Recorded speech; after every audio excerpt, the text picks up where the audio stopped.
Welcome to Harare Sports Club for the third one-day between Zimbabwe and Island women. Zimbabwe have won the toss, elected to bat. With me is Darlington Matambanadzo. Morning, Tinashe. Morning. Very interesting change. We've seen Zimbabwe win all three tosses so far this competition. And it's interesting that they've changed what they do this morning. Because the first two, they won the toss and elected to field first. And today they've batted. Yes, Darlington, quite interesting. It will be interesting to see if there will be any change in how the wicket plays. Probably because these are used wickets. We used this wicket, this same strip in the first one-day international, which Zimbabwe were able to chase down 253. And in the second one-day international, they failed to chase 280. So maybe that might be the thinking around that. Yeah, it makes a little bit of sense because we should expect to see a little bit more turn today. I saw an interesting change a few changes in that Zimbabwe lineup for this morning. And we should see a little bit more turn and a little more grip, which I think we saw the island spin bowlers, the three spinners in particular. Opening batsman Leopold, Cara Murray and Celeste Rack had very, very good outing on 2 days ago. And I think that's largely, what Zimbabwe are thinking, that they will perhaps try and negate the advantages that spinners have by batting as early as possible and giving their spinners the advantage in this afternoon when the wicket should turn a little bit more than it will this morning. Yes, definitely, I think so, Darlington. And with that, Zimbabwe have ended the over, 2 for no loss after 1.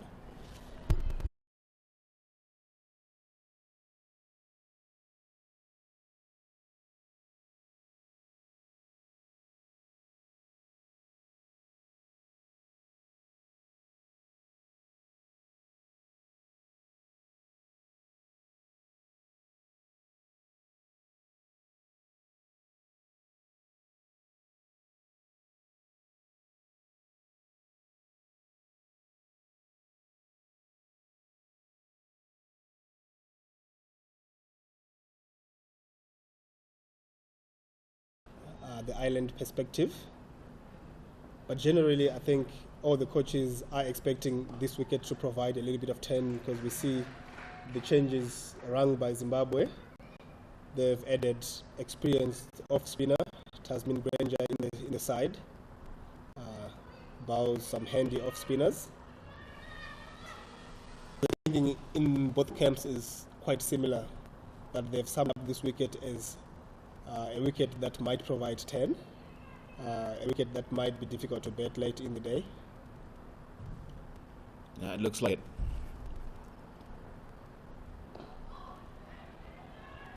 And we see very strong offside field for Leopold. She has a fielder at catch and cover, mid-off, extra cover, and 2 fielders behind point, and a fielder on the point boundary. And as we see there, she's going to be bowling quite a long way outside off stump. We did see Tinashe in the first one-day international that she does have a very good delivery that comes back in. Yes, Darlington, she does. She sort of tries to bowl a quicker one, and goes with the arm.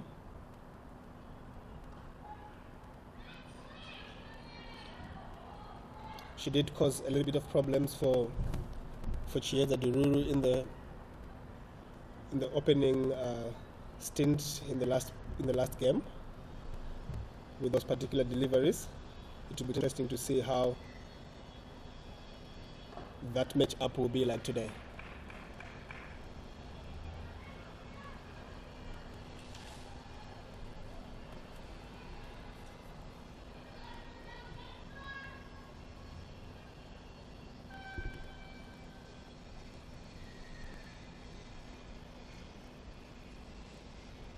Down the wicket. Modesta Mpachikwa using a feet there to get to the pitch of the delivery. End of the over. 5 runs.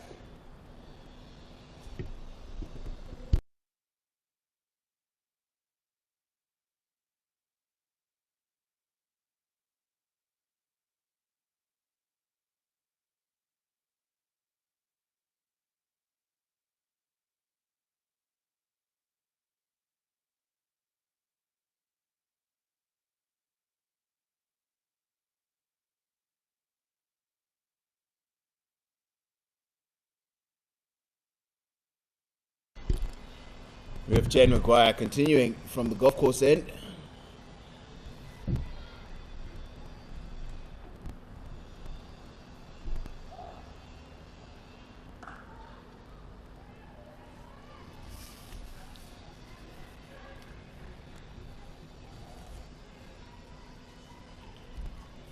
We've seen that wicketkeeper Mary Waldron has come up to the stumps. It's Jane Maguire, who actually took her debut one-day international wicket in that win on Thursday.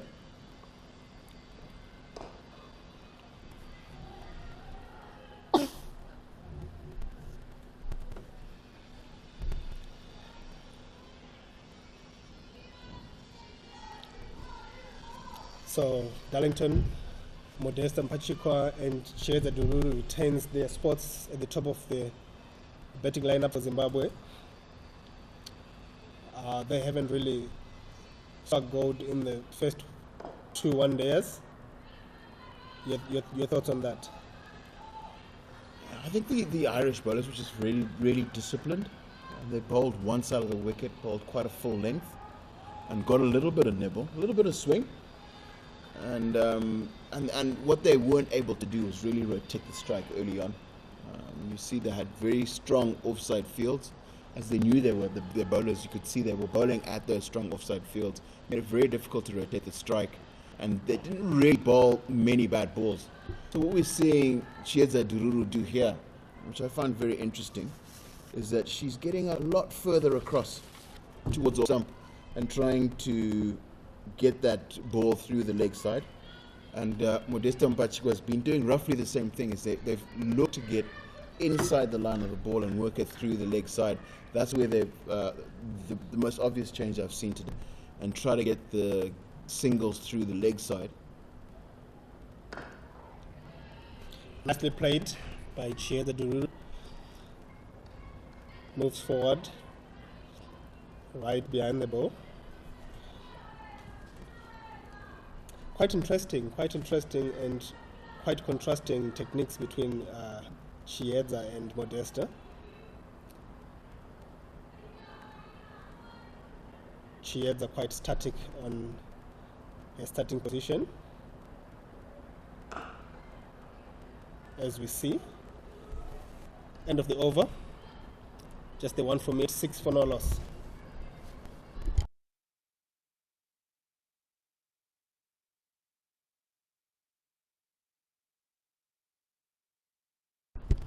Oh, looks like you've miscounted here a little bit, Tinashe. Still. Actually, you're absolutely right. It's the umpires who've miscounted this morning. End of the third over, Zimbabwe are 6 for none.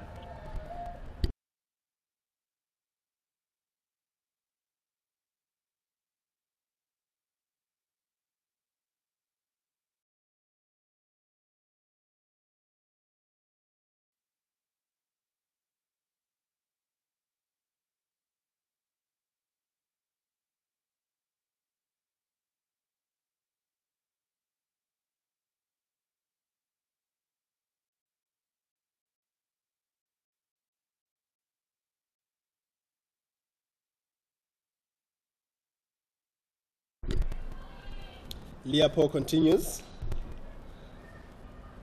It continues on a merry way. She's been quite consistent. Caused some real problems early on in the innings for Zimbabwe. Again, the Zimbabwean batters getting back down on one end.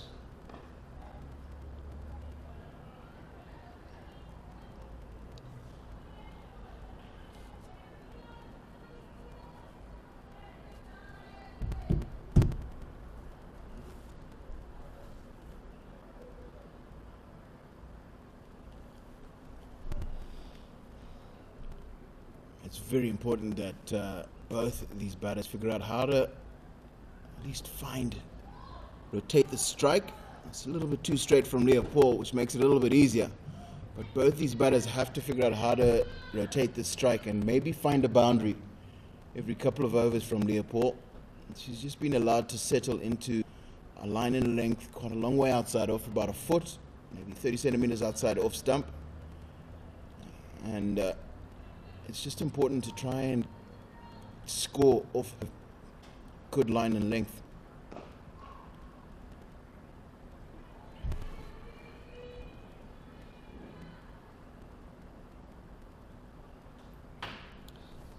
Quite interesting, Darlington, is actually the fact that none of the Zimbabwean batters have actually sort of looked to attack. As we see, the one that goes with the arm almost getting in between bat and pad. Shears are just managing to keep it out. But we haven't seen anything ultra positive from the Zimbabwean batters against Leopold, the spinner, bowling in the power play with the new ball, which sort of gives you the general mindset. And that's a beautiful cricket shot all the way to the boundary from Chiedza Dururu. She's just found a very small gap between cover and extra cover. And Zimbabwe moved to 11 or 4.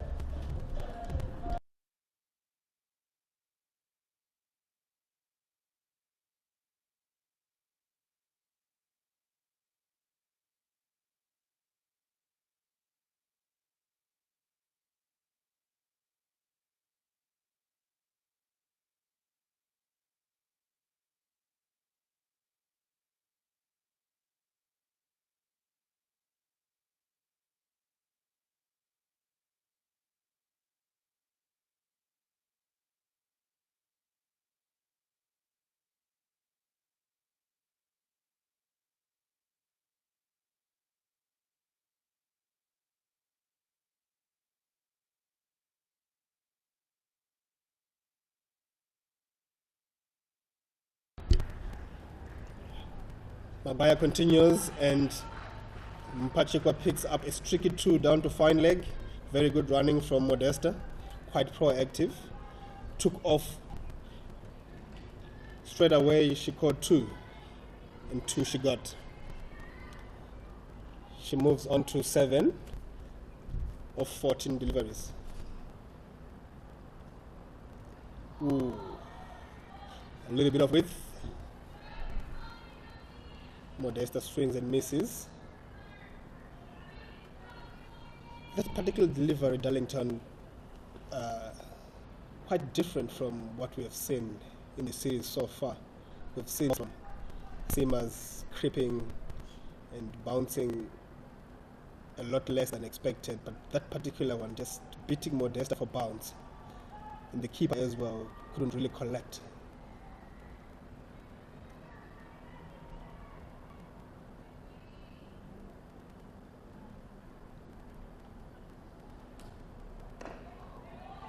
You see that defensive shot, a little tentative. He's got a very interesting delivery, the ball before that. But and this is that process where sometimes you can create home advantage.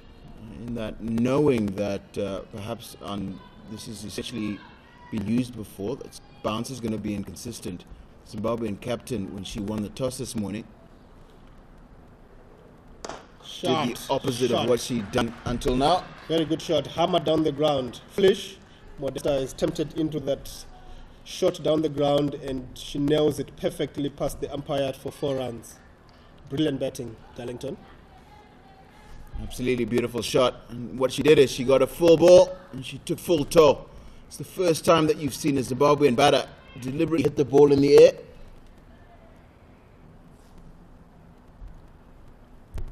Yes, Darlington, I think this is a perfect case of listening to the commentary during the previous match. We spoke about how Zimbabwe lacked intensity and lacked intent, attacking intent.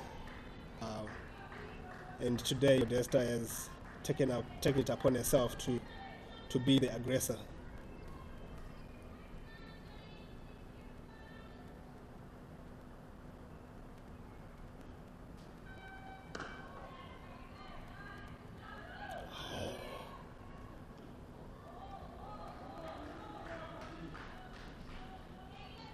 A little bit of miscommunication there between the two batters, Chiesa and Modesta.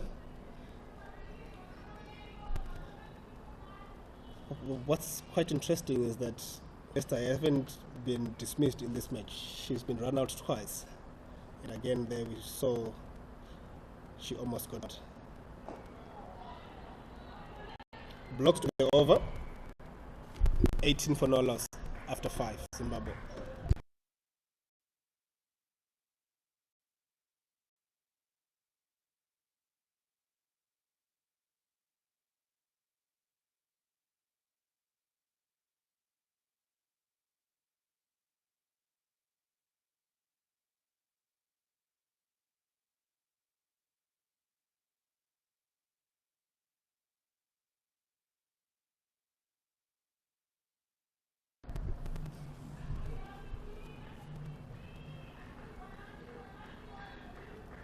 We've seen another very interesting fielding change. Extra fielder comes across to the offside. We now have 3 fielders between mid-off and extra cover. 2 fielders behind point, and then 1 point cover on one fielder on the cover point boundary, and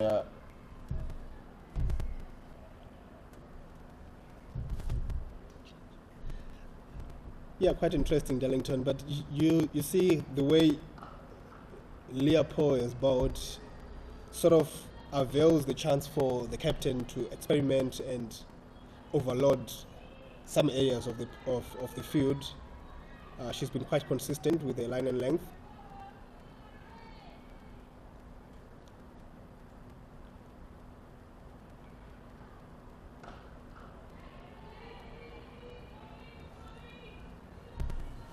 And today she's bowled rather differently. Yesterday she flighted it a lot more. And today she's bowled a little more flatter, a little more into the wicket. But again, the key thing is her line and length has been very, very good. About 15 centimeters, 30 centimeters outside of stump predominantly. And there's the flighted delivery, a little slower through the air.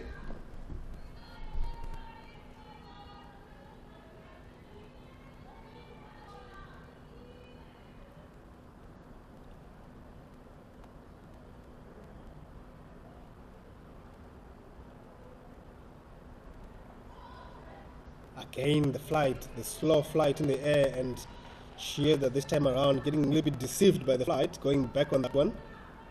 Still managing it to get to backward point. No runs so far in this over. Be the first maiden.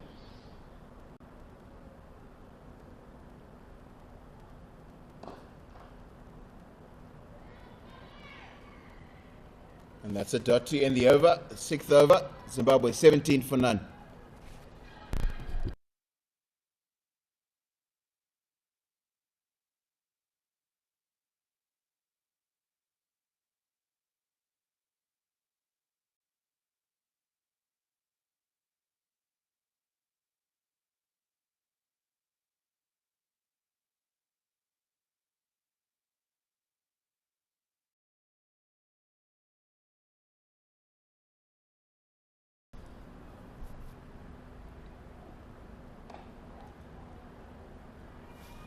Leopold continues. No, actually, beg your pardon. Jane Maguire continues from the golf course end, and this time around she gets a little bit of movement. Catches the outside half of Modesta's bat.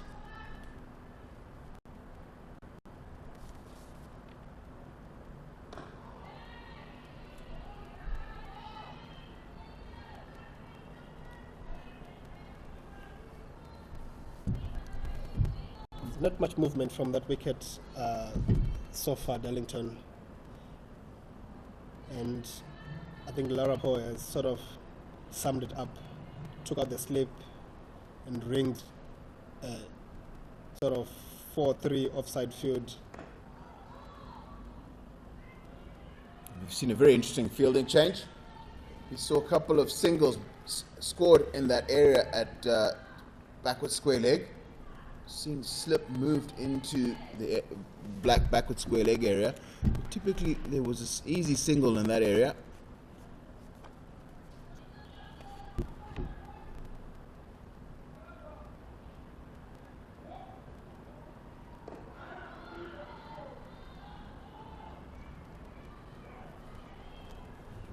Just a little bit of movement on that one, catching Modesta at the crease. Brings a little bit of excitement to the island fielders on the offside. Amazing what a good ball does to a team's morale, isn't it, Darlington?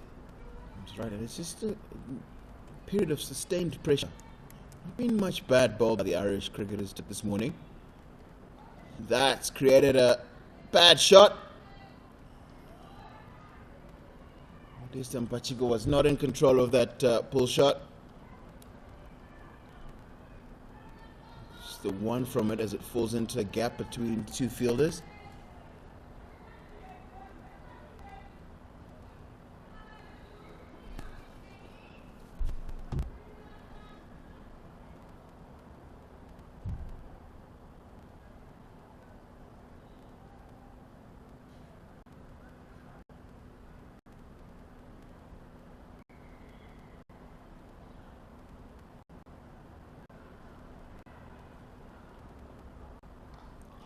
The outside edge, and it probably looks like it's got enough to get it down to the boundary.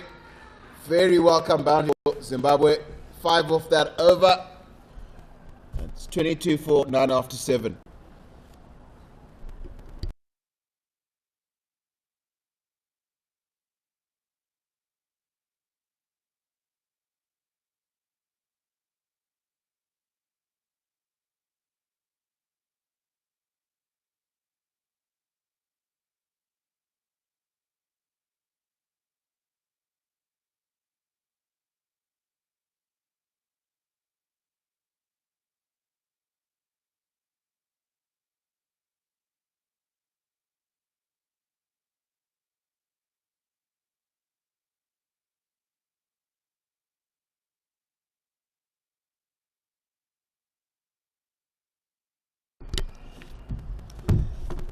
Into the 8th over.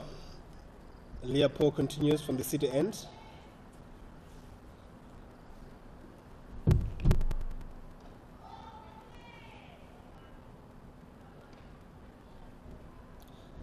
Interesting matchup this one, Darlington, because Modesta is actually quite strong in that square offside region, and that's where Leopold has been actually consistently bowling. This time it's a little bit straight and Modesta pulls it to square. Kept to 1.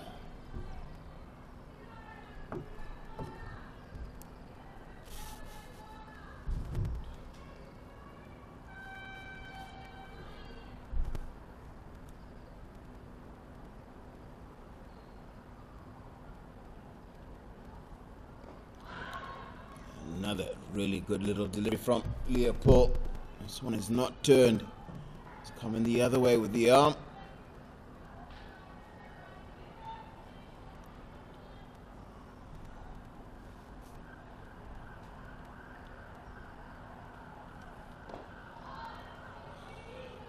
And she's missed out there.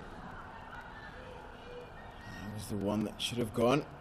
She looked like she's lost her shape a little bit, trying to hit that a little too hard.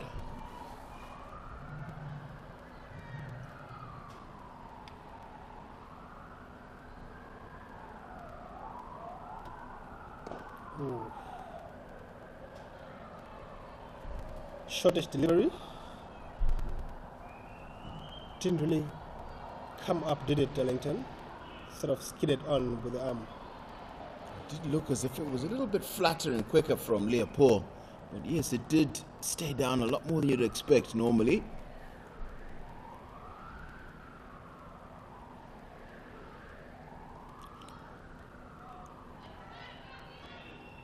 And that's a dot to end the over. Zimbabwe 23 for 9 after 8.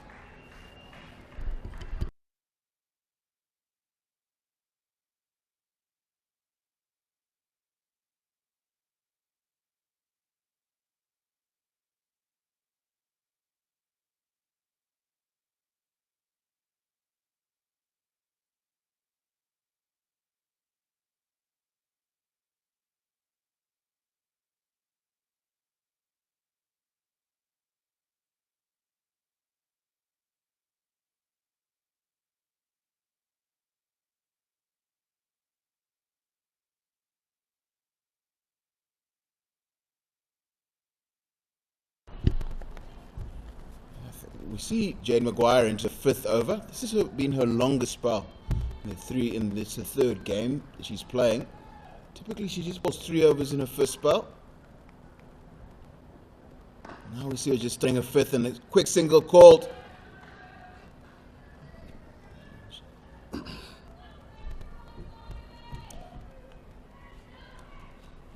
Modesta quite proactive, isn't she? I think we've seen quite a number of times where she's actually ready to take a single, but her partner, on the other hand, a little bit ball watching, as was the case in that previous instance. Down leg side. Should be looking for 2 here.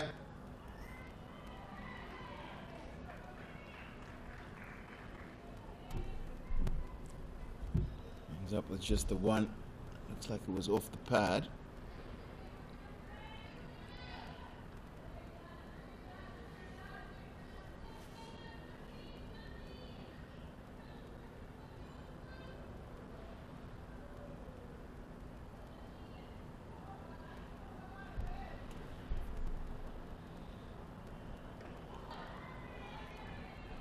Again, that short of a length delivery, just not bouncing quite as expected.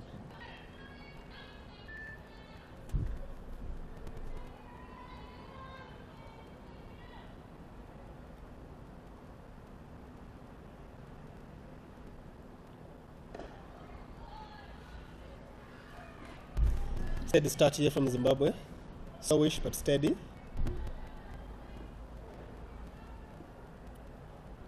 We saw, particularly in the run chase yesterday, the importance of having wickets in hand as the game progresses. It allows you to accelerate in the middle to second half of this game. I think this is a very, very solid and good start for Zimbabwe. Because I think they're aware of the fact that they need to score around about 300. We saw Ireland make 300 in their innings yesterday, or 295.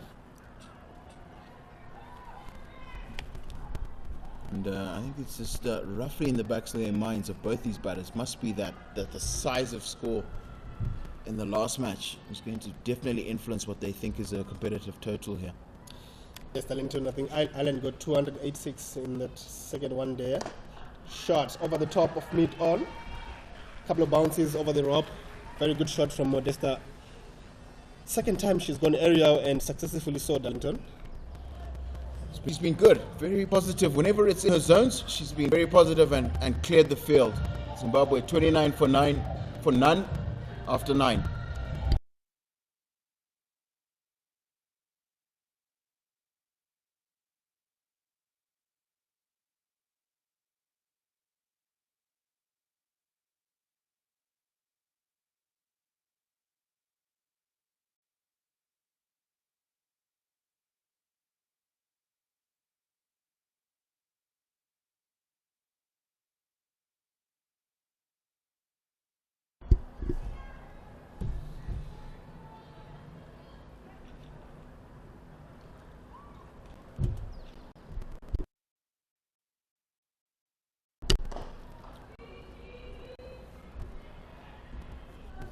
Nicely flighted on that instance.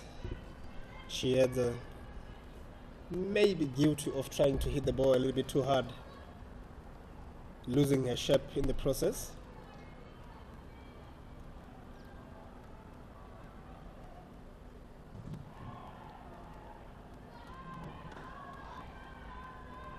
Nicely played. Takes 1 to deep point. Jane Maguire cleans up.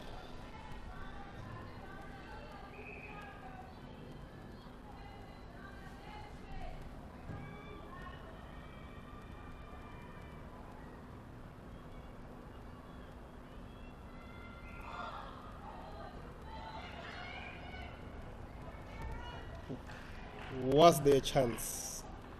Was there a chance? Leopold seems to think so. Experienced campaigner Mary Waldron behind the stumps today.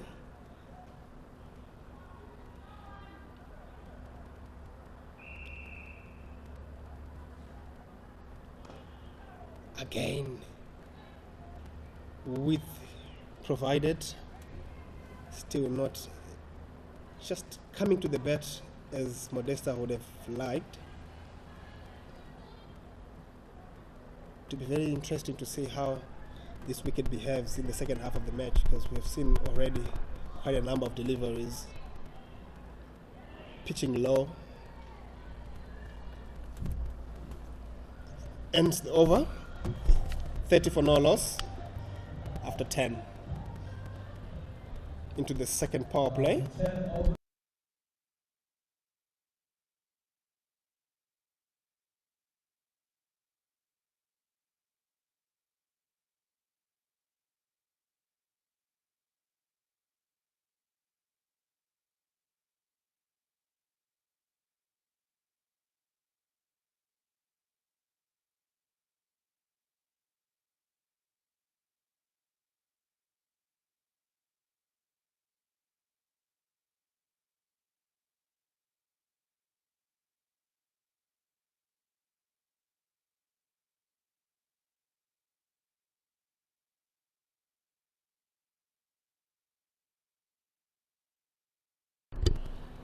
Just had another bowling change, first bowling change, this morning from the golf course end. You see Celeste Rack coming on to have a bowl.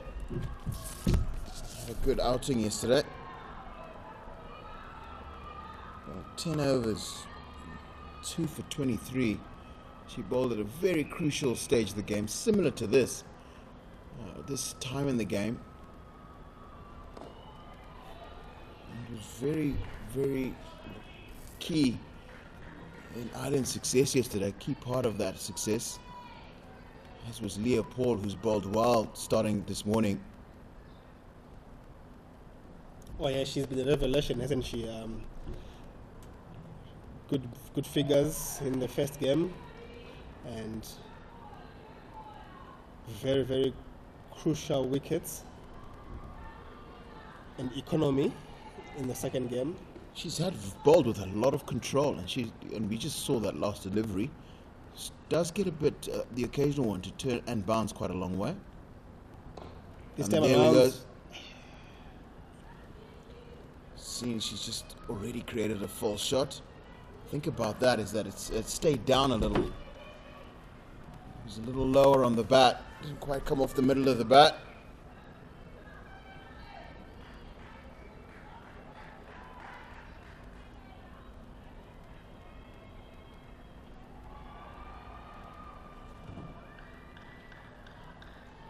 Again, a little bit of 10. This time around, there was a little bit of width, but Chiesa decides to let it go.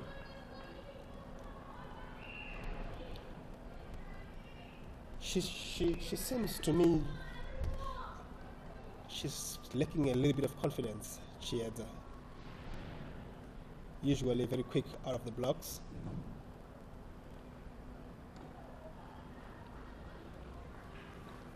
This time it's a little bit stretchish, and she knocks it to square leg where she takes one.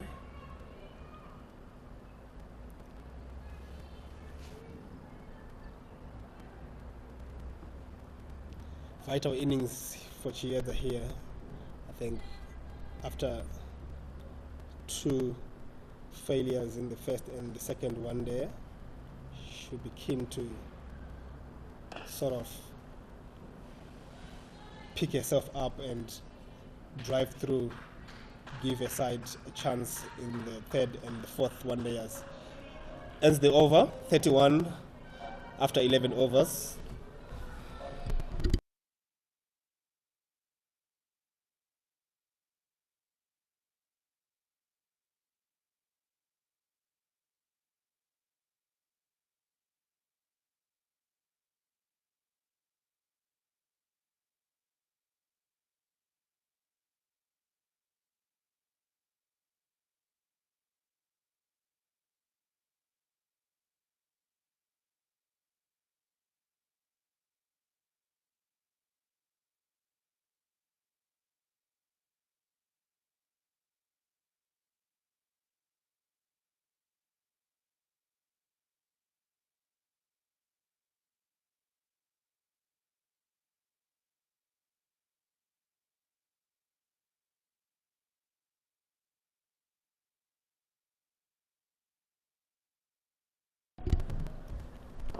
Another bowling change. Almost gets an immediate breakthrough.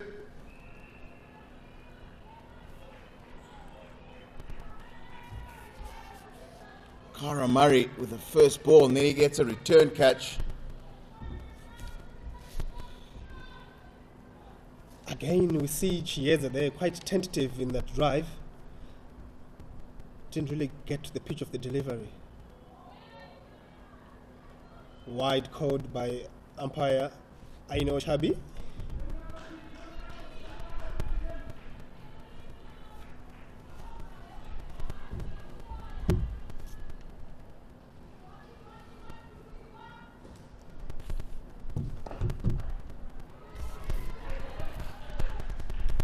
This time she finds the middle of the bed, but she can't find a gap. Shona Kavanagh at extra cover does well to stop that.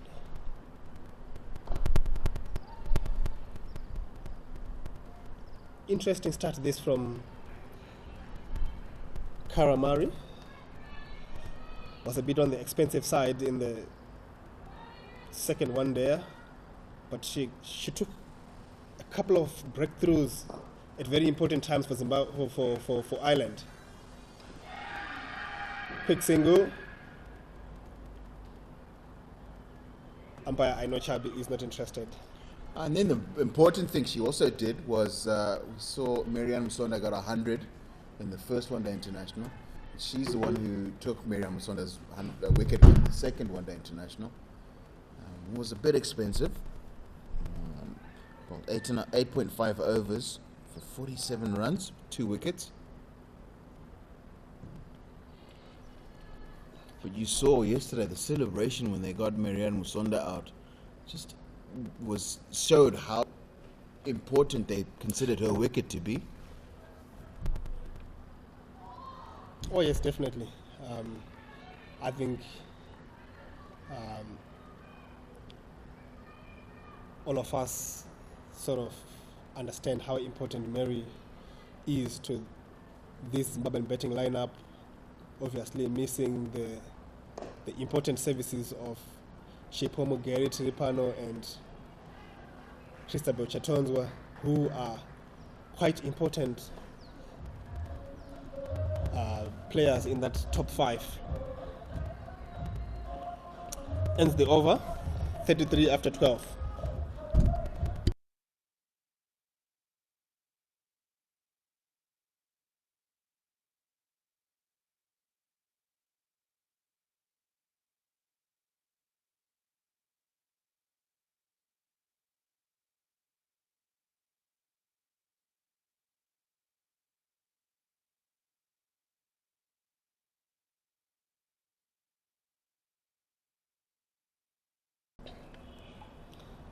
Celeste Rack continues and again sheds of the second one-day international where Zimbabwe were very guilty of not scoring from bad balls, and again there we see Celeste Rack getting away with a juicy foot was outside off stump.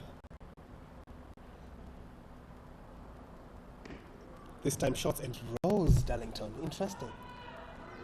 We see that this is going to be, we were talking earlier about maybe scores around 280, 290.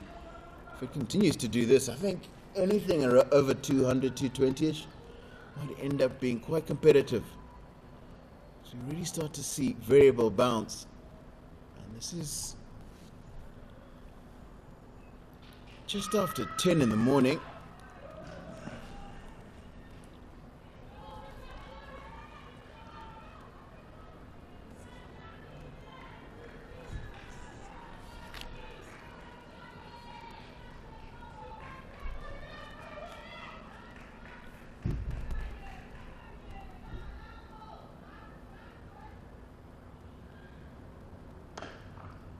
Oh, and that's a touch.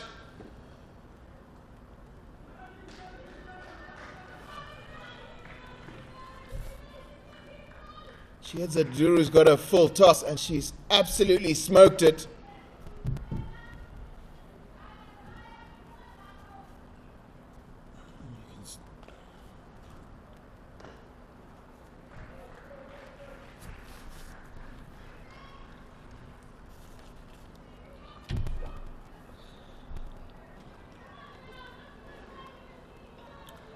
Ireland here today, guilty of not holding on to their chances. Second chance provided by the Zimbabweans this morning. But again, that full delivery, Darlington, is providing problems for Zimbabwe. We saw in that second one there, which Ireland won convincingly. Zimbabwe lost 3 wickets to those full tosses, darling. But interestingly enough, today you see intent to really put it away. 2 full tosses we've seen. One with the drop catch. Leopold dropped at mid-wicket. Chieza Dururu actually really had a full go at it. And got it off the middle of the bat. Had it very, very difficult to catch. And after 13, Zimbabwe now at 36 for none.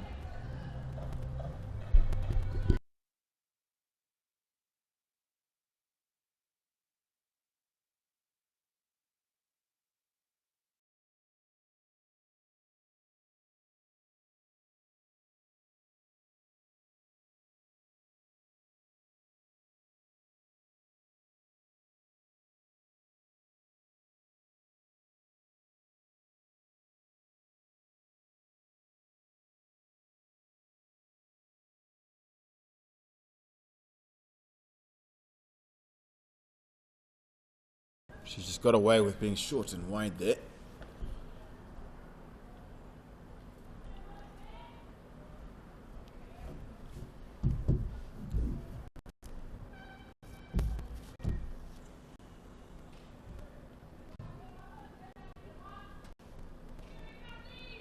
See it, fielding change. Fielder moves from not Sarah Forbes, forgive me. It's Gabby Lewis has moved into the sips from mid-off. And then there's the first chance probably for Ireland. It's been dropped. Difficult catch. Running backwards. Again, Darlington, we see Kara. She's one of those headaches for captains, eh? She gives you a lot of chances, but with that, she goes for quite a few runs as well. As was in the previous match where she took 3 wickets, but she went close to 7. Yeah, but she just seems to be able to have this knack. For taking wickets, for getting batters to make errors. And just as a slipper is moved out into the covers, Chieza Dururu finds an outside edge that's flown exactly where Gabby Lewis had been at slip. She's been moved out of there, and she gets 2 runs for that. But yes, she just seems to be able to have this knack for getting batters to play bat shots.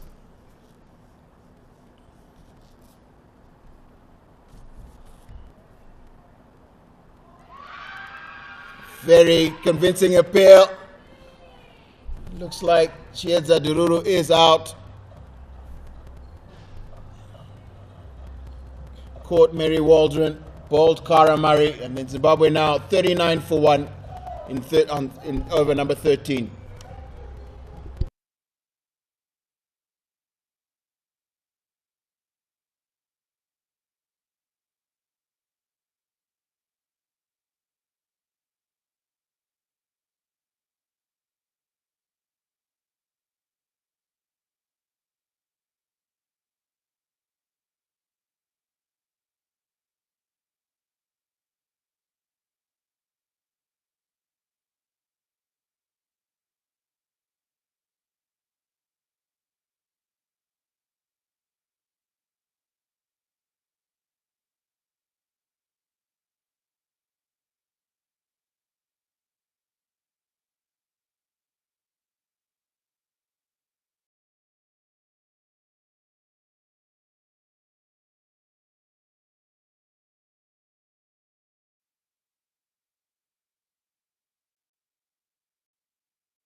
.39 for 1 after 13.4.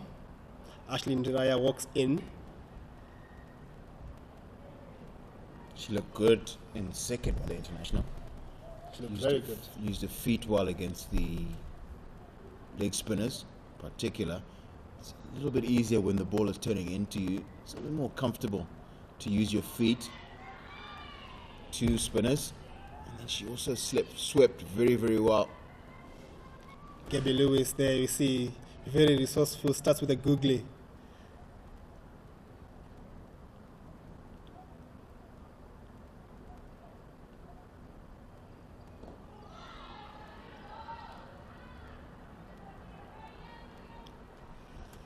Ashley Ndiraya negotiates the two deliveries in the over. 39 for 1 after 14.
Couple of discussions, and with that, the captain, Laura Delany, moves to deep backward fine leg.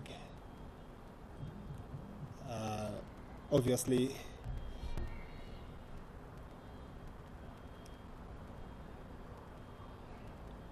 wide coat by umpire Percival Cesara. And it's interesting, we saw Cara Murray bowling quite wide to Ashley Ndiraya, and we see there clearly quite a long way outside of stump. It's because of that shot. She played it very, very well in her innings in the second one-day international. I think it's just to try and get into an area where it's very, very difficult for Ashley Ndiraya to score.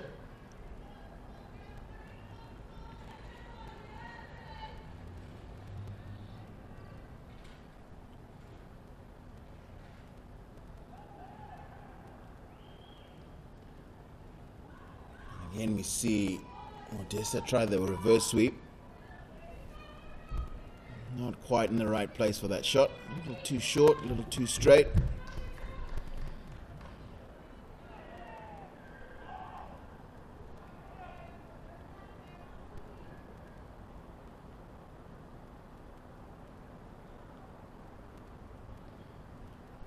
And she's got it now. It's a good one. It's on the full.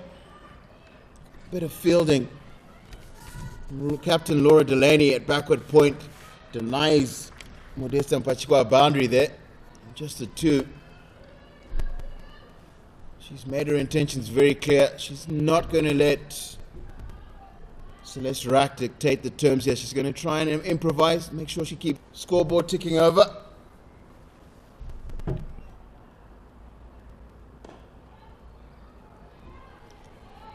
Yes, Darlington, I think we have seen a lot of poor activity today from Modesta Mpachikwa.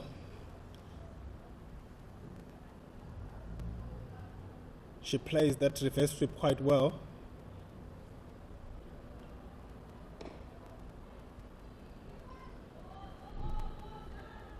And that's the end of the 15th over. Zimbabwe 44 for 1.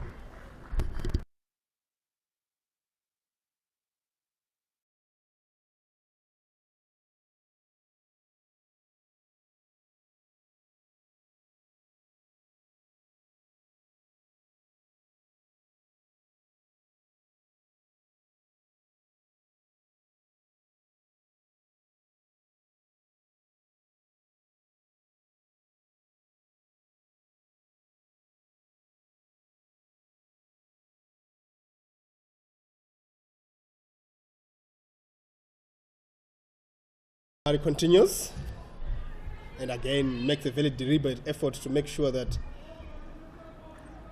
Ashley Ndiraya doesn't access that straightish delivery that she plays the sweep against.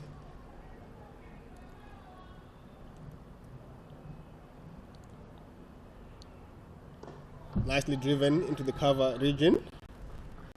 Picks up one to deep point.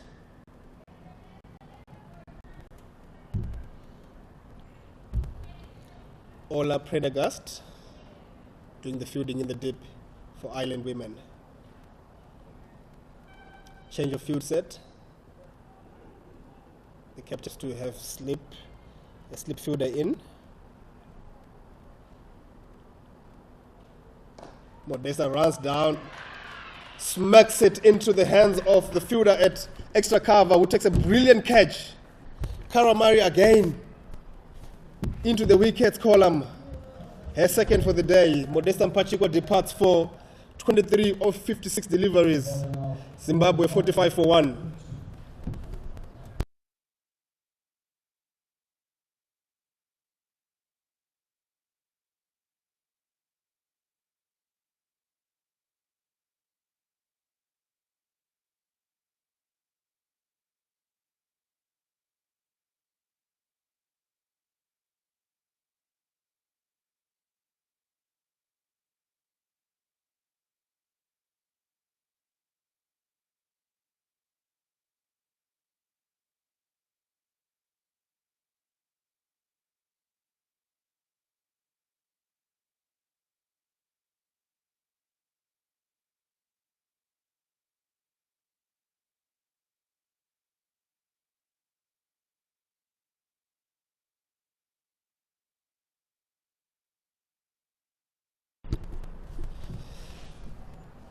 In comes Zimbabwe's captain, Marianne Musonda.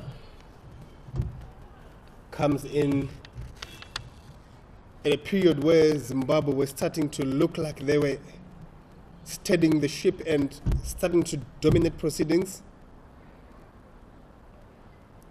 Again, Karamari gets the breakthrough.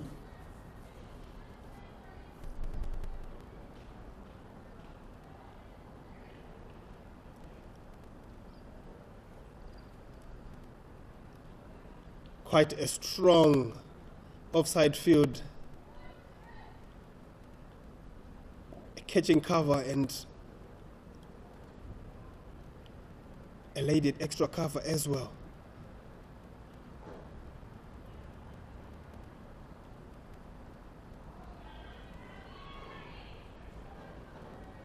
Really good start this from Karamari into head over. Only 6 runs so far.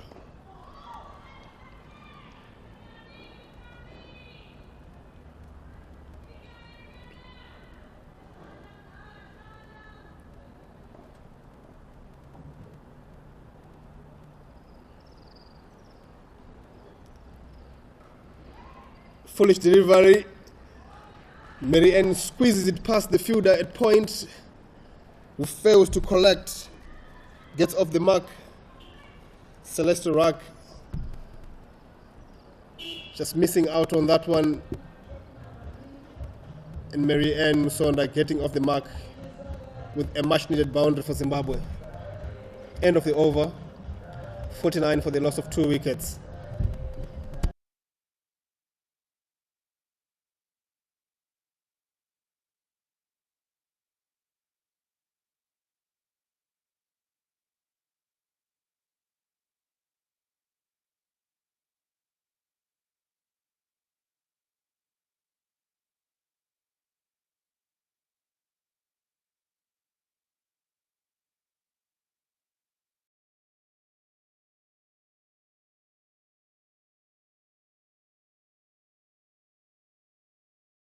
And we see that sweep from Ashley Ndiraya.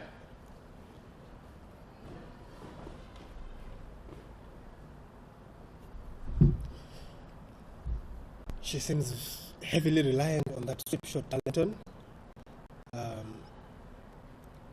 it has worked for her very well thus far. Very productive area for her, that square leg area behind on the onside.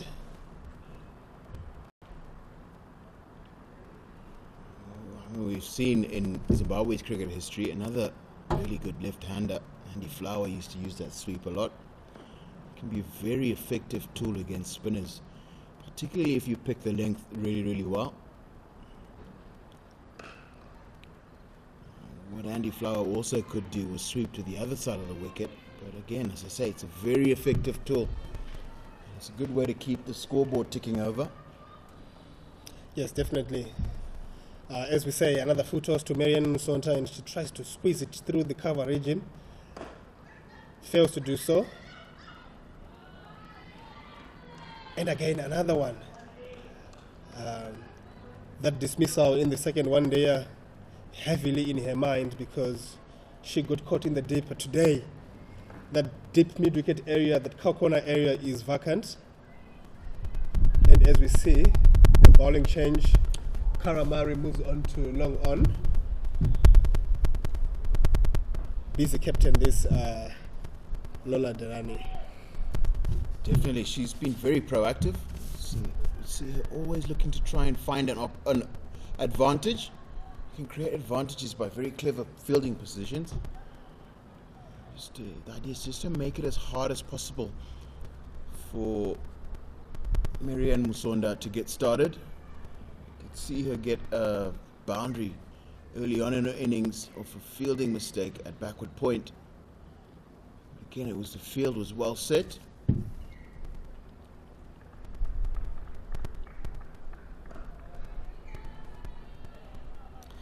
Really good bowling this Celeste Rack, making it very difficult for Zimbabwe and Marianne in particular to rotate the strike. Two new batters here for Zimbabwe. Darling Tweed speak about how important it was for Zimbabwe to strike when they were bowling in that second one day. You almost feel like it does the very same thing for Ireland here. Zimbabwe was starting to get their feet going and starting to dominate proceedings, and then those two quick fire wickets from Karamari, bringing two new batters at the crease. What do you think? Yeah, generally you find that these wickets do fall in pairs, don't they? And it's something you've got to actively work against. Ensure that you are always have a partnership, building partnerships. And because often taking of a wicket usually slows the run rate right down. And it's always difficult for a new batter. You've just got to play yourself in a little bit. I think that's usually when batters are most vulnerable. So having two of them in at the same time is usually good for the batting side, not for the batting side.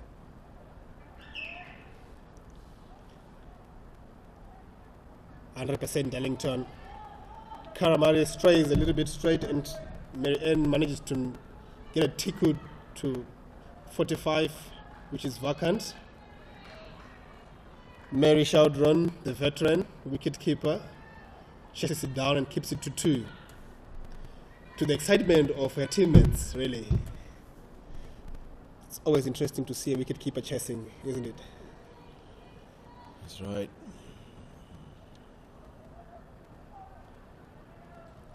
Shot pulled away. This time, she will find the gap. 4 more runs to Zimbabwe's captain, Marianne Musonda, getting on with the business here. She's really gotten into this one with a lot of power. Just about 5 or 6 meters to the left. Fielder a deep square leg. She had no chance at all. It's Leah Paul.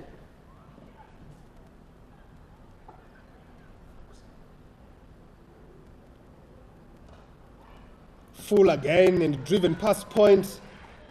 The fielder in the deepest with some work to do, but she can only see it go to the ropes. Umpire Aino Chabi signals 4. Really productive over here for Zimbabwe. Another very attractive cricket shot from Marianne Musonda. She's gotten into her work immediately here. It's the third boundary. After having faced just 11 balls, moves her to 15. And she's looking like she's decided to take charge of this game.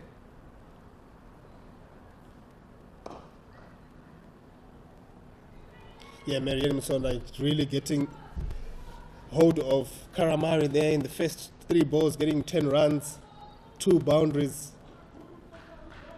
And with that, we see a fielding change. Long on, mid off moves on to the long on boundary.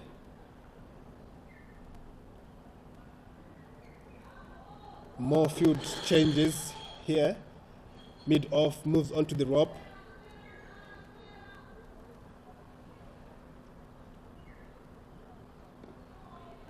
Again, proactive from Laura Delany to protect that over that has already gone for 10 runs. Just making sure that she protects her bowler and not really damage the over. Again, this time straighter, Marianne finds the push shot and finds the rope. Productive over here from Marianne to end the over 65 for 2 after 18.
Zimbabwe 65 for 2.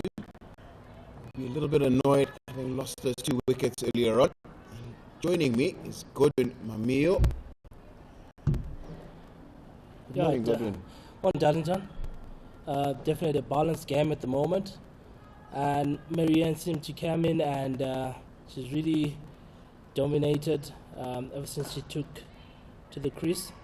It'll be interesting to see how it goes from here on. Absolutely, and it's always a rule of thumb is if 65 for 2, if you lose another 2 wickets here, 65 for 4 could be some real trouble for Zimbabwe. I think that looked wide, just wide. Touch and go there. Yeah, look, couple of wickets do fall. It can change things drastically, but at the moment, Zimbabwe will be hoping they can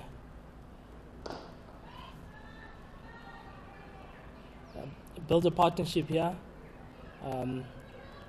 push into the 30th overpass, and that should certainly put them in a good position. I don't know, 30 overs plus. I think more important is that one of these 2 batters actually has to bat almost to the end of the game if Zimbabwe is going to post an imposing total. It's so very vital that there's a substantial partnership here. As we just see there, an overthrow, and that adds 1 to the score. And puts Marianne on strike.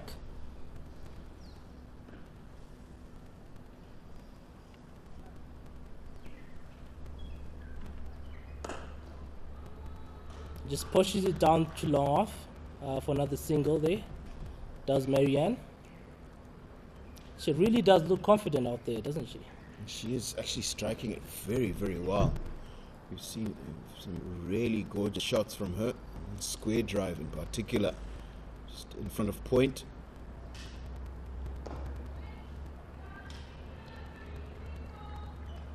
That's the end of the 19th over, and Zimbabwe is 67 for 2.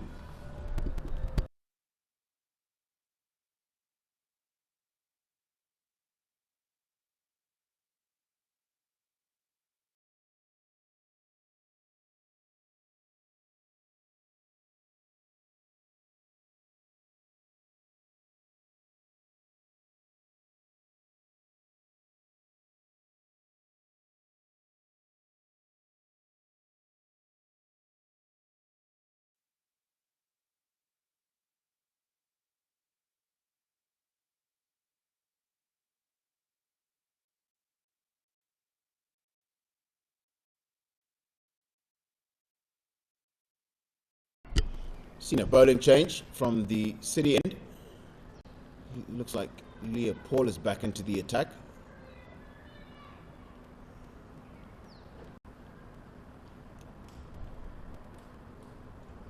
And that immediately she finds the outside edge of Miriam Sonda's bat. Looks like it's going to run down to 3rd man boundary for 4. It's a forced bowling change that Miriam Sonda has forced. Having scored 16 runs of Cara Murray's last over. She started immediately, albeit a little streak, but it still runs, and it's from bowler.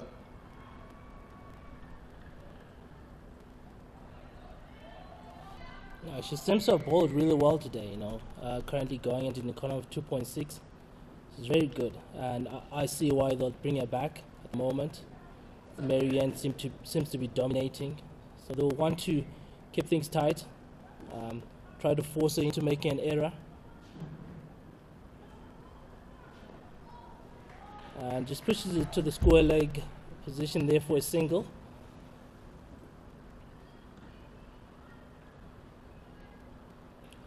Marianne will definitely be critical, and you spoke about one of the batsmen having to bat through. Zimbabwe will be hoping Marianne will be that batsman. We've seen what she can do when she bats for a long time there. We saw that in the first one-day international. beautiful innings she played there. So if she can really push to the end of this innings, I think it puts Zimbabwe in a very good position. And I think it's also important to take the fact that Ashley Ndirai has looked really, really good. She looked really good in the second one-day international, and she's looks very composed. She doesn't look. She has a nice range of shots. She hits well down the ground. As was mentioned earlier, she sweeps and pulls very, very well against the spinners. I think it's important, more important than just Marianne Musonda batting through. It's the partnerships. It's just as we say that, she's hit one through just slightly over Shauna Kavanagh, who's at a short catching cover. It's pretty interesting positions they've got there. You know, they've got that catching extra cover, and they've actually got an extra cover just behind her. They're almost like in the same line, pretty much. You know, not exactly, just slight angles there. So definitely have done some homework about Zimbabwean batsmen, and they're hoping to get wickets there. Actually, I pulled one to deep mid wicket there, and they take 2 to that. What's interesting about that is, I don't know if you noticed that, she didn't quite get that one. It seemed to have stayed low.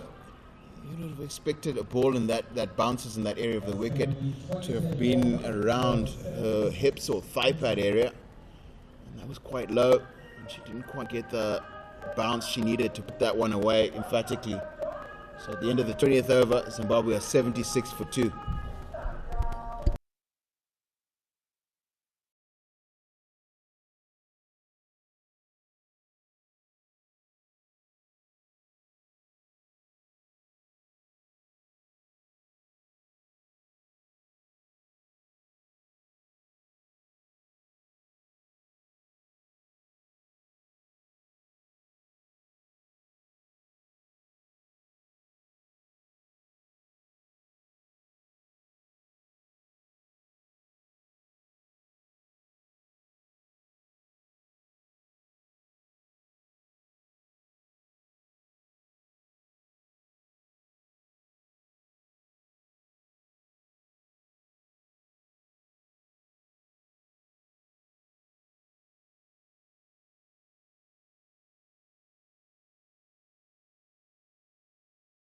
Back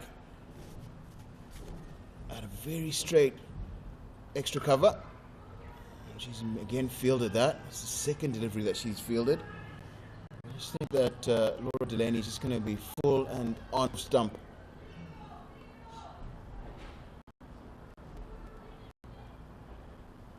Definitely, and just as you speak there, Darlington, she's added another fielder into the covers. Or rather point. So you've got a point and a backward point as well. And she bowls Marianne Musonda. Middle stump is out. They will be excited. They're jubilant about this wicket.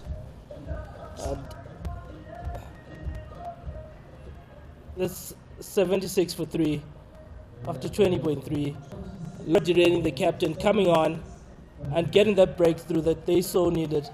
Marianne Musonda has gone 26 runs of 22 balls, and the score 76 for 2.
Josephine Ngomo has made her intent very clear.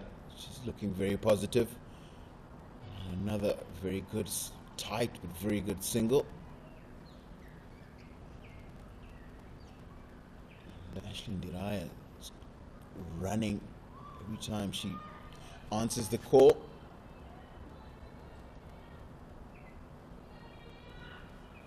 I think it'll be very important, those quick singles as we go. Quite a few gaps out there, that cover region, square leg region. And that's LBW looking to sweep into the square leg region. And Ashley Ndiraya goes.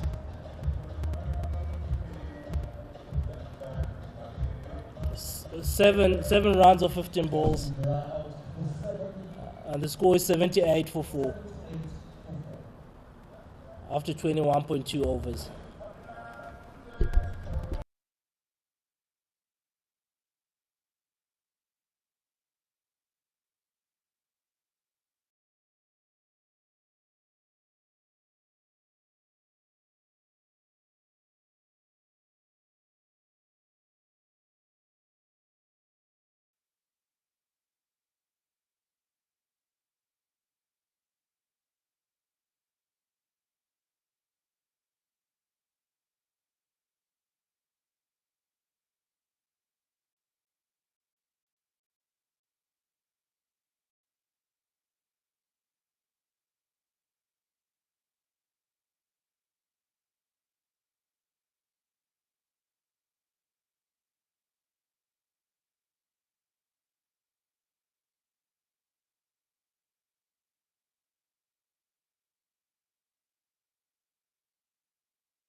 Well, with the fall of that wicket, Darlington decides to also leave the commentary box, and joining me is Tinashe Chimbambo. Tinashe, 2 wickets have fallen since changes the scene a bit now, but Zimbabwe has brought in Precious Marange, promoted up as well. She's quite a big hitter, so it'll be interesting to see how she goes about her business today. Yes, quite interesting to see how the promotion works out for Zimbabwe, but seems like the wheels are wobbling a little bit for Zimbabwe here. In one stage, they were looking like there could be a considerable partnership between the captain, Marianne Musonda, and the left-handed, brilliant Ashley Ndiraya, but group wickets again, as is in the men's team. The enemy here for Zimbabwe, as we see the end of the over here, 78 for 4.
game, and she's shown what she's capable of.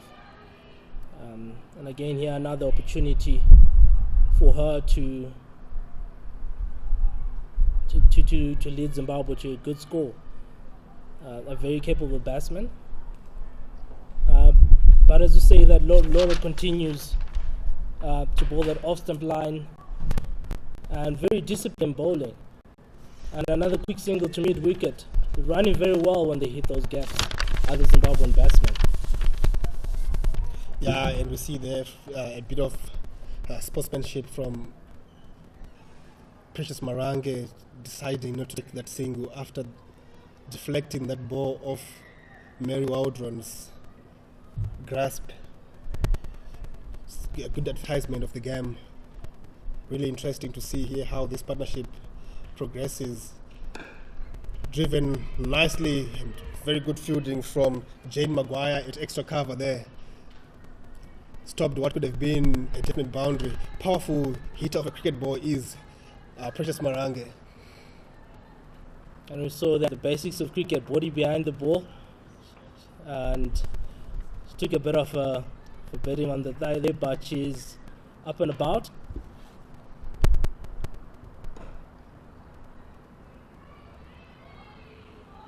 Full again from Lola Delani to end the over. 81 for 4 after 23 for Zimbabwe.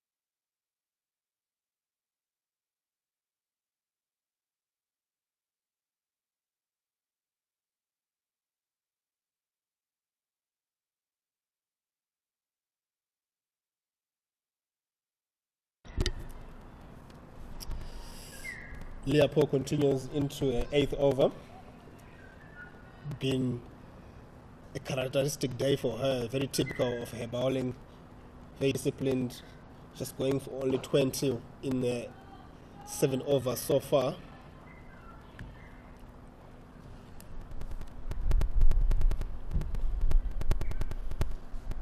I mean, it's been that type of day for the bowlers, very disciplined. They've hit the lines, their lengths very well. And basically they bowl to their field, as we see that again. You know, they've got these three fielders that they mid off, extra cover, catching extra cover. And they've just continued to target that off stump, forcing the batsman to hit to those 3 fielders. Yeah, definitely, and I think that is very, very unlucky for Josephine Como, who just gives a leading edge to that one, and Leopold completes the action here, getting a cotton ball to Josephine Como, the near hero for Zimbabwe in the previous match, out for 3 off 9 balls. Leopold doing the damage. Zimbabwe struggling here at 81 for 5.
to get the ball to grip, and Josephine Como falls to that. Wide this time around from Leopold. Yeah, definitely. We spoke about how the wicket is changing, and we also spoke about how it's unevenly bouncing, and Zimbabwe would have hoped, and are still hoping, a score of 210, 220 will be defendable on this. But it's going to take a lot of work from Precious Marange, Rolin Chuma, and all the other batsmen coming through after this. Definitely. End of the over, 82 for 5. Yes, good win. There's a lot of work here. There's still a whole lot of batting to do. 26 more overs to go. That's 156 balls to really try and get maybe 100, 110 from here and make a game out of this. We see how the wicket is playing in Zimbabwe today, playing 3 front-line spinners with the inclusion of Tasmin Granger. So we might still have a game, but I think Zimbabwe needs to set it up nicely here by betting through these overs. And indeed. Very critical to bet the overs out, like you said. 26 more overs to go, and we can see a lot of more gaps opening up in the field, so those singles will be important in the absence of boundaries. We've seen a few quick singles being taken, and that's a wide ball from Lorraine Delaney as it races down to the boundary for 4 wides. Vital runs indeed. Here, good win for Zimbabwe. The captain, Lola Delaney, just straying down leg side there, and the sweeping blade of Precious Marange just getting in the eye of Mary Waldron, who misses that one, and it goes for a much-needed boundary for Zimbabwe. Again, not really bouncing, not really coming onto the bat today. In that inside edge, almost saving Precious Marange. Definitely, it's not that easy to bet out there. Uneven bounce, and I would say that beautiful shot from Precious Marange there for 4 in the cow corner boundary. These boundaries have been far between, but they are needed. And Precious Marange, we all know how hard she can hit a cricket ball, and showing us what she's capable of doing out there. Exactly, Godwin. She's a clean hitter of a cricket ball, and this time around, picking the gap between cow corner and mid-off, dissecting those 2 fielders, and getting a much-needed boundary for Zimbabwe. Productive over so far for Zimbabwe. Full-driven, loud call of no. Important that call from Precious Marange.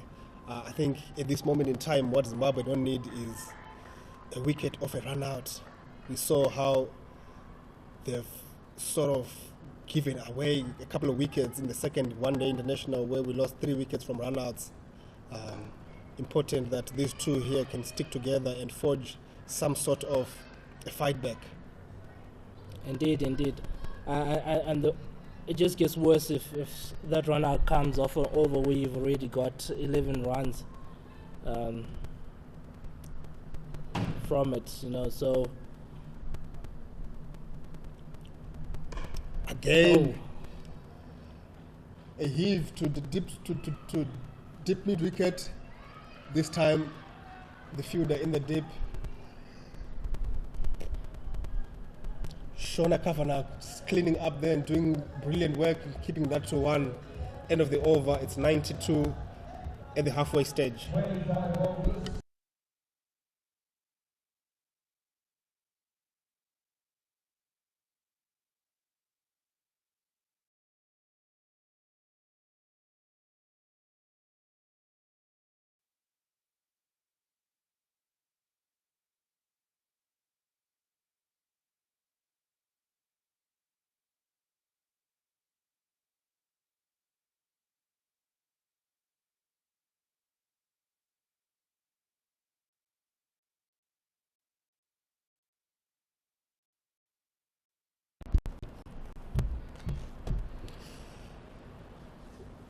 With a bowling change, a change in the commentary as well. Darlington comes back. Darlington, how are you?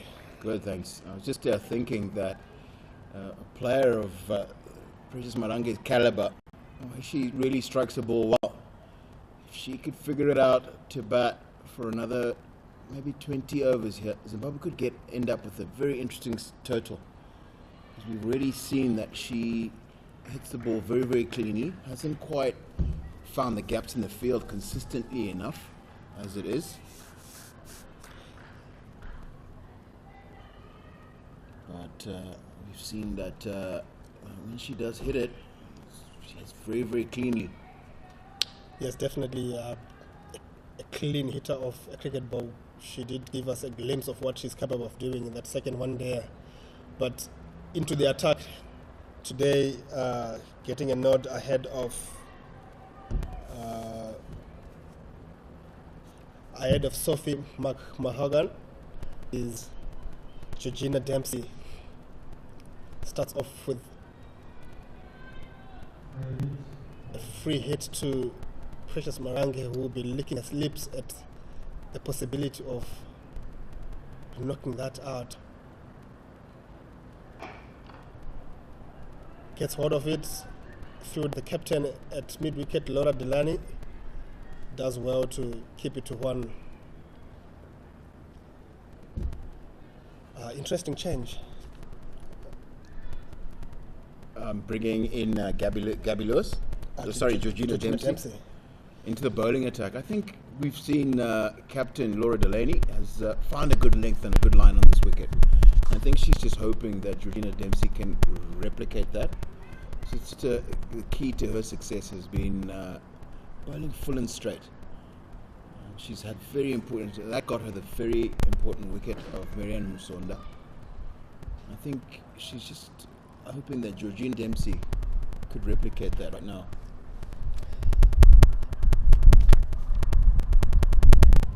And that's a good delivery. Looks really, really close. Might be an inside edge. Saves Josephine Nkomo. But from up here, it looked like it was very adjacent. Forgive me, that's Loreen Chuma. But that looked very... The only thing that I think could have saved her is an inside edge. Really good bowling there from Gina Dempsey, backing the side. She'll be hoping to impress the captain. Again, we see that we're talking about how skipper Laura Delaney is just bowled full and straight. And it looks like that is Georgina Dempsey's plan here. Just to make sure she forces the batsman to play every single ball and then try and hit through very loaded straight of the wicket. Very straight mid-wicket, very straight extra cover, and then mid-off and mid-on in the circle, all stopping the ones. Requires a very good shot to get through that really, really congested area. Yeah, definitely. I think Ireland, they've been good at that. When they want to bowl in a certain area, they make sure that they overload that area with enough fielders to make sure that even the good shots, the well-timed shots in those areas don't yield many runs. Nicely driven into the deep. And she's also got the placement of her sweepers very, very well, very good. Every single time you've seen very few boundaries hit around that sweeper, which suggests that she's in absolutely perfect positioning. I'll tell you what, I've just noticed some other thing. I really like the look of Georgina Dempsey's bowling action. Very nice, fluid, rhythmic run-up. High action.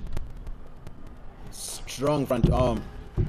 She's just bowling a little too full and too wide to Precious Marange, who does not miss out on that. Zimbabwe crossed the 100. It's 100 for 5 after 26.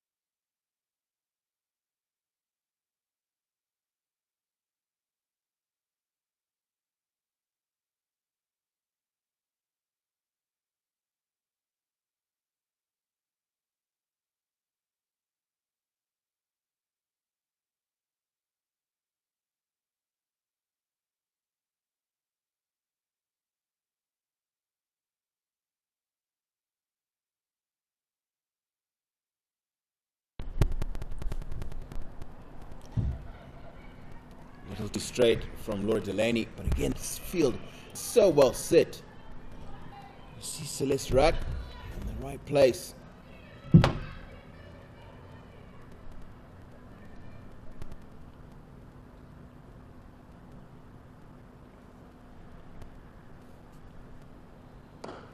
Shot, nicely played through mid-wicket, to the right of mid-on.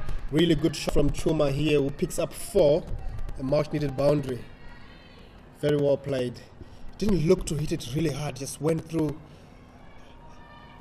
that swing in a nicely controlled manner.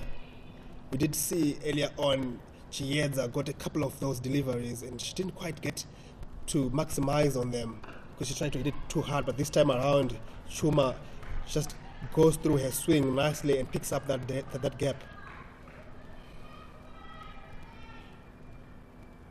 Yeah, the temptation always when you, particularly under pressure in this sort of manner, you're not really getting many 4 balls. The temptation when you get one is to try and hit a little too hard. And that's a drop catch. Green Chuma has actually hit that really, really well. It's off the middle of the bat. Laura Delaney, her reaction suggests that she knows she should have taken that one. Again, Darlington. It's a little bit of a hold up from the wicket, getting slower and slower as the day goes.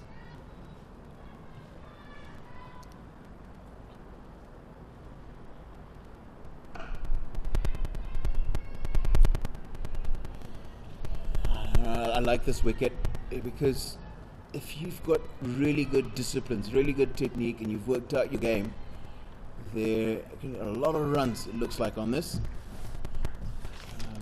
But if your technique has got any flaws in it, there's just enough in there for a bowler to.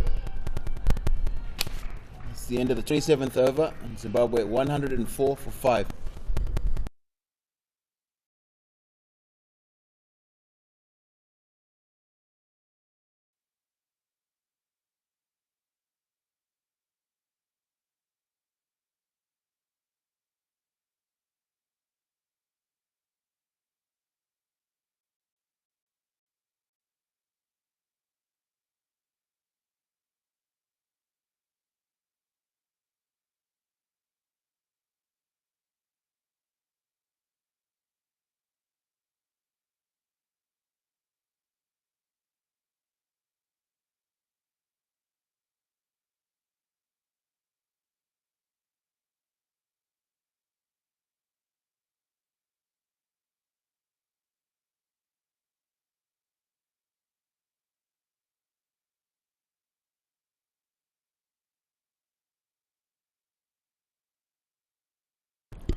Into the 28th over, and the captain Laura Delani ringing changes here, bringing back Karamari, and starts off with a wide. What's interesting here too is that this is the first time we've seen her bowling around the wicket to a left-hander. Oh, she did try against Nduraya in the second one there, and she also struggled finding her lines, and again this time around a full toss, which might be a no ball.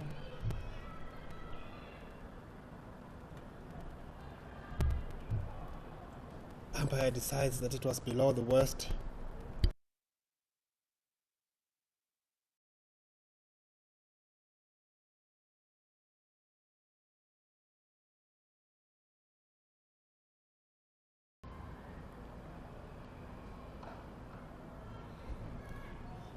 Chuma cuts into the vacant cover area into the dip where Amy Hunter has been busy, sweeps and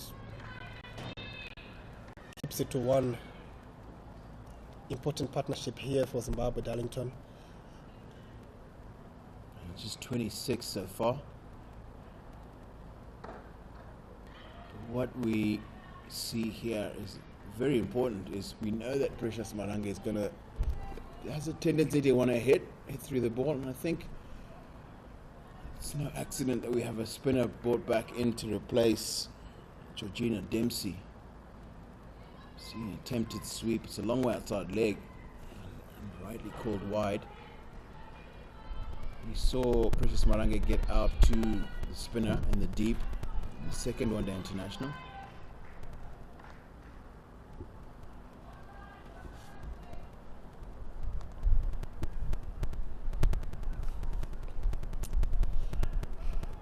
Karamari struggling a little bit with her lengths around the wicket, comes over the wicket. Marange negotiates that, picks a single to deep square leg.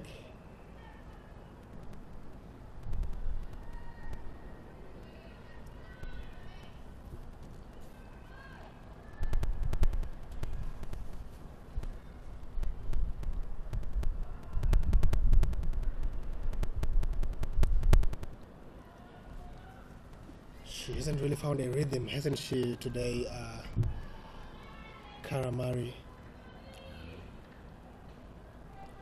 I just noticed that she just doesn't quite use her front arm enough. So she's when you tend to bowl with just from your bowling shoulder, you sometimes over-rotate. In the sense that you've opened up your chest a little too early, and that drags you either usually too wide or makes you push a ball down leg. I think there's just a small error in her action that might need a little bit of correction. But she does get a lot of wrist through that leg spinner and can get it to turn quite sharply.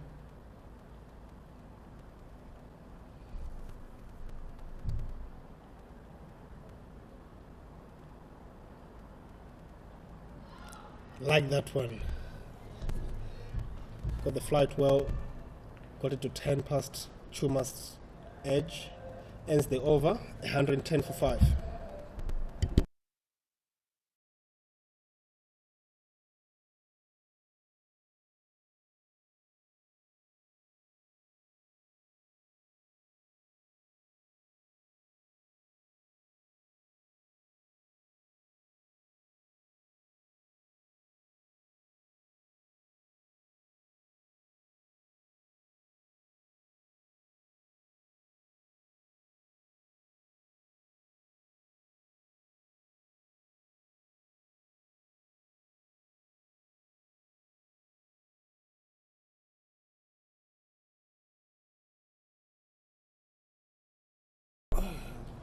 We see Celeste Rack back into the attack, replacing captain Laura Delaney. She starts a little short and wide. Precious Marange has done well here. Made quite a long way to the right of Amy Hunter on the sweep of the boundary. Come back comfortably for 2. Important player for Zimbabwe women is Precious Marange, isn't it? Her wealth of experience. Tries to sweep that one and skips low and can't connect, and the keeper as well. Maybe just coming up a little bit too early there. Missing that one, giving a bite to Zimbabwe. Brings Lorraine Chuma to strike.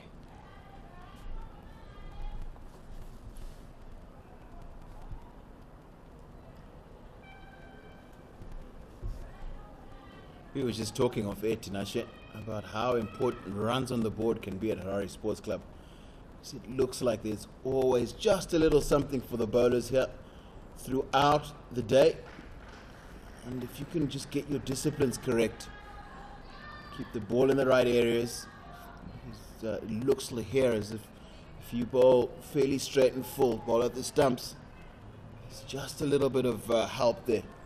Some stopping a little bit, some keeping down, and there's just been a little bit of movement. We saw one in particular where Georgina Dempsey got one to come back quite sharply at Lorraine Chuma. It's I think there's still a lot of hope in this game for Zimbabwe, as long as they can just get as close to that 200 mark as possible first off, and then maybe just bowl with a lot of discipline and determination and field with determination and take their chances when they come. This game is a long way from over.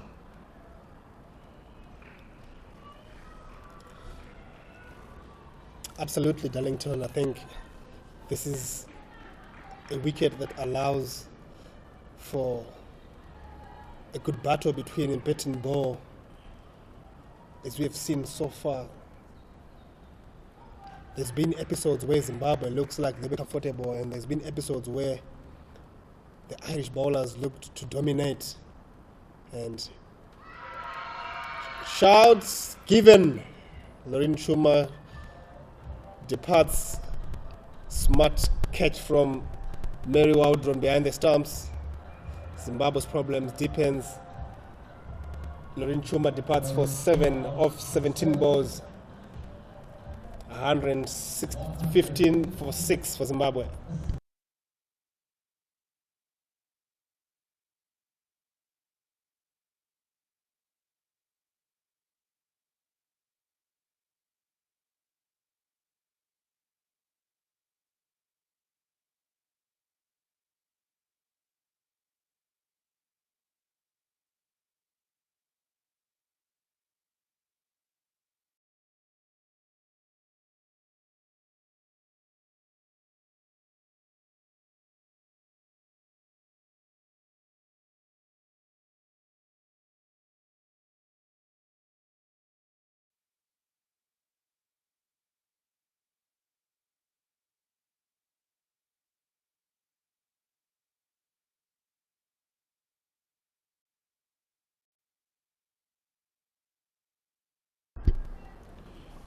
New batter at the crease is Nyasha Gwanzura, who's now at the non-striker's end.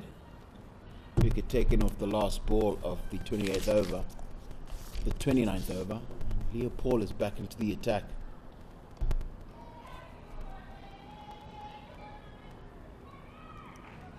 Precious Maranga gets one to short third man off the outside edge.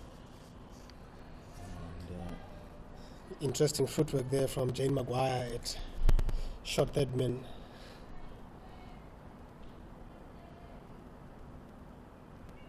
The Irish ladies football coach there might be getting your wits interested. Apart from that wicket,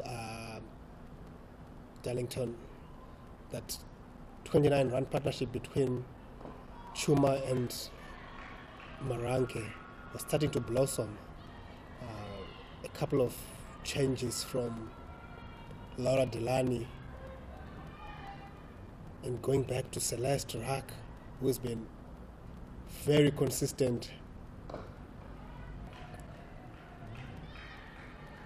finding the breakthrough for a captain again. That's why it's often so difficult to get partnerships at the back end of an innings, because usually tailenders usually aren't quite good enough to actually keep out a bowler's stock ball. And often the mistake we make as bowlers is to try and knock over tails, but you see Celeste Rack there did exactly the right thing. She just went back to a stock delivery and let her best ball do its work.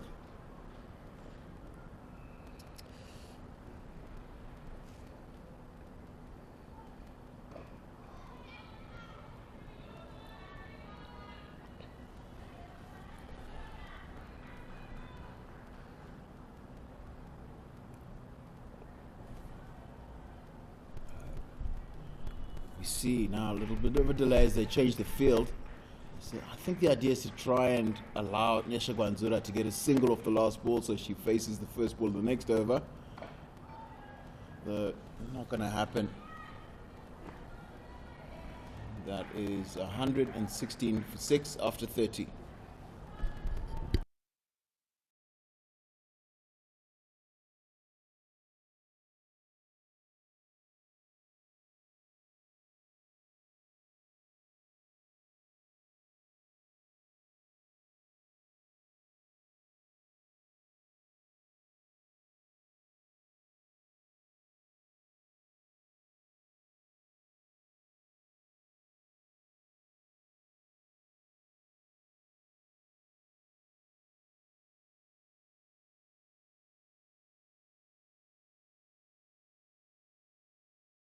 She's operated with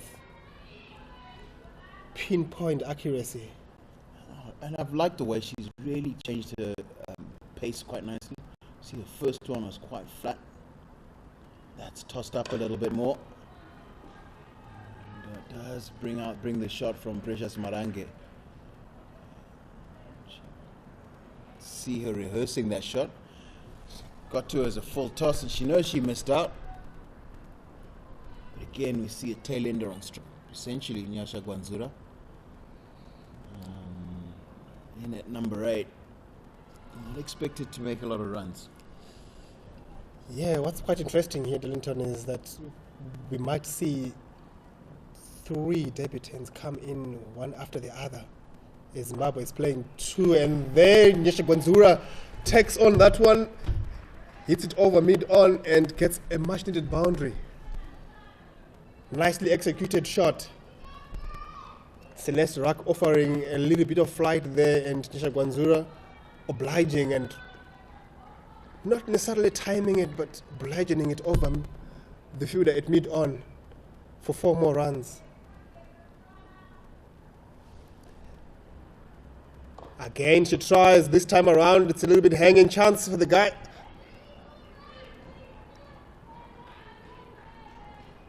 Two more runs. Didn't really quite get to Gabby Lewis. A lot of intent here from Nyasha Gwanzura, Darlington.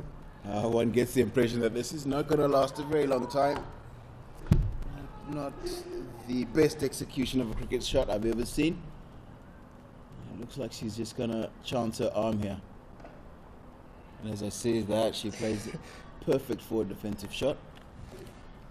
Tempted to say sensible.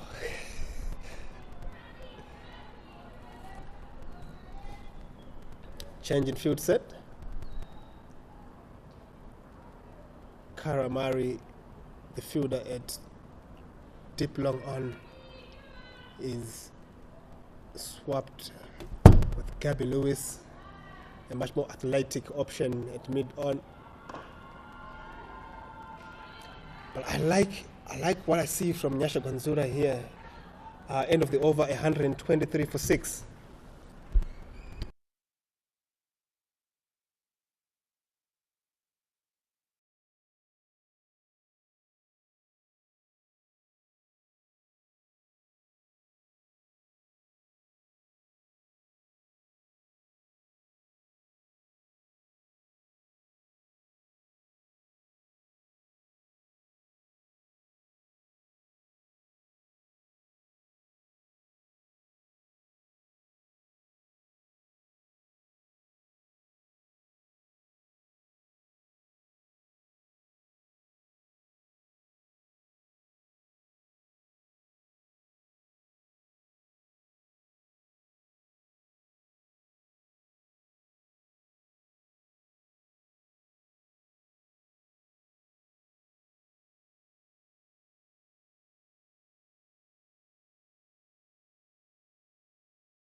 Zimbabwe have everything to play for here. 123 for 6.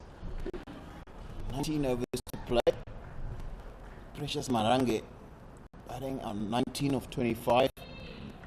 Newly arrived at the crease is Nyasha Gwanzura. Partnership of just 8. See, Leah Paul is into her 10th over. She's been good. 2 wickets so far.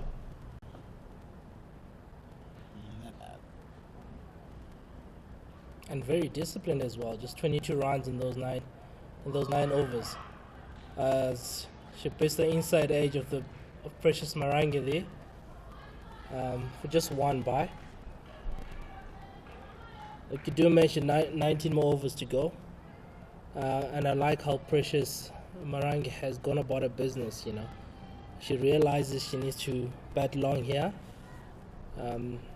She's really the remaining batsman out there, and she'll want to bat close to the 50th over. Let the tailenders bat around her, and if Nyasha Gwanzura can continue to rotate strike and give a strike, and as I say that, plays 1 through the covers for another single. It'll give Precious the chance, to go big at the end. That's right, I think. Yeah, I think you're right. Because I think the key thing is to get to around about the 43rd, 44th, 45th over.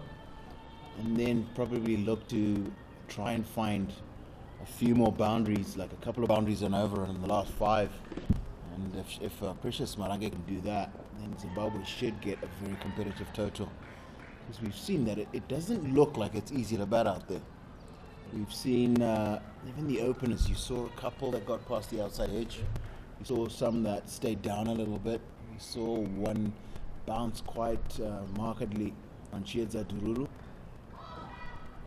And then you keep seeing Leah Paul, you keep seeing her getting past both the inside and the outside edge of Precious Marange's bat.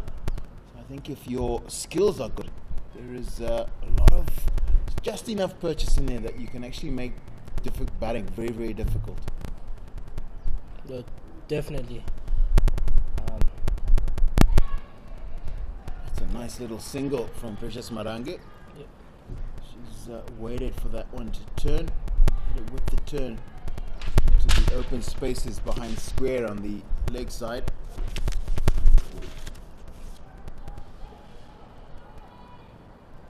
The most important thing now is just to make sure that Leah Paul completes her spell without taking another wicket. I think if Nyasha Gwanzura can do that, can achieve that, she would have achieved something worthwhile.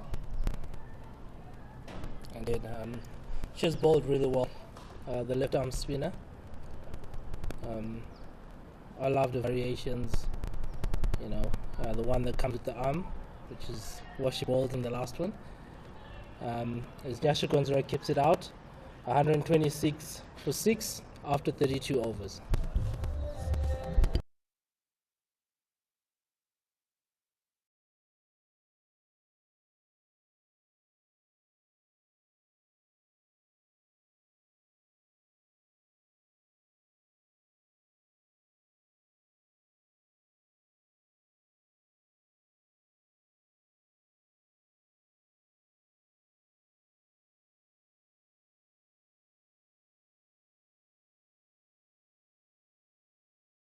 Golf course end.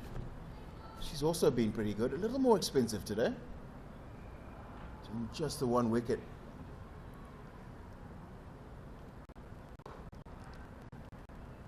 A really soft dismissal to get rid of Precious Marange. 20 of 29 of 30 balls, sorry. Zimbabwe now 126 for 7.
So that dismissal brings Tasman Granger to the crease.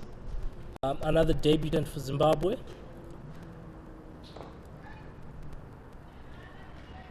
She has been around for a while in the T20 setup. Has represented Zimbabwe for some years now. But she's more of a bowler, so not much will be expected of her with the bat. But she will be looking to bat as long as she can, stay out there, knock those with the twos, and get the score as close to 200 as possible.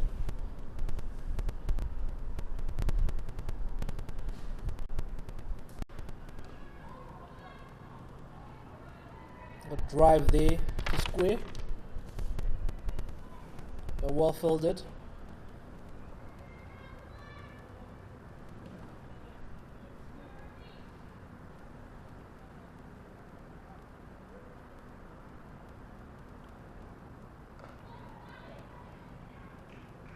Push into the cover region for a quick single.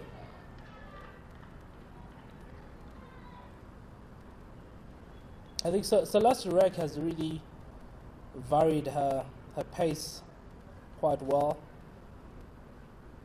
I think that's what led to the dismissal of Precious Maranga there earlier in the over. She's also been disciplined. She's kept nagging at that off stump. About 8 overs so far. And pissed the outside edge there. And that's 127 for 7 after 33 overs.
Change of bowler from the city end there.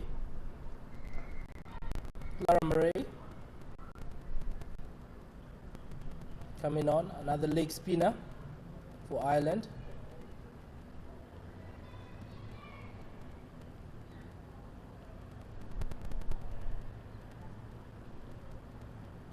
She's also bowled well today. A bit on the expensive side, but she's picked up 2 wickets in the 5 overs she's bowled.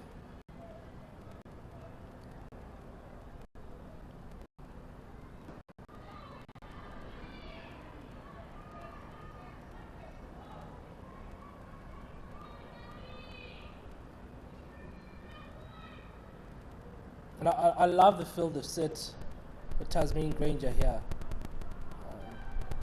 Not giving her any space to breathe. A beautiful delivery there. Not giving her any space to breathe at all, you know. You've got a point, you've got your cover, you've got extra cover. You've got a catching extra cover and mid off.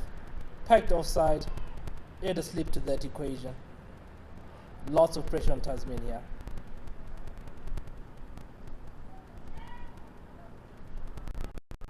Missed out on that one.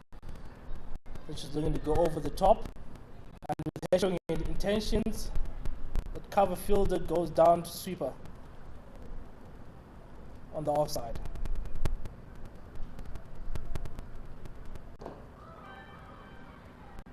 Quick single there, well ran.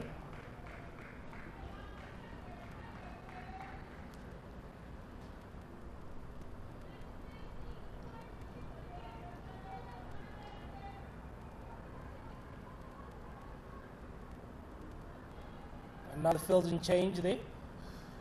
Nyashu Kwanzura coming.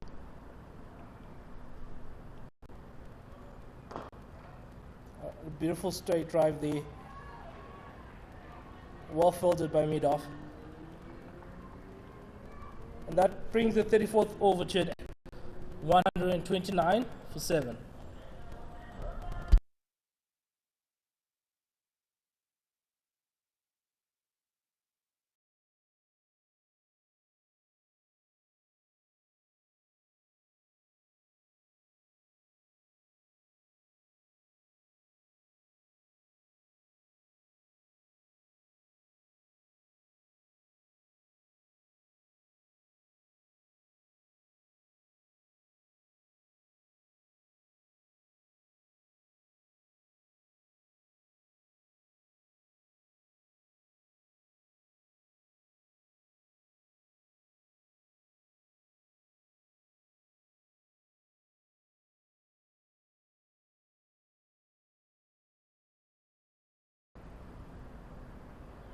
So Lester Rick continuing and beats that outside edge again.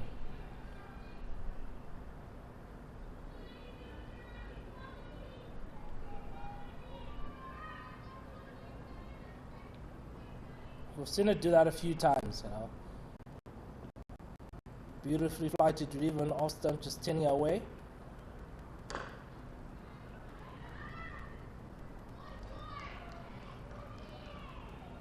And it's caused some problems for the batsman.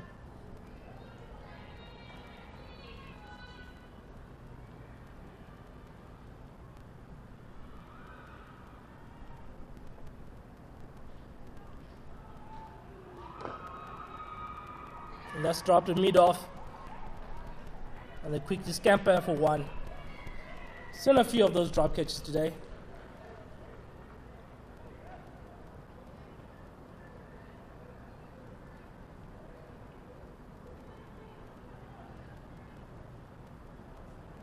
And once again, it has been Granger on strike. Pressure being added. Carl Corner came up to mid wicket and deep cover up to cover. Trying to stop it from taking that single, you know. And she just hits one over long on for 4. Well, it was a beautiful shot, and all she's saying there is, well, I can hit it as well. But I'm pretty sure Lola Delaney would not mind what's happening here. I think she wants Tasmin to go over the top. She's done it once. Let's see how many more times she can do it. I think that's what the captain will be thinking here. I think you're totally right, because there's just enough purchase out there. One is going to turn up as bad as expect, and that's when you get that error. And the thing about, I found, as I said, bowling to Tailenders, you've got to be a little bit more patient than you generally are, as a rule. You've got to allow yourself 5 or 6 maybe overs to get each tailender out, as opposed to generally we want to just bowl 1 or 2 balls at a tailender and knock them over. So it's a question of just being patient from Irish perspective, and then from the Zimbabwean perspective, I think you just got to be disciplined, but also quite aggressive as you're allowed to be. True that. And at the 35th, 134 for 7. Sorry, that was good.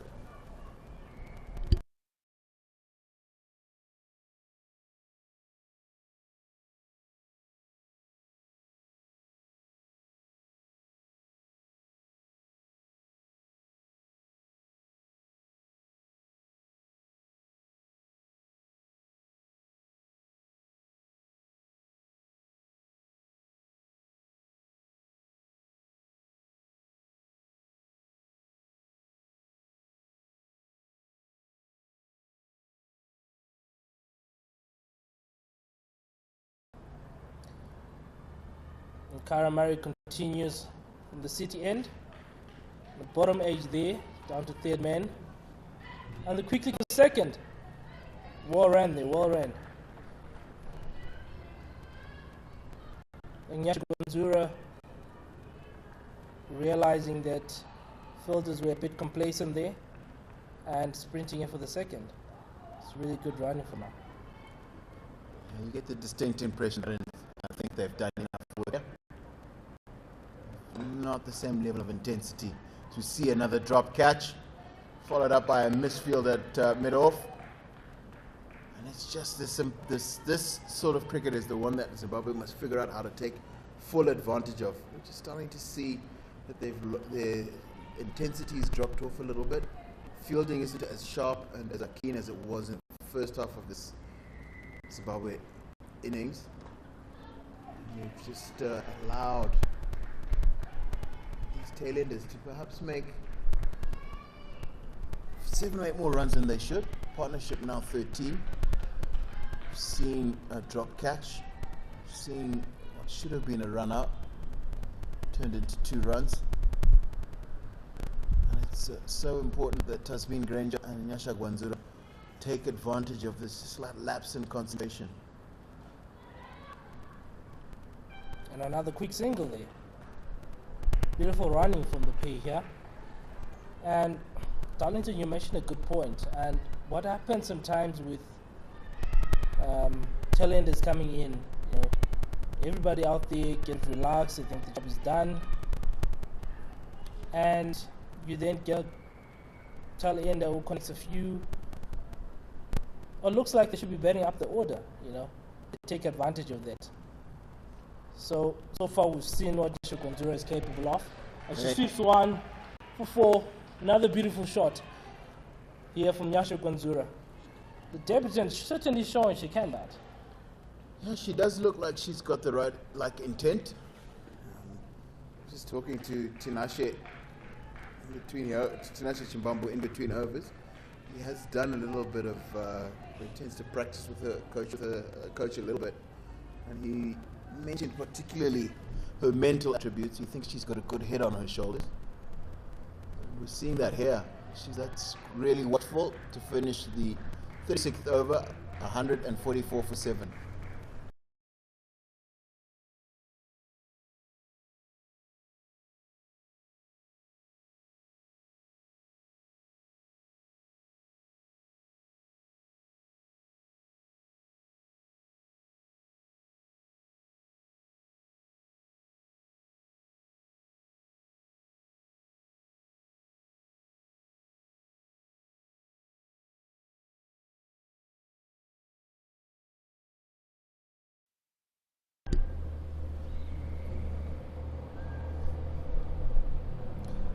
Celeste Rock going into the last over here. Again, well played down to the sweeper on the offside with single. And look, I think this partnership seems to be going quite well for Zimbabwe. If they can continue knocking these singles, and again, just getting closer to that 200 mark on this track, it will come in handy for the bowlers. Very right. And then remember, the other thing is, 145 doesn't sound like much, but it still runs that Ireland have to make. And then these conditions are going to be, I think, as hard as Zimbabwe has found batting here, Ireland is going to find batting equally difficult if Zimbabwe make the sort of right set of choices, ball in the right areas, and set appropriate fields for their bowling. So, and which is often why, as an adage we were taught earlier, bat first, because runs on the board are always an advantage, and Zimbabwe is going into this game having that advantage. We see Ireland really falling apart in the field here. We see another misfield. And I like that the Zimbabwean batsmen are taking advantage of those misfields. You know, they are late, keeping an eye on the ball. You know, just the basics you're taught when you're out there on the coaching field. Oh, beautiful delivery. Seen a few of those from Celeste. It's flighted outside off, turning away, but in that outside edge. It's a beautiful delivery to see, to be honest.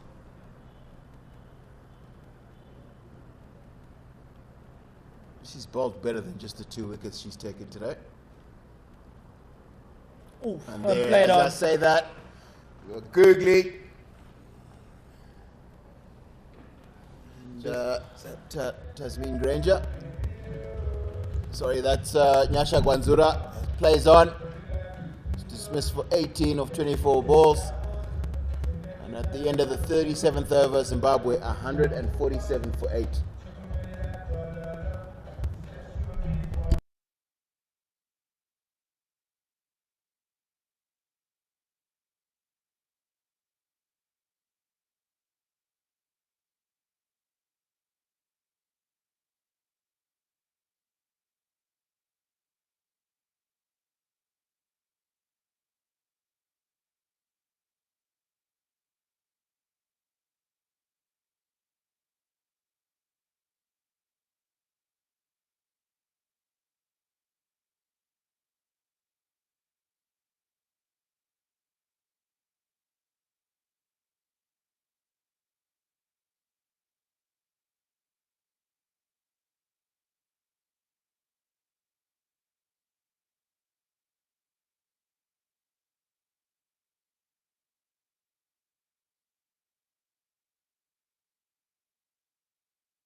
Another bowler who's I found really impressive today, Georgina Dempsey. Been brought into the attack from the city end.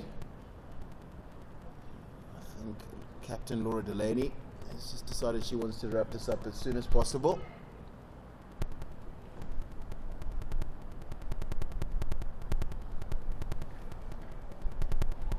Immediately, Dempsey gets one past the outside edge.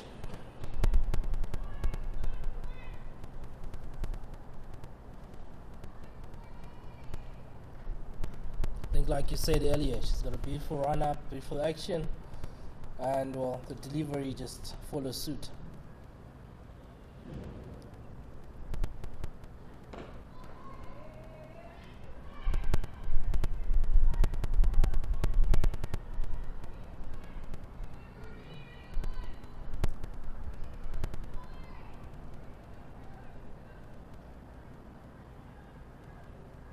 It's interesting, we haven't really seen much shape through the air. We've seen a little bit of nip off the wicket, but it's been slow enough that batters haven't really been troubled by it. So the wicket looks quite slow and low today. Indeed, you know. But the thing about this track, as long as you hit your lines and your length, you know, it's quite difficult for the batsman to get that ball away. And coming on strike now, Audrey Mazashaya, also on an ODI debut. So she'll want to just get better on ball, get those nerves out of the way. Well, she does that straight away. Pushes that one to extra cover.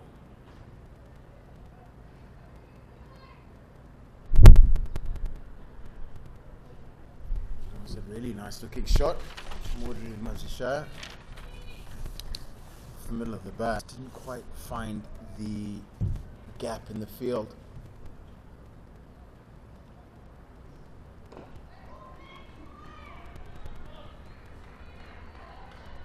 It's a nice start from Georgina Dempsey.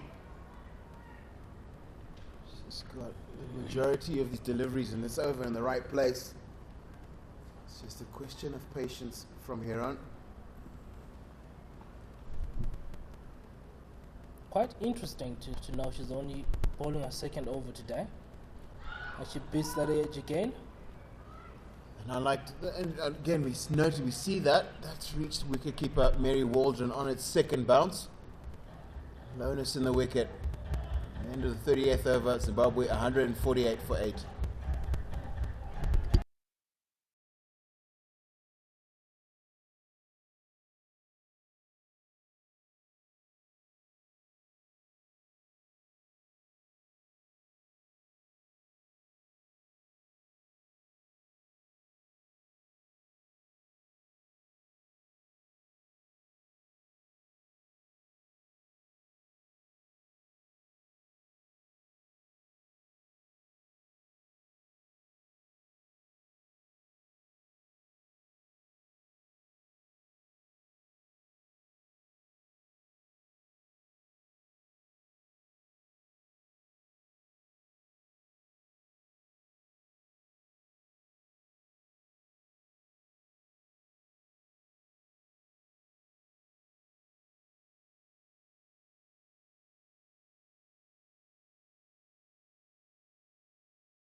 see a little shout, more of hope than of certainty.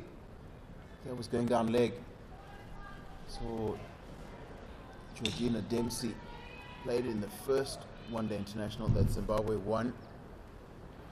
She struggled a little bit. It was quite expensive. 8 overs, 9 for 53. She's starting to look quite impressive today. And that's a good shot from Tasmin Granger. And she's helped by a misfield. Comes back from the second.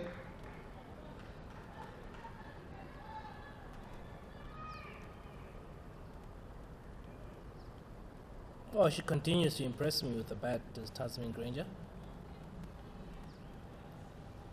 Again, playing down the ground. She's looked to do that the whole time. Kept the best straight, playing into the cover region and straight back. And will definitely serve her well, as long as she stays out there.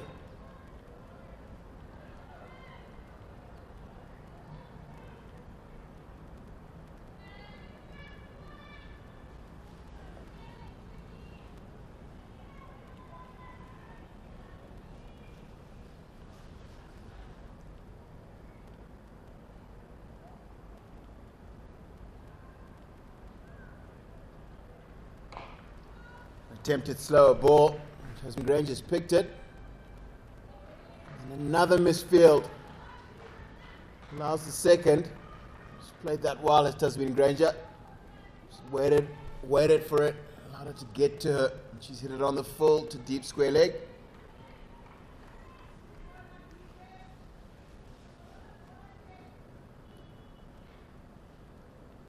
The running has been pretty good throughout the Zimbabwean innings. Again, they plays it down to third man for another single. And to be honest, when you get tracks where it's hard to see those boundaries, the running between wickets gets even more important to the whole score. Because you don't want to be stuck on a particular score and then try and hit out and lose wickets. And that's the end of the 40th over. Scores 159 for 8.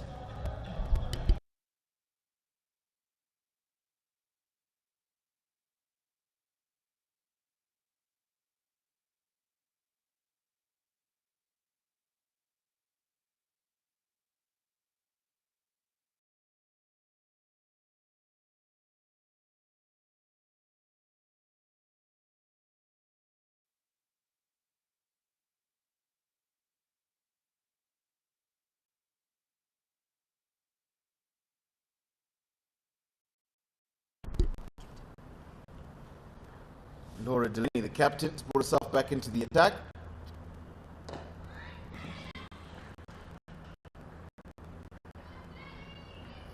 Audrey Mazashai has played the first one quite well. Field is back on the boundary. She just needed, sorry, that was Tasmin Granger. She just needed to get past Laura Delaney on her follow through.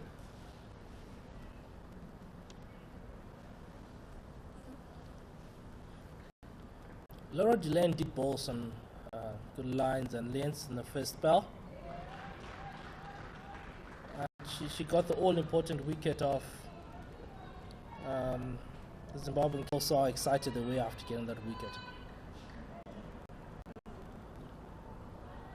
She's just kept it very, very simple.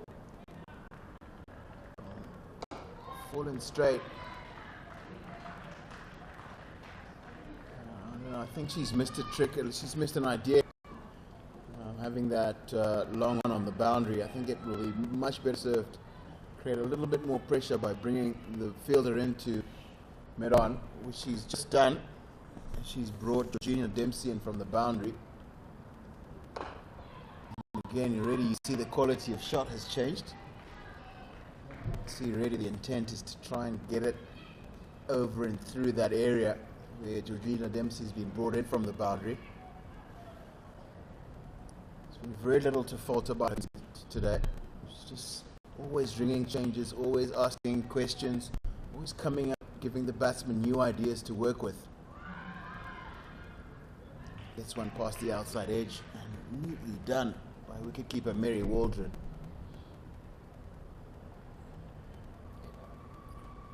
You're right, Darlington. You've got some Tailenders out there. Put the pressure on them. Let it try and go over the top, which is what it did try and do just after that fielded long on was brought up to mid on. She might get it over the first time, or rather chance to do that two, 3 times. And again, there we see now they've blocked the single, and it brings that over to an end. 162 for 8 after 41 overs.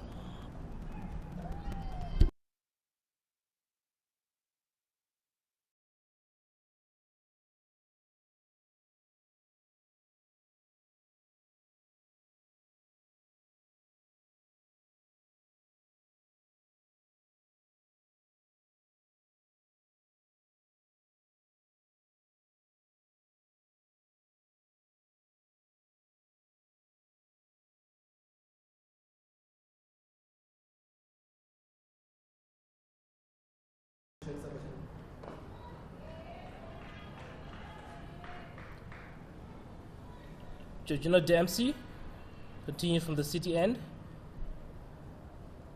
and starts off where she left up in the last over. Running length on that off stump.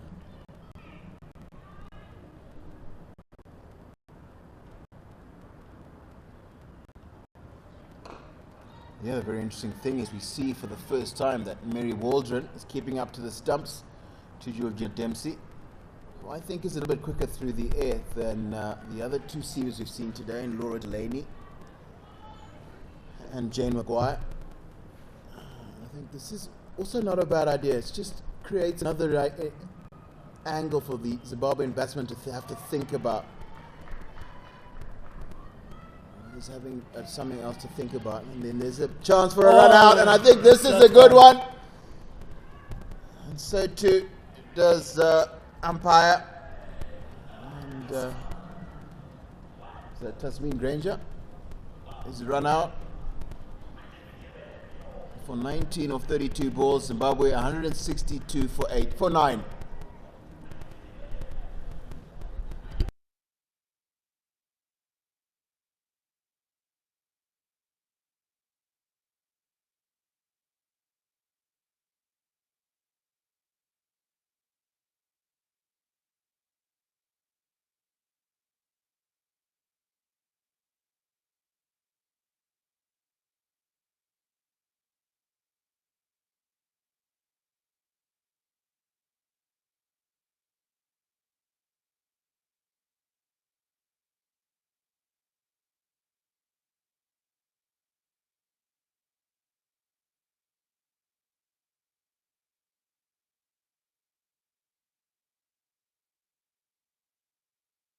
And we see finally Ireland get it right in the field.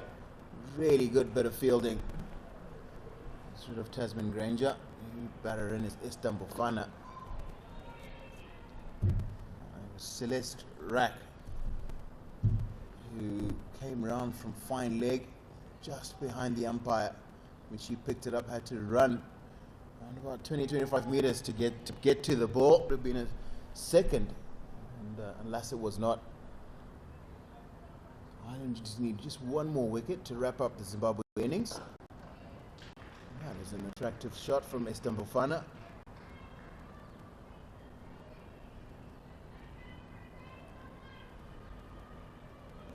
What's interesting about this Zimbabwe team is there aren't any out-and-out tailenders in the side. Every single one of the bats I've seen today looks like they know just enough about batting to be able to make some runs. Very true, Danny. The cover drive we saw from a number 11 batsman. It might just make you think otherwise. 164 for 9 after 42 overs.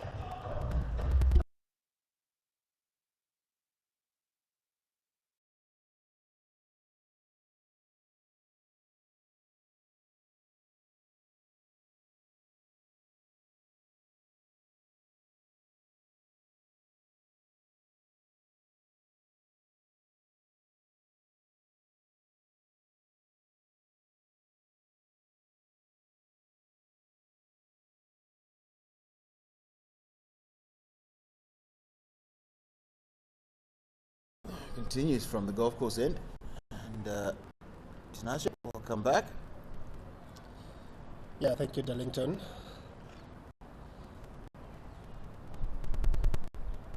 Zimbabwe just looks like they're finding the goings a little bit tough. But again, like you said earlier, runs on the board is a different kettle of fish for anyone, and it could be for Ireland, who haven't chased in this whole series today.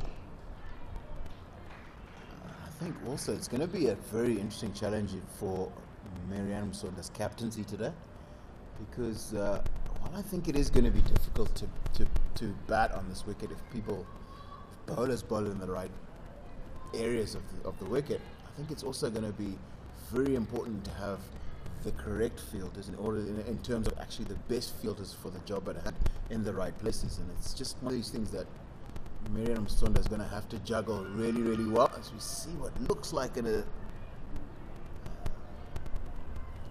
stumping chance.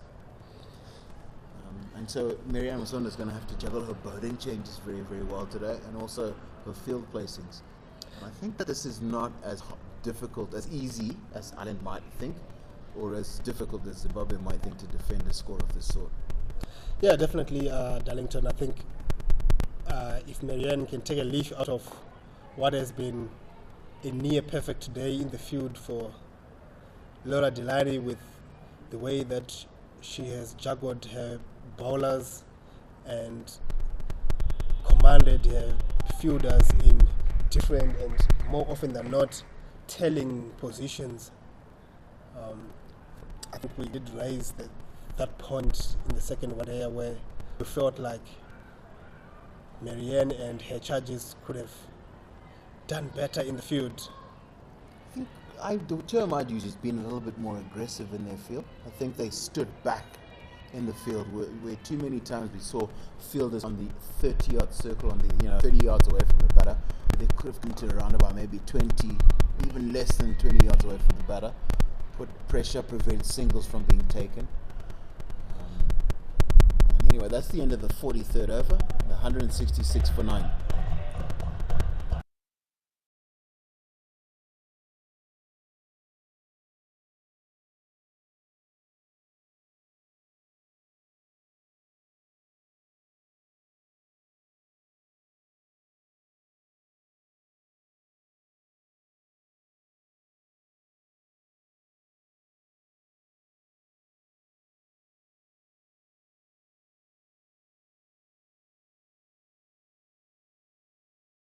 And then continuing on from where we were at the end of the last over, I think the other thing was Ireland haven't done as well today as they did in the one-day international they did win, is their catching hasn't been up to standard.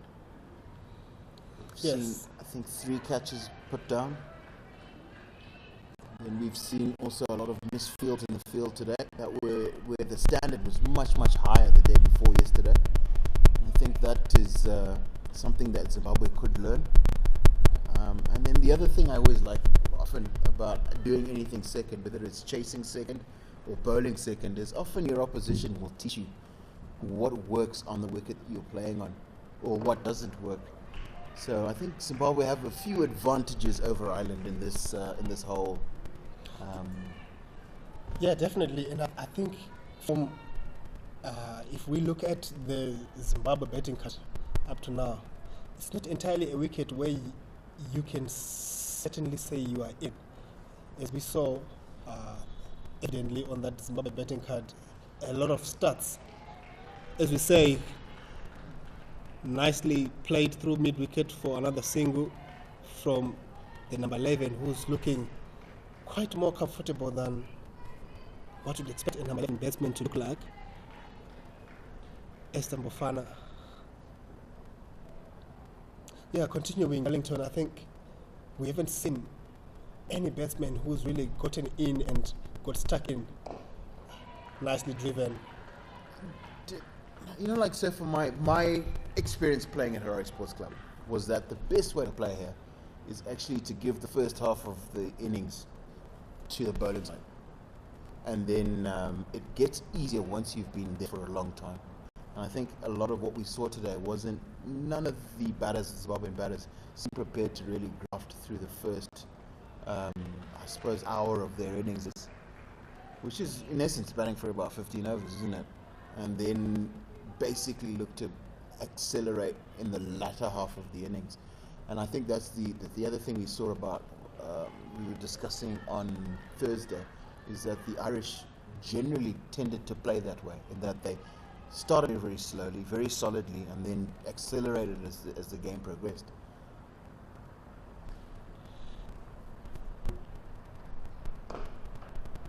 Again, solid from Esteban Bafana to end the over, 169 for 9 after 44.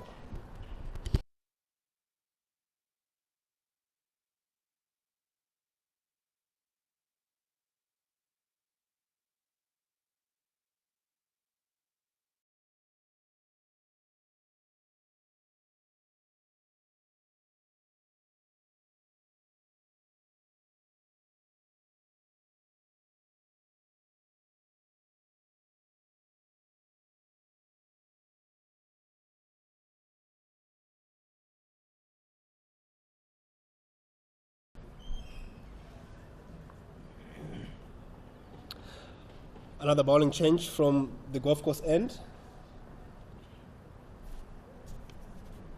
Maguire comes back into the attack. And again, like Tailenders was emphasizing, Ireland haven't been quite at their high standards. If you Celeste Rack at point gives away a chip single. Valuable runs for Zimbabwe at this stage. Muted shout. Seems to be just sliding down the leg side, and umpire Percival Cesara is not interested. Darlington, coming back to what we were saying about the Harare Sports Club wicket that we have at the moment. 6 starts from the Zimbabwean ladies, and none of them really pushing through and dominating this innings. Well, as I was saying to you, I think the problem is you look at the scoreboard and you see around 15 or 16, and normally, or 20. Normally that means you've been there long enough, you hit a couple of boundaries and you're in. I just, as I say, I just think that Harare Sports Club is a little bit more complicated than that, and that there's always a little bit of seam and movement for assistance for good bowlers. And what you do is you get to 20 and you think you're in and you're not quite in. And then the first one that does it, misbehaves just slightly, is going to knock you over. We saw Marianne Msonda got quite a good one. That she was playing for the ball going away, and it's nipped back and gone through the gap, that she's playing a cover drive. And as an example, I think it's just a little bit harder to actually score runs as quickly as we'd like. So I think, like say strike rate around 65, maybe 70 would be quite good here under these conditions that we're seeing today. Whereas normally you want to try and see a strike rate in the 80 plus range. Nicely driven on the up. It was a full toss, and the chance dropped at mid-off. Another single to Esteban Bafana.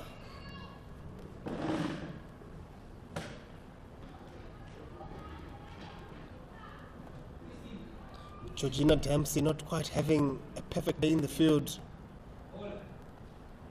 The fielder at mid-off gifting that extra chance to Esteban Bafana, and this partnership gets past the 45th over, 172 for 9.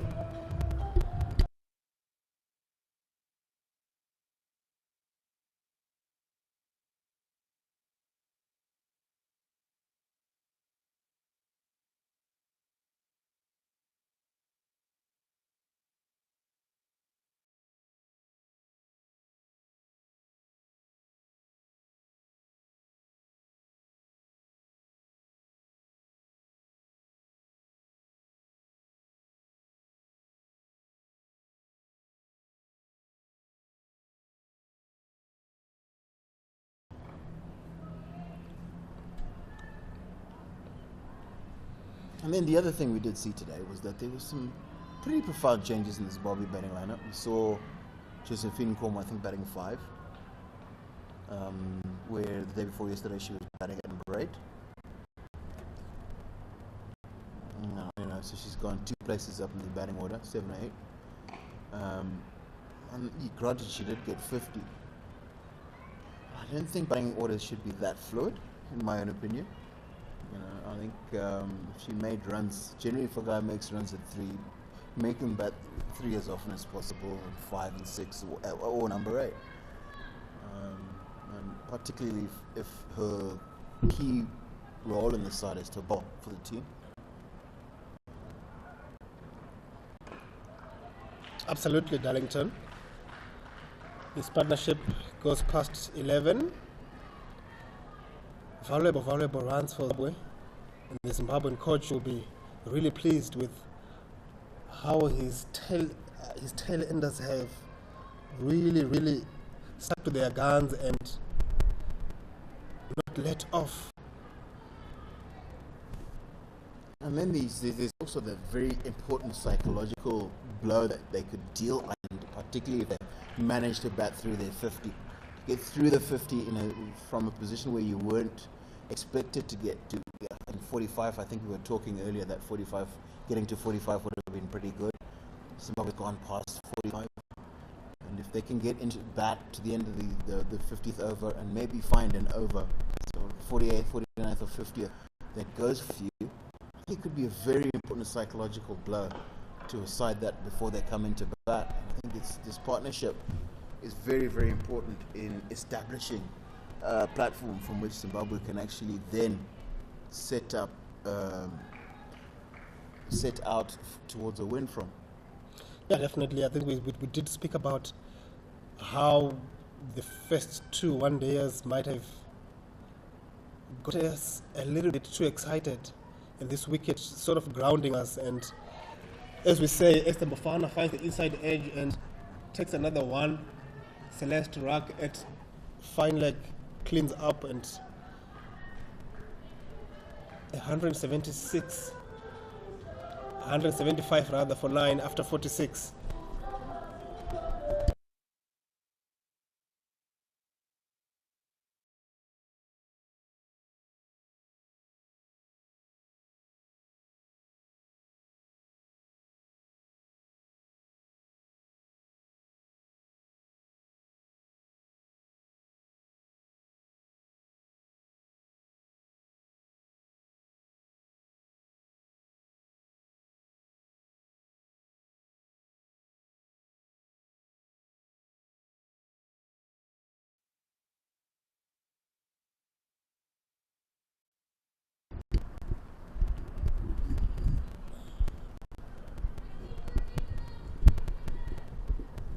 Jane Maguire is into her 8th over.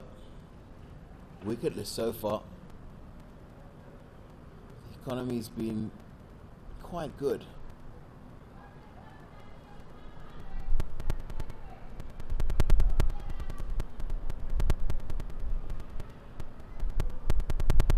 It's been fascinating how hard Zimbabwe have made Ireland work, particularly for the last 3 wickets. Yeah, definitely, Darlington, that group of debutants really showing some grit, some much needed grit, actually, in a situation where Ireland might have thought that they could bundle Zimbabwe here for 150 odd.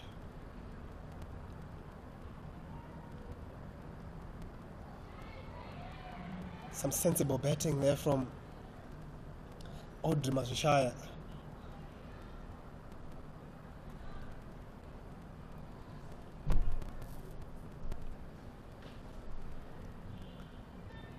If Zimbabwe is able to bet their allocation of 50 here and manages to find an over or 2 that goes for 10 plus runs, that psychological blow of getting past 200 might just balance up the equation here. Yeah, we just saw Audrey Mazishaya leave one outside off stump. And that's jumped a little off a good length. We've seen balls in similar areas actually stay down and come through long way below shin height, like below shin height, below knee height anyway. So clearly it's not going to be that easy to make runs here. Any amount of runs that Zimbabwe can add to here would just be an extra amount of pressure.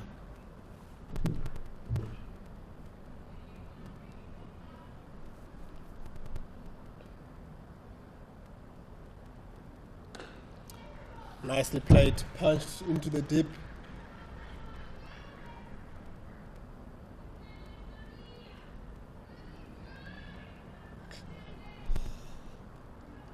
Georgina Dempsey,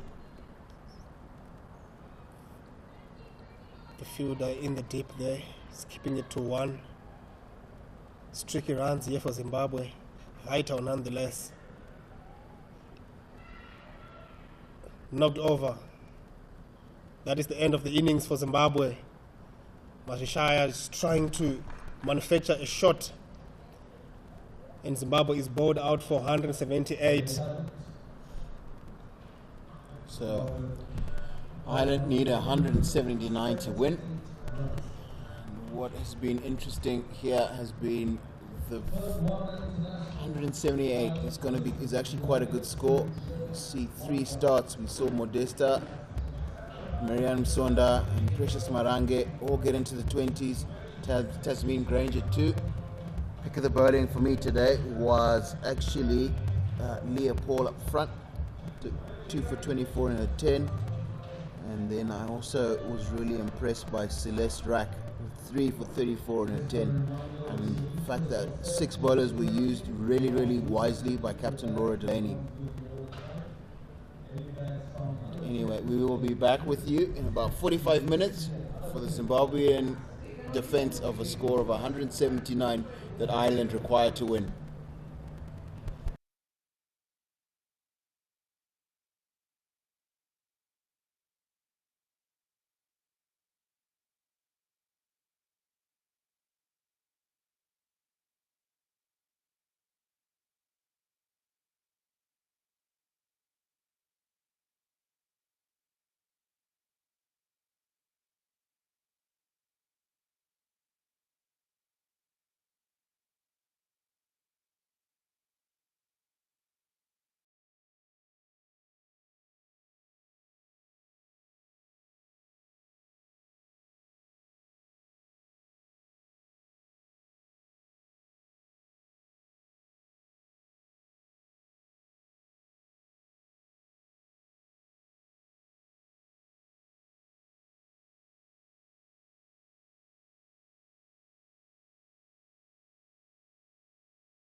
going to see some very entertaining cricket this afternoon.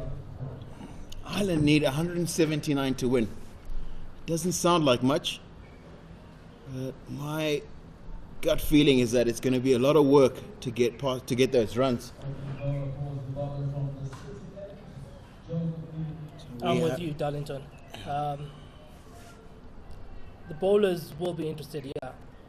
You hit your lines, your length's right, and you're in the money. So I'm looking forward to seeing what this innings brings. Josephine is coming in from the city end. Again, I think we're going to see a lot fuller today. Immediately, you see the first thing she's done is bowl really, really full. I think we're going to see a lot of really full stuff today. It's just a slowness in the wicket that I think will be useful. If you get it in the places and straighten fully enough, there's a lot of catches in front of the wickets. I don't see many people getting caught behind. It's just not the pace and bounce that we're used to seeing at Harare Sports Club. And we saw Leah Paul, very strong square of the wicket, got 95 in the second one-day international, and Josephine Nkomo has immediately bowled one ball at her from over the wicket. And saw her use that angle and trying to get the ball wide of mid-off. And she's, from the second ball onwards, she's come round the wicket, cut down that angle, so she's going to be forced to look for her runs in other areas on the ground. I think that this is a really good ploy because you just want to create as much new information for batters as possible. And this is something that Zimbabwe have not done at Leopold. You don't see lots of wickets caught behind. To be interesting to see how long it will be before we see a catching cover, because we did see in that first innings the ball holding up a bit, and once the batsmen start pushing at it, can get some chances in that catching cover region. That's right, and it's interesting that we see very different fields. We mentioned earlier that I thought that Zimbabwean fielders hung too far back. We see we've got 6 fielders in the circle plus the 10 catching behind at first slip. All 6 fielders are all the way back on the edge of the 30-yard circle. And it's interesting that the Irish fielders were much, much tighter throughout the Zimbabwean innings. And it brings Gabby Lewis on strike. Really tall, really elegant player, stands upright, looks to hit mostly down the ground. And I think that is probably the prime candidate for a catcher at short cover. Someone who's looking to get through the mid-off and mid-on area. You could get catches on either side of the wicket. And straight away we see that fielder who was at sweep on the offside coming up to the covers. Obviously because of the difference between the two batsmen. You did mention Leah Paul, very strong, square off the wicket. That's just a single to third man. Ball, then they take 2. Zimbabwe will want to cut down on those misfields today. But like I was saying, very different players. Leah Paul, very strong, square off the wicket. Has they straight away had the sweeper down there. Gabby Lewis plays more straight, and they brought him up. But we see the end of the first over here, and 3 runs off it, and no wickets lost.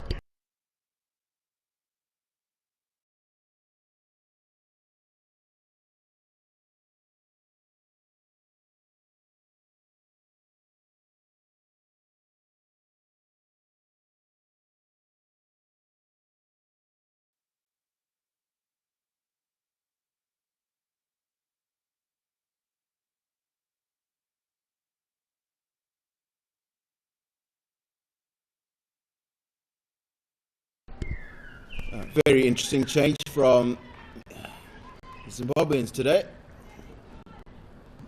We see Precious Maranga has been given the new ball. She bowled really well in the first one-day international. And I think like the fact that she had interesting changes of pace.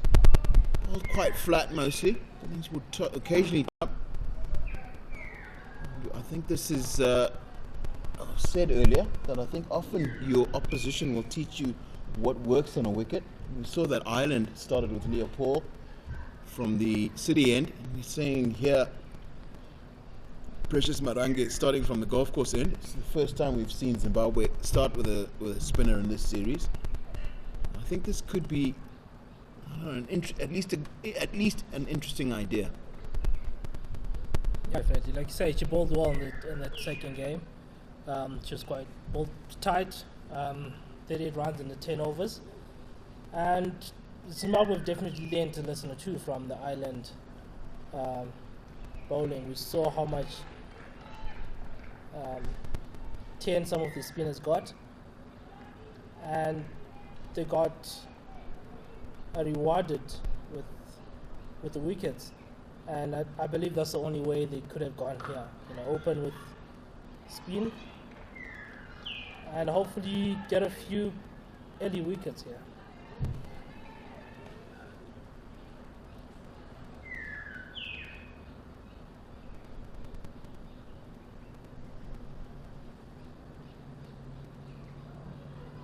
That's the change of pace. It's a little bit slower through the air. Just a little too straight from Precious Marange. That's what we just mentioned earlier, that she mixes up her pace quite nicely. Didn't quite get it right that time around.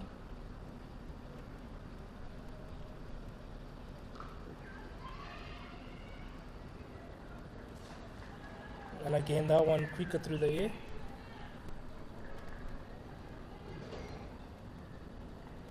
On the ploy here, I should just try and bet the batsman in the air, with that flight. Get them to chip it to mid off or mid on. Or maybe just beat that edge and get the batsman just dragging that back foot out of the crease for a stumping here. Too deep. Another quick single. And it doesn't see what you said earlier, the Zimbabwean field is sitting back on the circle, and let's give them that chance to take those singles early on here. And here's another very interesting thing: when Leopold is batting, you have 4 fieldsmen in the cover region of the ground. You have 2 just behind square, just behind point, 1 at extra cover, and then a sweeper on the offside.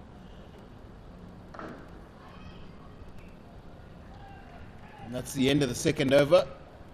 And Ireland 7 for none.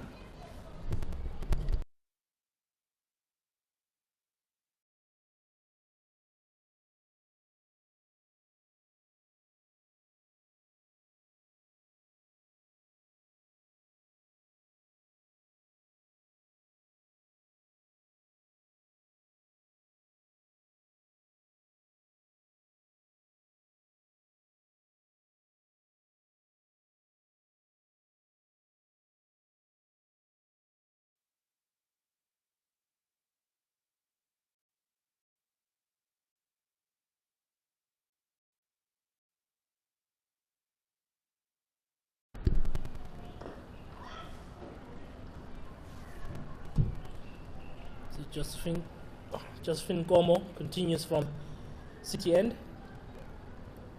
She had a pretty decent first over. I think on the mark straight away. And she continues coming around, looking to tightly a pole in. Stop of any room. And then we see she just uses that little bit of room that she got there. And that's 4. Very strong in that area is Leopold. Very strong. I'd just, we see Miriam Son first slip. I think that might be a slightly better idea to get her into that region in the gully, finish gully, where Leopold got that delivery through.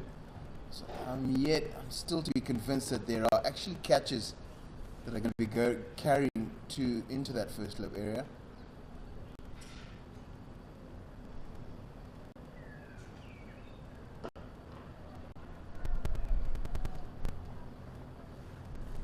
Back on the money. keeping things tight there is Josephine Gomo. And she wants to stay there. She wants to stay there. If Leopold wants to get the offside, she needs to create that room herself. You know?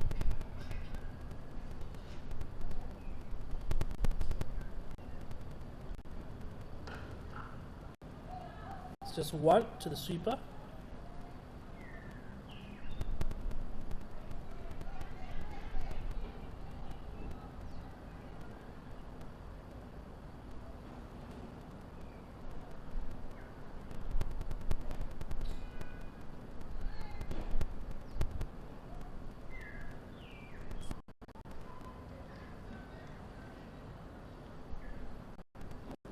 And once again, we see the sweeper coming up to cover region.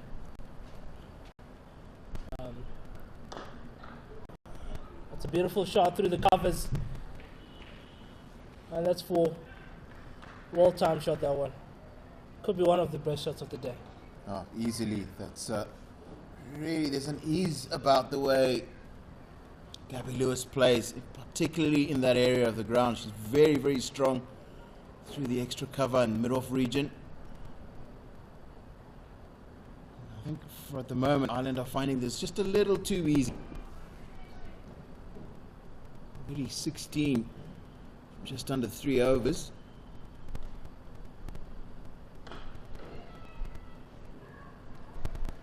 And that's the end of the third over.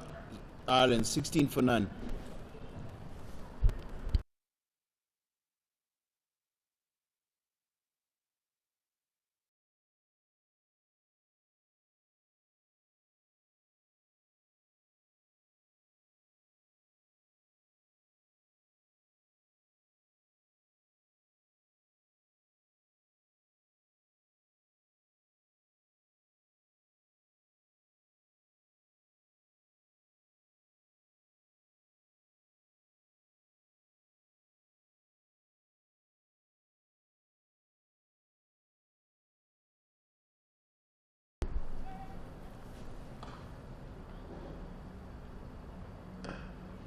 That's much better from Precious Marange. I think that's exactly the line she's got to be on.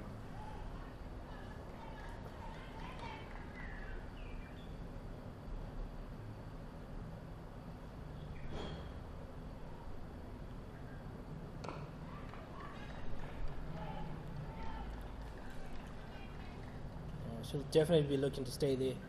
You know, starving Leopold of any width whatsoever.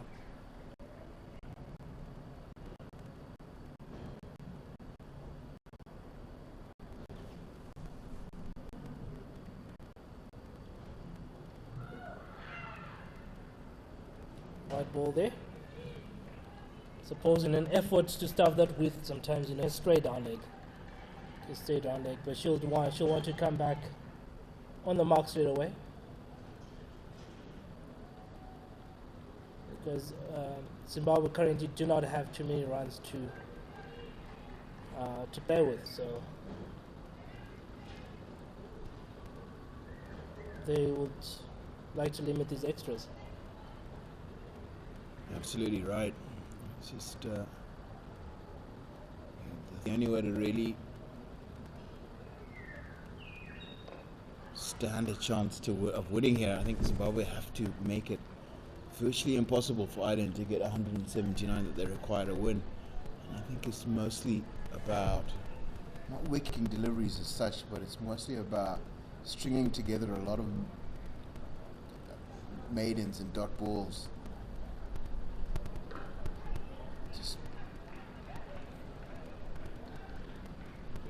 It's just about finding a way to get each of these two Irish batters to bat in a way that they aren't necessarily accustomed to or looking forward to playing.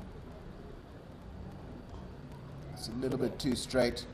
Ball has played that very, very well. She's gotten it fine.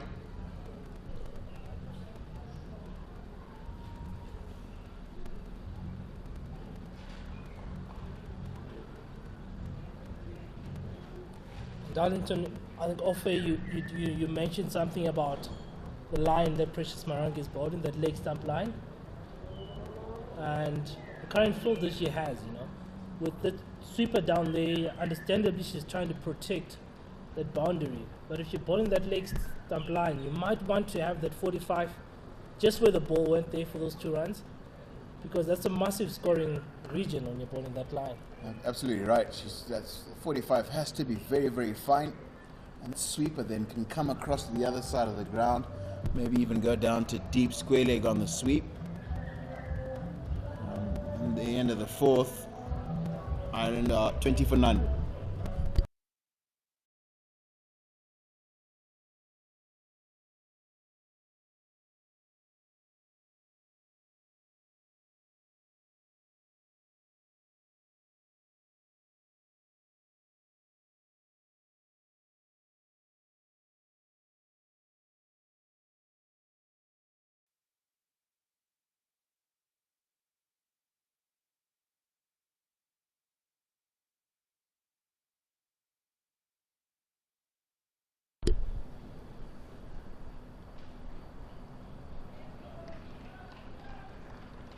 And we just see the lack of carry.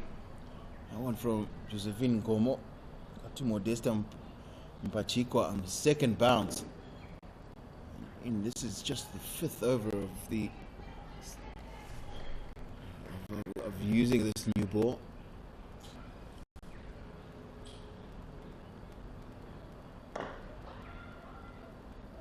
And it's strange. Often the best thing is to actually look when wickets are staying a little low.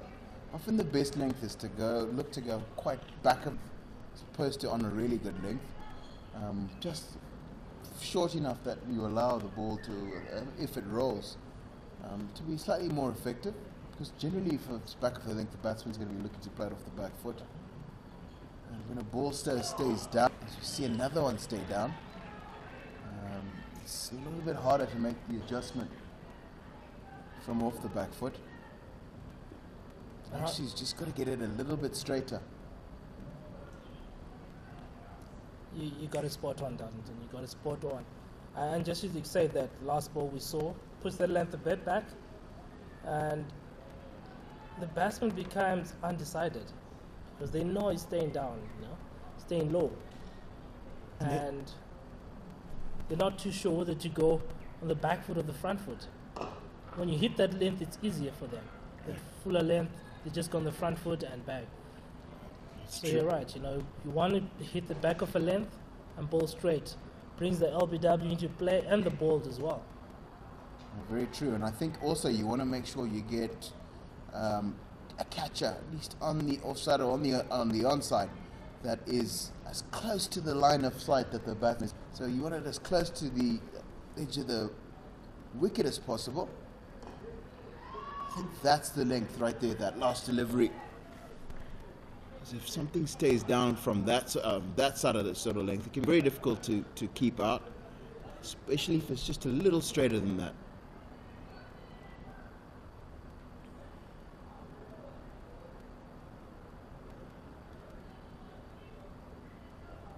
Just would love to finish this over well. As we see Tedman come up and Madoff drop down to the boundary.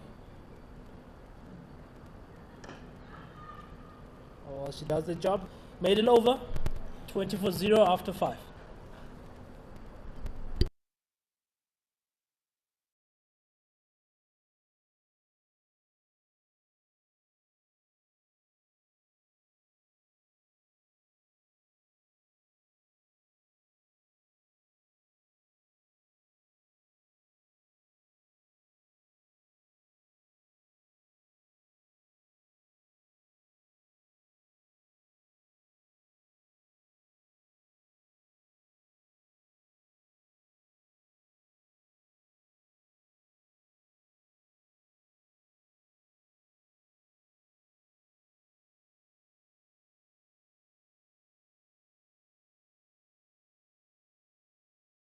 And that's been done. Miriam Sonda has just brought an extra fielder across to the other side of the ground to Leah Paul, and having done that, Precious Maranga is just a little too wide, just a little far enough outside off stump for Leah Paul to get that single.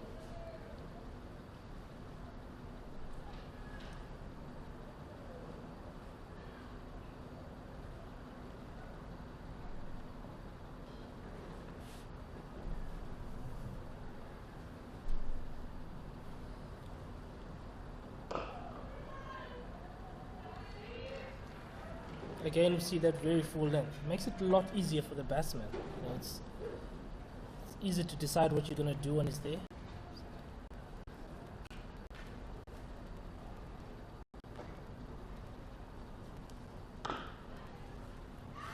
It's a beautiful shot, just for one.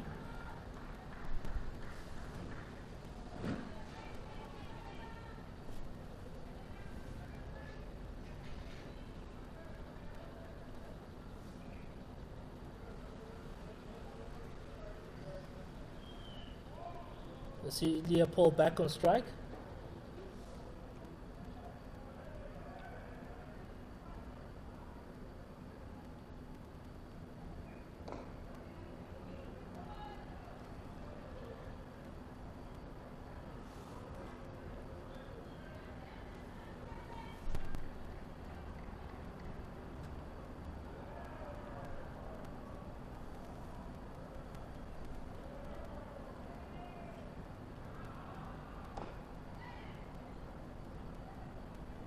That's just one to the sweeper. Look, I really like the idea with Precious Marangi bowling to Leopold. You know, spoiling that leg stump line. It really starves there of what she wants to do. But interestingly enough, there's a sweeper back while she's bowling that leg stump line. I think it'll be more effective because you saw she had to actually make that shot to step outside the line of it, get it into that sweeper region. So couldn't hit it with much power. And probably a fielder in would have stopped that single. But anyway, more about that when Tinashe joins you after in the 7th over. Ireland now 23 for 9 and 6.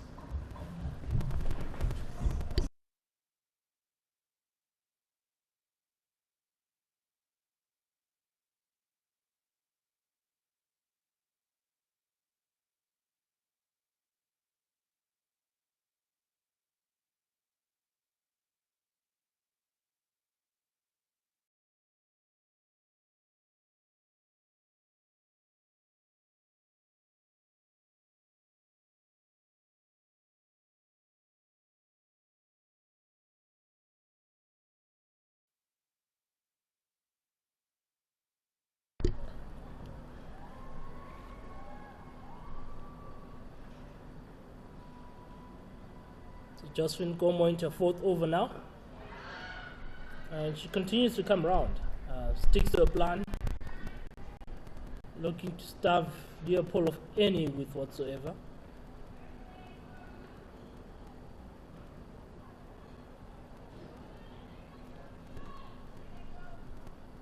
In this over, we just removed that sleep that was there earlier on.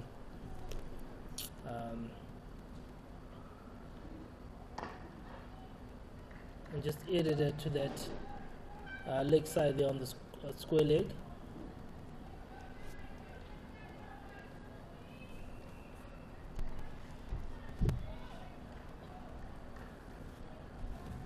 Tinashe, welcome.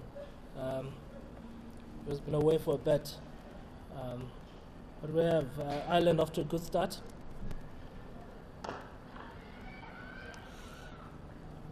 Yes, good afternoon. Good to be back. Quite interesting matchup here today. Zimbabwe managing 178. One is tempted to feel this could be a straw for Ireland, who have hit 250 in both their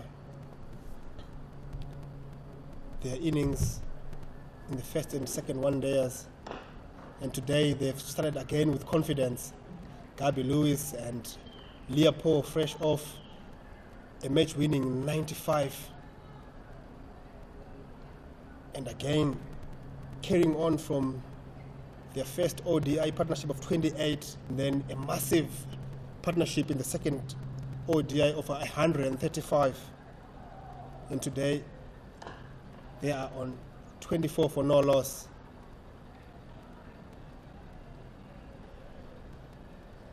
Good win. what has been your feel about these two openers? I think they've been brilliant for Ireland.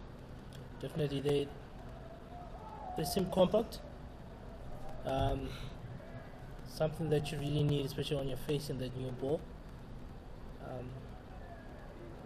Played through the line, and like we said, Leopold just hits that on pass square for 4. She's really just waited for those bad balls and the balls in her area, which is that wideish area, and she's punished them like what she did last ball in the 7th over. The score is 29-0.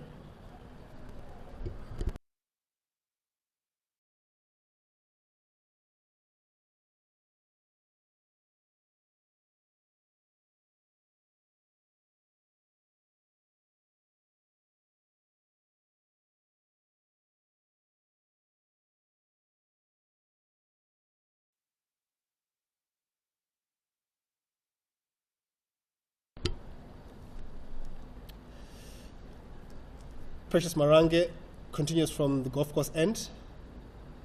Change of game plan today from the Zimbabwean dugout. So straying past the wide line, umpire Percival Sisara happy to signal that to the scorers.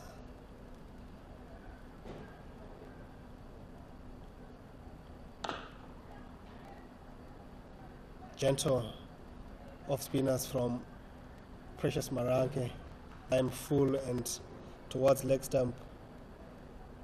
Gabi Lewis drives it straight down the ground to long on. Mbofana, one of the seamers who hasn't been used yet today, doing the work in the deep. Quite an interesting field this one for Precious Marange. No one in the deep at the square leg boundary. Serving the single in the mid-wicket region, but funnier things, they still find the one, which we have spoken about earlier, how Zimbabwe have sort of let Ireland enjoy the spaces in between them and rotate strike quite easily. Good win. No, indeed, and we see they continue hanging on that circle. Obviously they do walk in, but as you see even now when we look at it, they're still just about on the circle. And if you just drop the ball there, it gives you a chance to quickly run through for a single. Yeah, definitely, and we have seen how good they've been in terms of rotating strike, because up to this stage they've only had 3 boundaries, but they've managed to tick it over and maintain quite a decent run rate at the moment, which is 4.6, but just only having found the rope thrice, which tells you how good they've been between the wickets and how well they've communicated. They know each other well, these ones, fresh off a 135 partnership between them. And again, we see that straight bat and another quick single to mid off there. Brings us to the end of the 8th over. 33-0.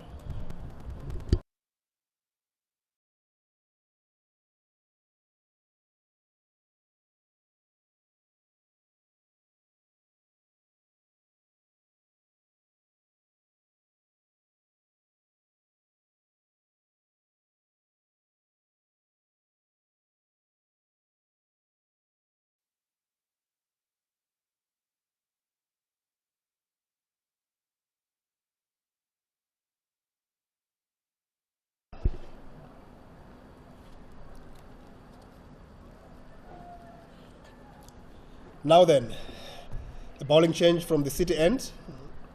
Marianne Sonta, the captain, decides to bring Mbofana into the attack. Mbofana found the breakthrough in that previous one-day international which Zimbabwe lost. 2 quick fire wickets.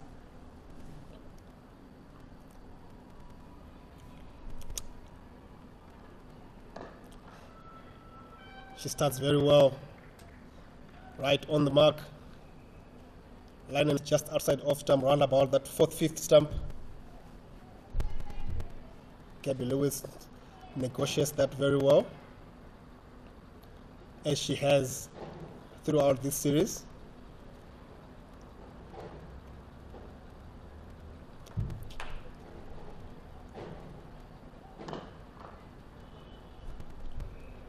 Well, that's the line she wants to be bowling, but I think she wants to bowl it a bit shorter, back of her length, a good area. Utilize that uneven bounce on this pitch. So give the ball the chance to do something off the track. Because she was a bit expensive in the second ODI, went for 71 10 overs. She bowled, and she would love to be a lot tighter here today. You see her bringing some changes, bringing up long off to mid off, trying to stop that flow of singles here, which I think is a very good idea.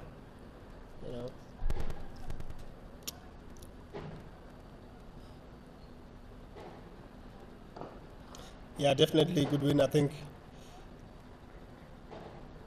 all of us here in the comment box, we have lamented to how important it is that Zimbabwe are a little bit more aggressive in the field today, as we see again in that cover line, Marianne Musonda, Ashley Ndiraya, Chuma, all touching the ring, and it gets very easy for them, for Ireland to sort of drop and run and pick up those elusive singles in this power play. As we see there,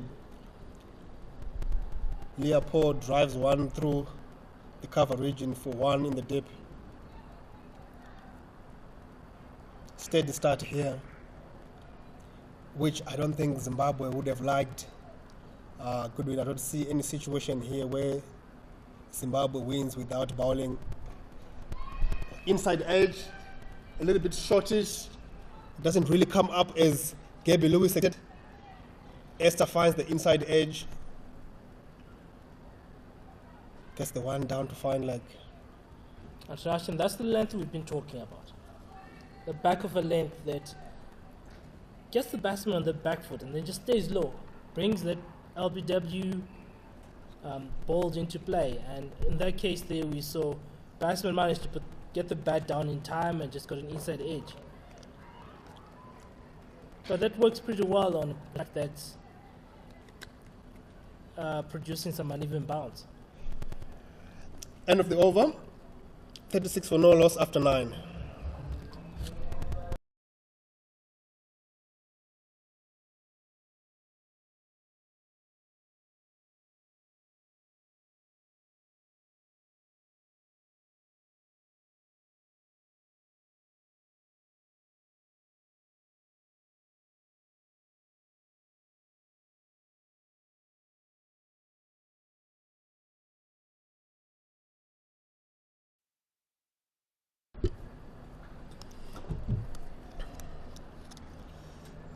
Activity in the captain's head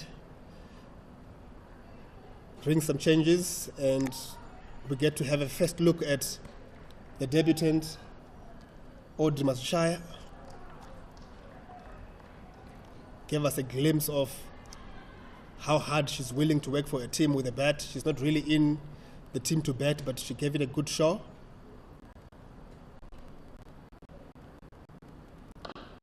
Back of a length. Back of the length that Goodwin has been speaking about keeps a little bit low,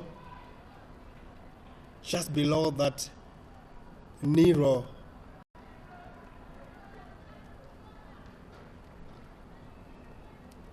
She's the sort of bowler you want to have from this sort of wicket. She's skiddy, runs in and bowls wicket to wicket like that.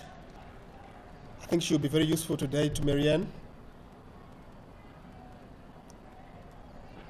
If you get her the right field, if you get her the right people in the right positions, she might be able to string some dots together, which I think Zimbabwe desperately needs at the moment.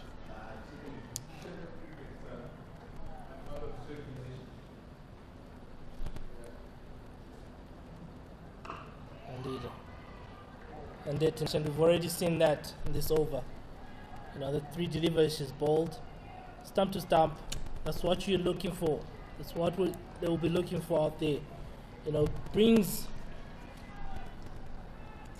that LBW and the bowled into play. And on this track, it could be the way to get wickets for Zimbabwe. And that one just a bit wider, but goes through to the keeper for a dot. But yeah, it could be a way to break this partnership. Because we've seen in this series, Zimbabwe has struggled to get wickets early on in the innings, you know. Throughout, I think you did mention offline how the Irish openers have managed to maneuver through the power play in both games. So they really would love to get this partnership broken. And again, that back of a length, targeting that off stump. Another dot ball. Good over here from Audrey. Yes, a pretty good start from Audrey. You'll be tempted to think she's not on a debut here. Really, really good start. But again, this is where I feel Ireland might have had a little bit of an edge against their opponents today, because the way Delaney, the captain, marshaled their troops in that fielding session, they sort of anticipated that big shot from Zimbabwe. After a couple of dots, you would see her ringing some changes, making sure that she protects the bowlers in and out of the over. As we say, end of that over, 37 after 10 overs.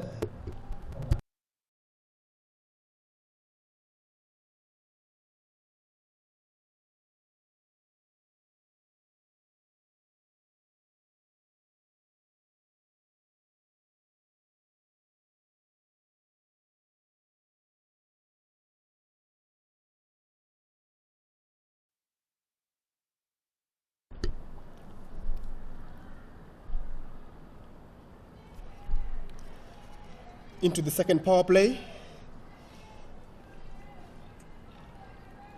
Esther Mofana continues from the city end.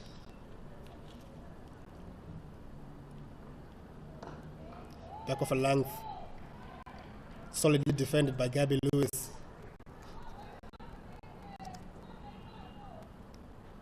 Ring field, 3 men on both the offside and the leg side. A deep point, a 3rd man. Fine leg.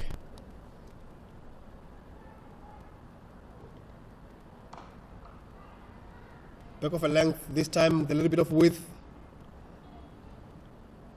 Gabby pounces on that one.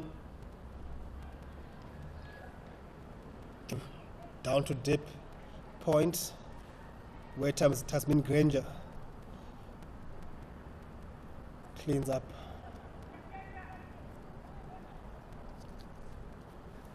Actually, we saw that one bouncing up a bit more, and that's the uneven bounce we're talking about.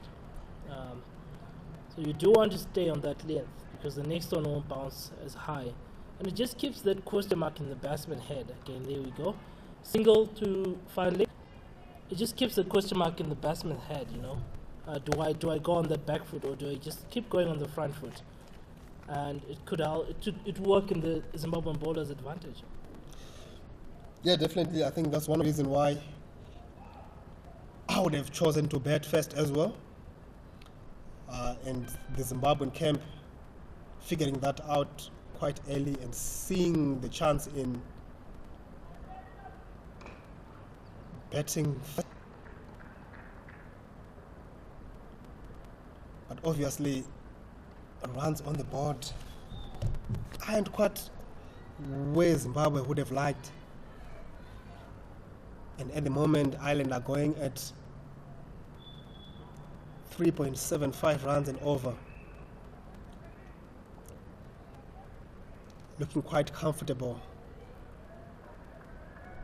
A very, very important mid session here for Marianne and her charges.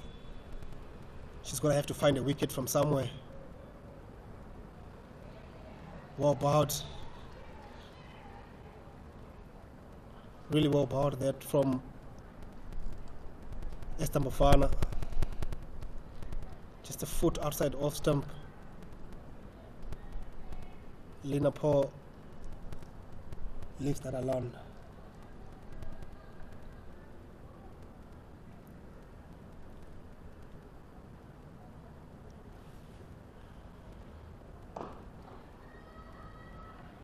I think Zimbabwe here will be hoping in that middle session the spinners come on. So that's the end of the 11th over, and it's 40-0.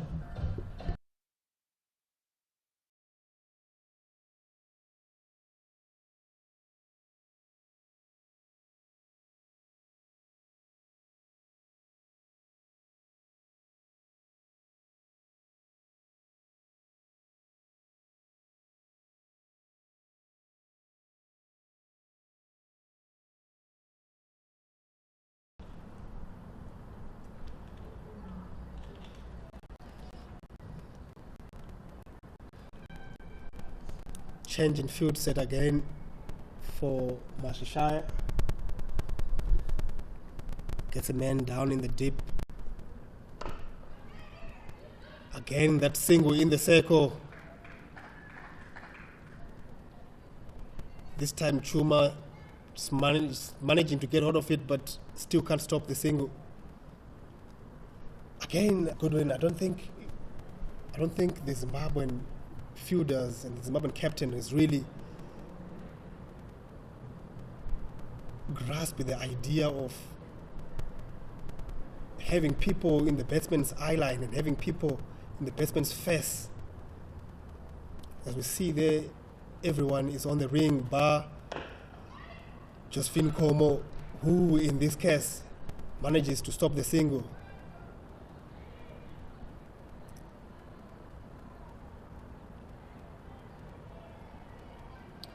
And you're right, because at the moment it's very easy for Ireland. You know, they currently require 138 runs of just 232 balls. So that's very easy for them. They'll just keep knocking it around, and as we see another quick single there, this time to the mid on, they'll keep knocking it around and it'll get them home. So Marianne's got a lot to think about. In terms of what she needs to do, the changes she needs to ring out there. And one of them I'd love to see is just get that man is sweeper up into cover, and that extra cover moves in a few to stop these singles. Absolutely. Stop those singles. Absolutely, Goodwin.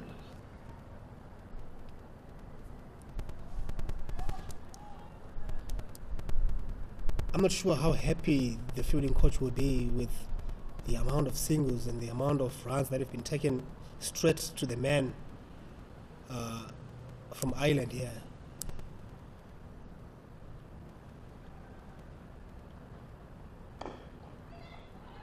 Again,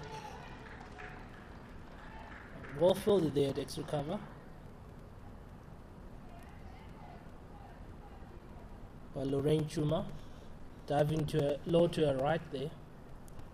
But the Irish batsman managed to come through for a single.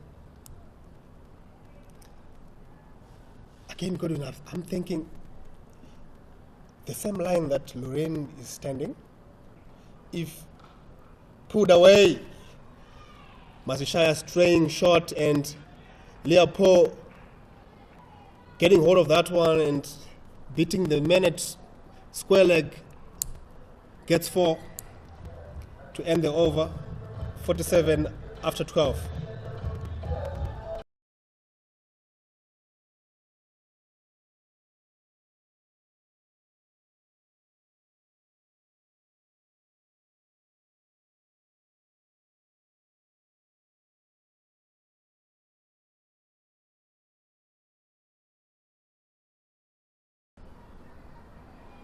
To Esther Mpovana, Continues from the City end. She's been very disciplined in the 2 overs she's bowled so far. She's just got over 6 runs. And she continues there with another dot ball.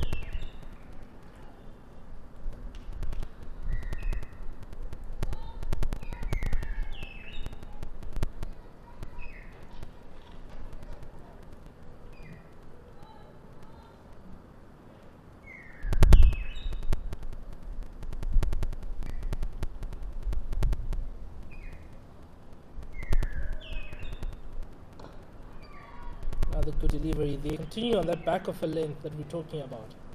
And it's been very efficient for her. She's hit that length very well.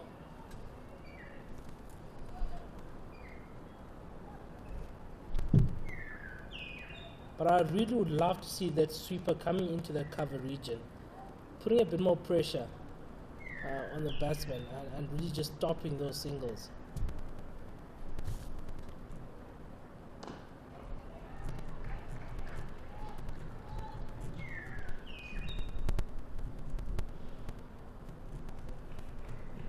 Good start to this over from Esther Mufana, 3 dots.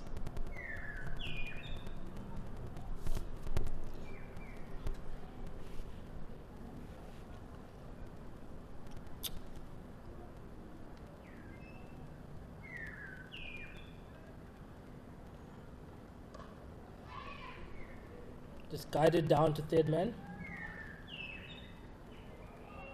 by Gabby Lewis. Yeah, very important passage of play here, Goodwin.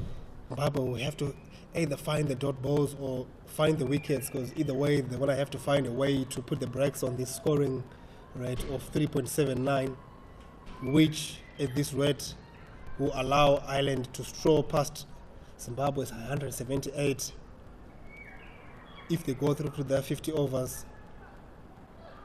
Again, well bowled, but Gabi finds that little bit of width and nudges it down to third man. Ashlyn Diraya skips it to 1.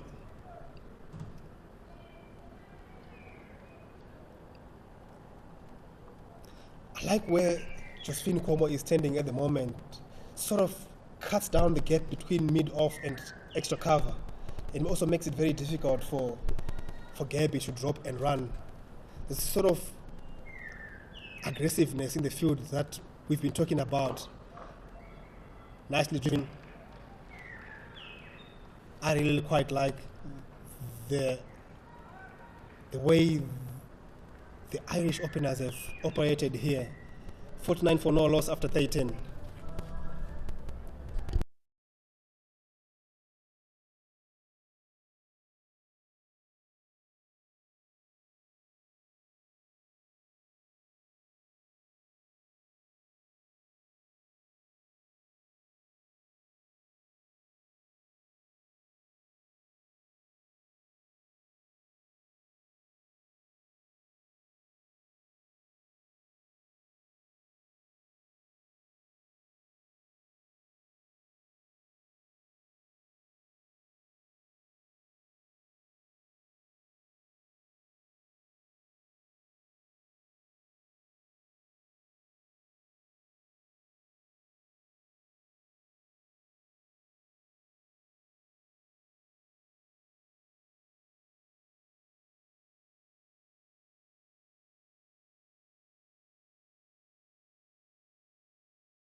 Esther Mofana continues from the city end. These two bowlers forging some sort of a partnership. But the Island batters is happy to knock it around, not looking for much.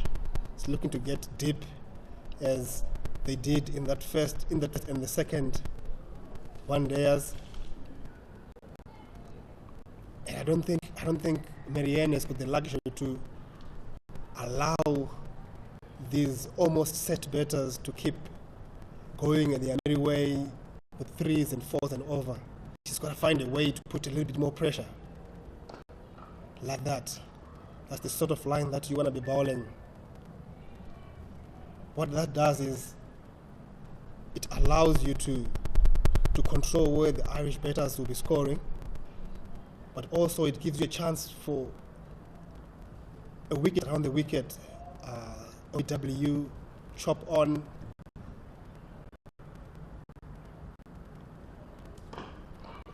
As we say, a chance goes begging. Tough chance. As you either catch it or you don't. And that was a really tough chance there for Esther Mofana. First sort of half chance we've had today here, Goodwin. It's been a tough day for Zimbabwe. Yeah, it has been a difficult day for them out there. But I think Esther Mofana has been one of the bowlers that's come on, and she's hit the right areas out there. I think that's what led to that half chance that we just saw in this over. She's been disciplined, and hopefully she'll get some reward sometime soon.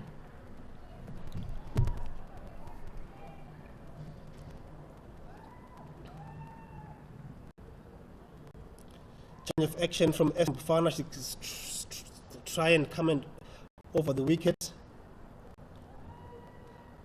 changing the angle a little bit in search of that first breakthrough. As she does, plays and misses. Leopold, a rare play and miss from Leopold. She's been in control of much of her innings. And this time around, Esther just changing angle a little bit and deceiving her.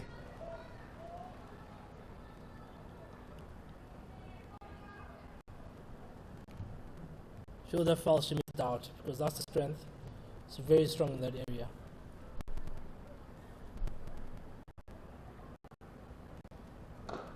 Driven, again a single in the ring. Lorraine Chuma sort of being followed by the ball wherever she's going, and brings the over to an end at 55 for no loss after 15.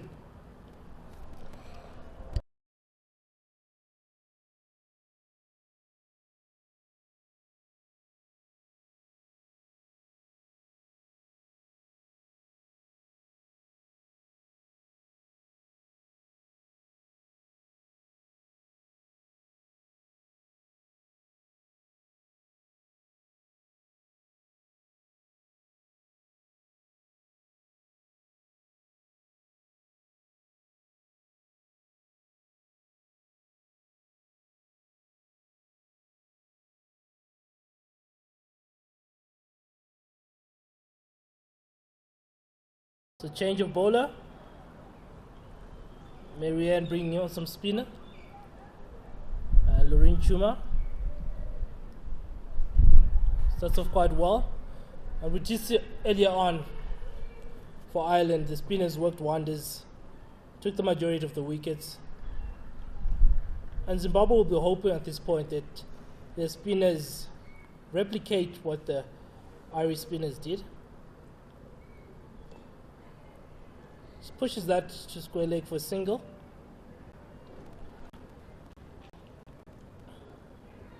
I see with the change of bowler, he seems to have opened up the field a bit more.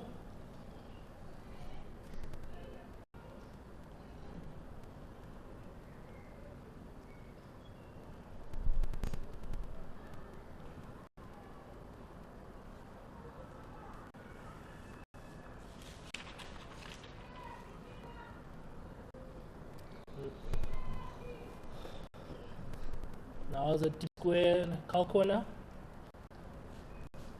Long off. And a sweeper on the offside.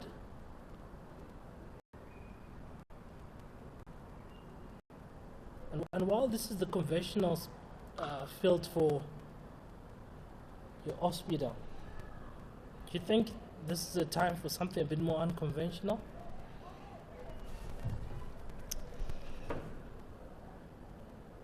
Yes, Godwin, I think it's a little bit more trickier than that, but I do sort of feel where you're coming from. From a Zimbabwean point of view, I think they want to try and get these two set batters trying something new. They want to try and get them playing a forced shot. They want to try and get them forcing the game a little bit. But at the moment, they're quite happy to just knock the ball around. The field is quite open. There's gaps, and the field set is allowing them to knock the ball around and get those threes and fours, which at this stage they are happy. And as we see that the captain fumbles one in the ring and gives away another single, which has been almost the story of the series for Zimbabwe. They've just given way too many runs in the ring, and you almost feel like they will be made to pay today. For me, that's a much better field on that offside. If Lorraine can manage to get that ball in there, and she does, under normal circumstance, in the couple of previous overs, that could have been a single to sweeper. That's the sort of challenge you want to give to these two set batters, to try and manufacture something out of nothing. And as we get to the 16th over and it's drinks break.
Welcome back.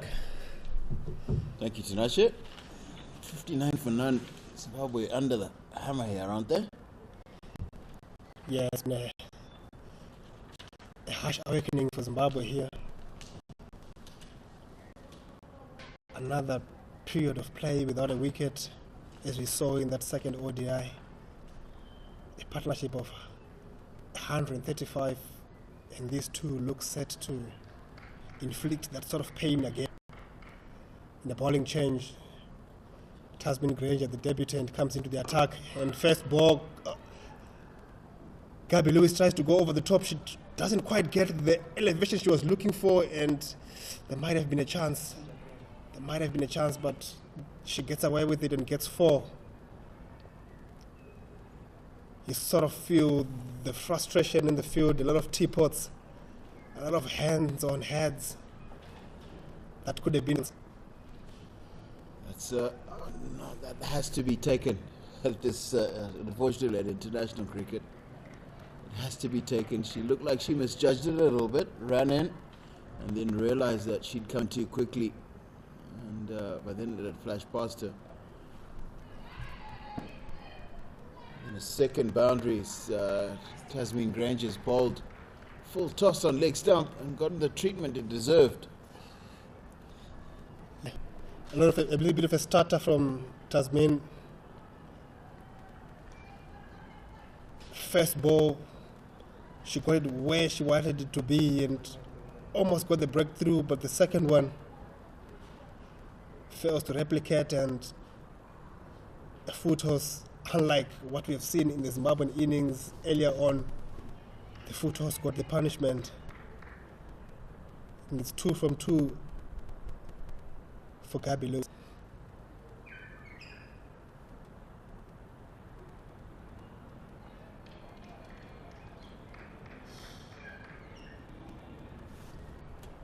Called wide,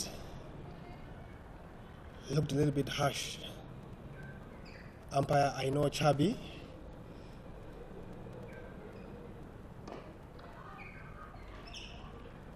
Nicely driven, but this time around, Josephine Combe, it's nicely placed, managed to stop it. Darlington, we were talking about what Marianne needs to do here from this point of view. I think these two batters, as you might have seen, they've sort of changed their intensity a little bit. They are looking to really dominate this second period after having just gone through that first 15 overs with complete ease.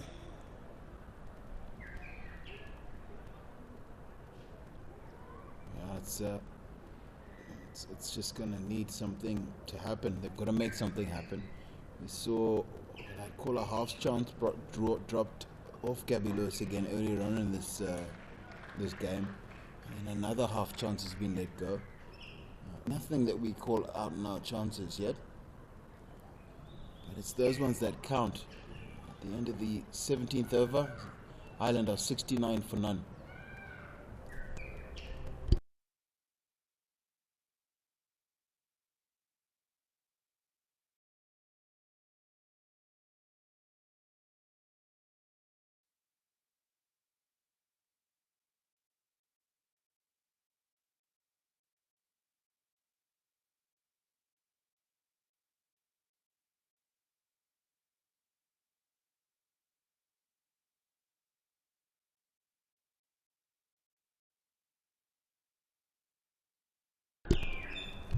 And yet another misfield. It's time to captain Mary Sonda just let the one go burst through her hands. And Gabby Lewis to get off strike. And then another misfield, but this one might lead to a run. Throw not quite good, not quite in the right place. And it's interesting, we saw towards the end of the Zimbabwean innings, the Irish team went through a period where their fielding really dropped off.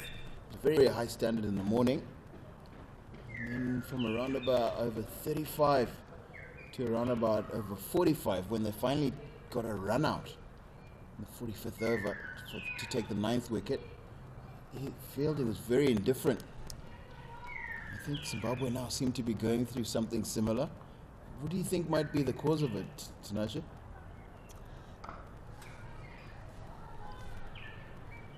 Yeah, Darlington, I think the Zimbabwean bowlers have gone through such a long, barren period in terms of the wickets column.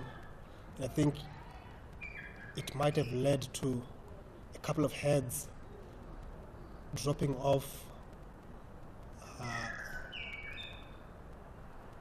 players sort of expecting things to happen, not entirely trying to enforce and get something going. Even the talking just before the drinks break, we were talking and we're saying there wasn't really much encouragement for the bowlers, much encouragement or even any little bit of chatter in the field.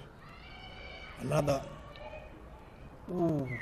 close chance, and again the Irish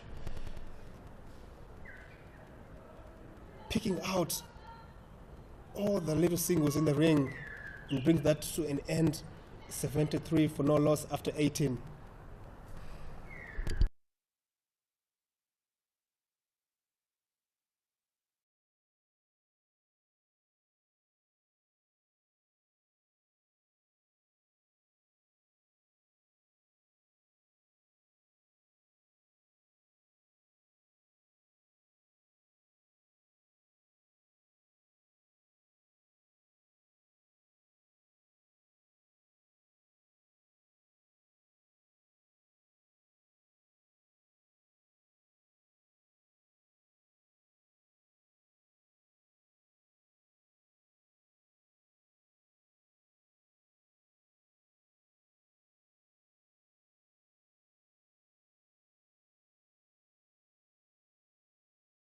Again, Tasmin Granger just struggling with her lines and length there.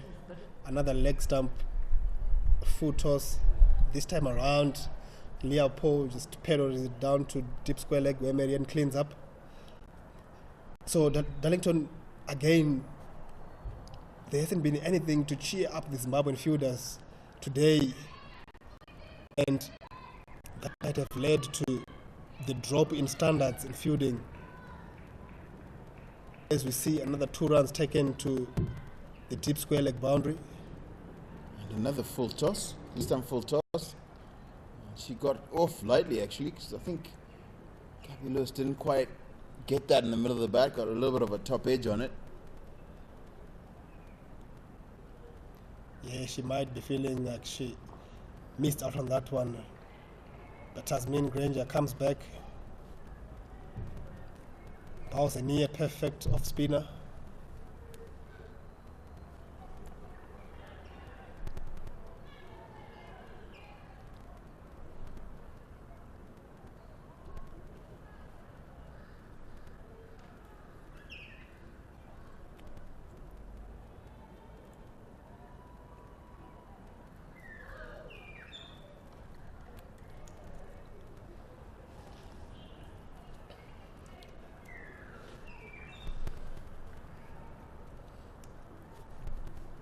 Darlington, these 2 openers, how consistent, how dominant they have been. Throughout this series, they've been absolutely brilliant. And I told you that I really like the way Gabby Lewis plays. Leah Paul has been really, really special. Just got unlucky, didn't get to the 100. Just a slight less of concentration when she was on 95. Gave a wicket away. Runs in the innings before that, and got important runs now, I think. And then she's bowled me in the last 2 games in particular. It's been a real all-round talent. Yeah, she's been a revelation, hasn't she? End of the over, 77 for no loss after 19.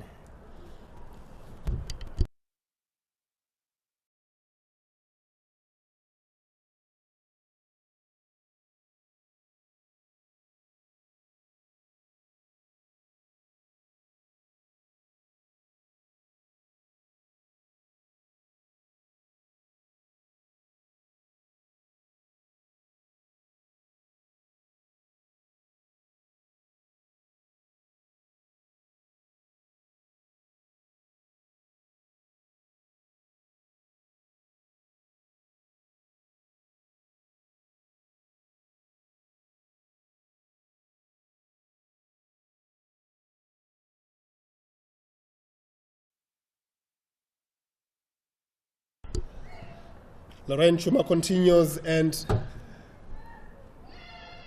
a really, really attractive shot from Gabby Lewis on the back foot, punches it firmly down the ground, gets past the fielder at mid-on, Ashlyn Diraya gets 2.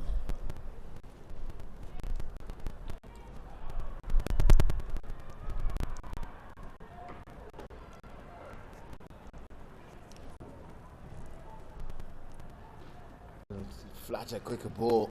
Gabby Lewis plays that off the back foot into the square leg region. Zimbabwe have to come up with something here. Could be something just as little as a slight bowling change, or a change in the field to figure out how they're going to take a wicket here. So that first breakthrough we saw when Zimbabwe had a break, got first wicket foul. So immediately it kept falling in clusters. And it's important that if you get one, maybe you might get the second one. Somehow you've just got to make it happen here.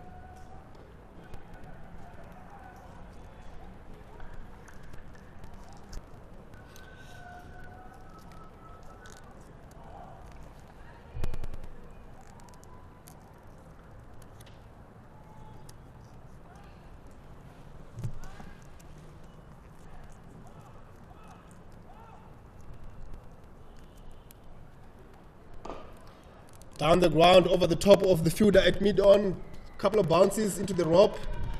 Really commanding shot from Gabby Lewis here. She feels set. She is 45 after 67 deliveries. She's really looking to stamp her authority here. This time around, Chuma flights it, invites her into a shot, and she obliges, and she nails it over the top. Brilliant batting.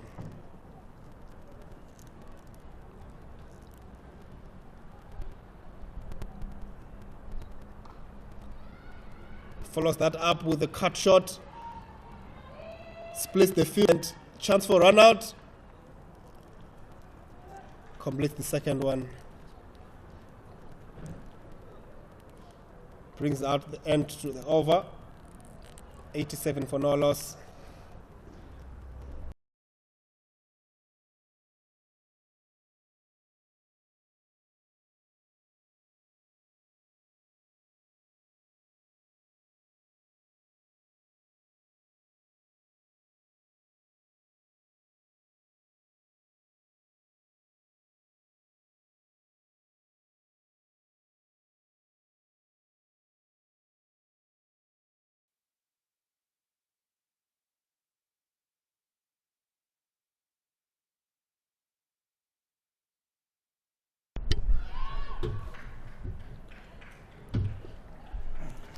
Tasmanian Granger, we see not quite getting that length right. Another full toss on leg stump.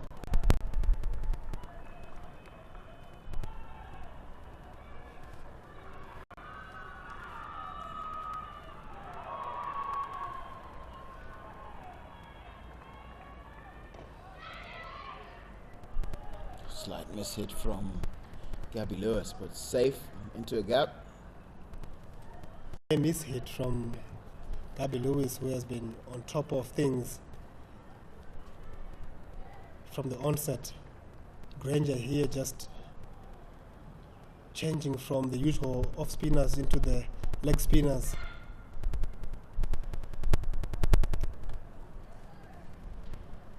Leopold manages to get the bat down on time, sweeping it to deep square leg where subfielder Nomvelo does the work.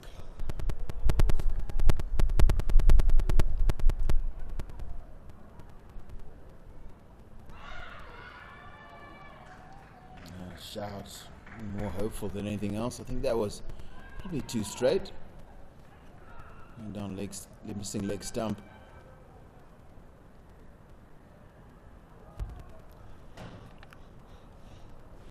Couple of shouts, couple of mistimed shots here.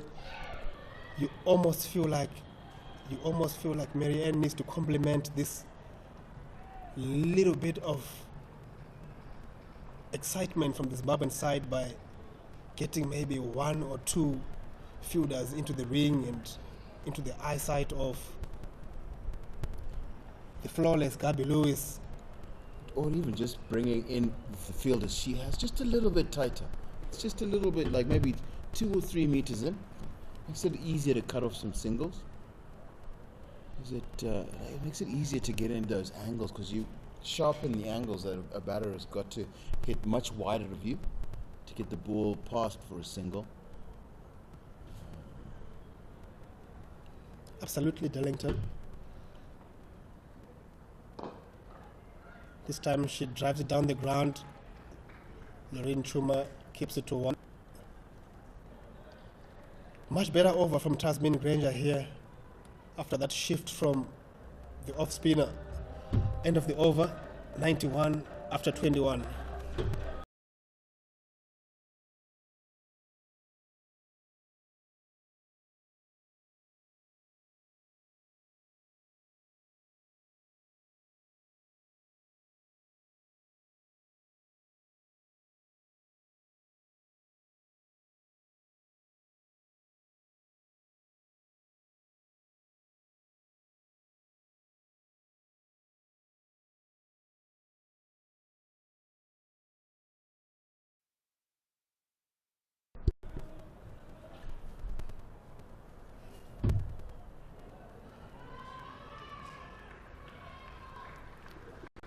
That brings up Gabby Lewis's 50. She's very, very good today. See Leah Paul quickly run down the wicket to congratulate her.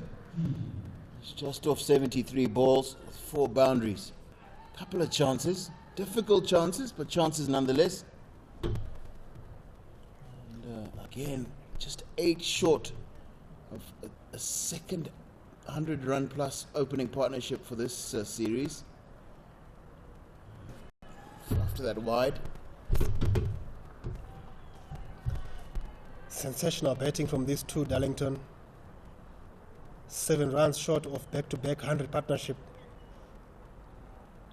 And they have very, very simple batting techniques. Nothing very complicated about either one of these two batters' styles. Very, very clear, strong areas in which they play. And never really look to play shots outside their strong areas until well set. So we just saw earlier in this over Gabby Lewis look for a sweep shot where she got the top edge to bring up her 50. Before that, it hadn't been a sweep shot at all. And Leah Paul just plays that cover drive.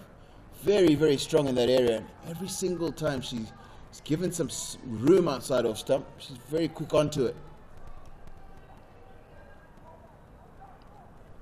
Just 3 short of a 100-run partnership. Irish openers.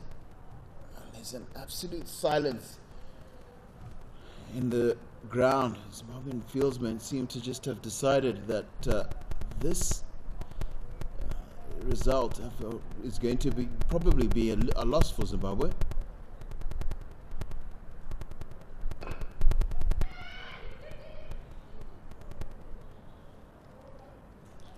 Again, another single in the ring. And already uncertainty in the Zimbabwean fielders. There could have been a chance for a run out there if it's a direct hit, but whispers of hold and easy murmured through the field. You almost feel like Mary Ann and her charges have conceded this one. They are happy to sort of get it over and done with. Difficult times for the captain, especially when your wicket-taking bowlers aren't really giving you what you want.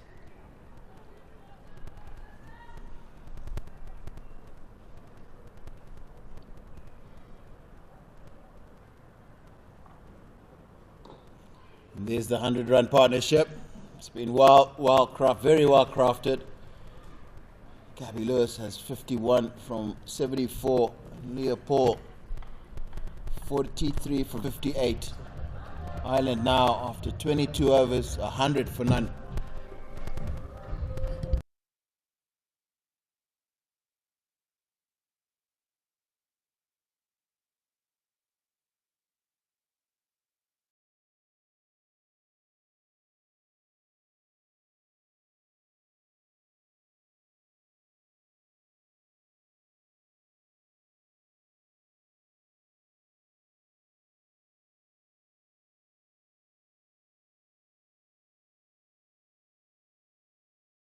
Warm day today at Harare Sports Club.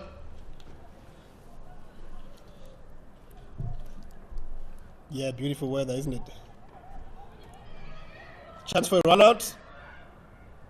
Ooh, gets there safely. Leopold striding steadily towards another half century.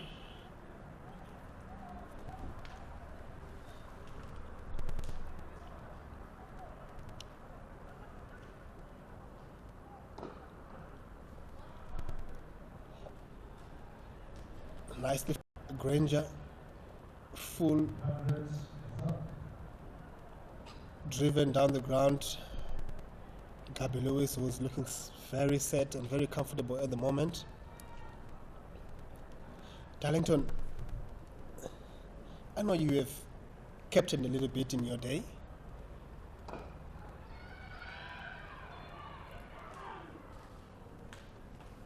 Difficult day in the field. No wickets. Yeah, it is, and it's just there's a flatness. It's not. We saw when the Zimbabwean fielders came out, there was a lot of excitement, cheering and backing each other, and then it's been almost silence for the last maybe 7 or 8 overs. It's really difficult to field well if you sort of back into yourself, because fielding is actually a team. One component of cricket that's really a game, and the moment you stop supporting each other and stop communicating continuously, you generally find that that's when chances go down, and it's a sign that your opponents are all the way on top of you. And the most difficult thing about losing your team spirit right now is that you've got a long time until the next break in play. Just 3 overs gone. Ireland 103 for none.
Brought back into the attack. Ball 3 overs so far in this match. Looked quite like she occasionally bowled the right stuff to trouble a batsman here. I think the thing about her was that she bowled what I consider the right length to bowl on this wicket. Yeah, I think Darlington, for me, Audrey has been the pick of the bowlers. For me, she's been the only one who managed to consistently hit the back of a length, as we say. She does it again, the back of a length, which we have seen to not really play consistently as far as the bounce is concerned, and she's troubled these 2 set openers a couple of times. And I just would like to see, because she's not actually quick enough. I think we see keeper standing in no man's land. I'd like to see her right up to the stumps. And this is very good running from Leopold. She knew it was 2 from the time she set off. She sprinted down to the non-striker's end and back in a flash. She's now just 3 runs short of her 50.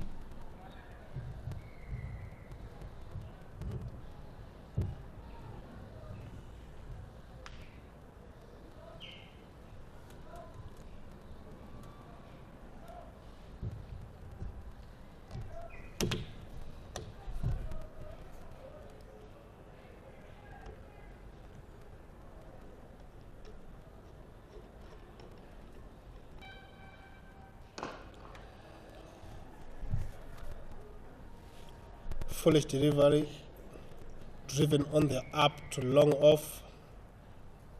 Leopold really stepping her authority here as she nears yet another milestone, Darlington.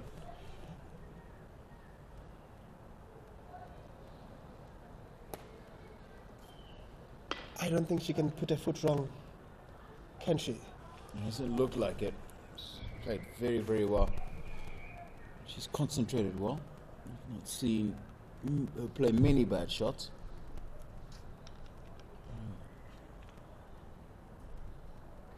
Been very, very pivotal in success in the first.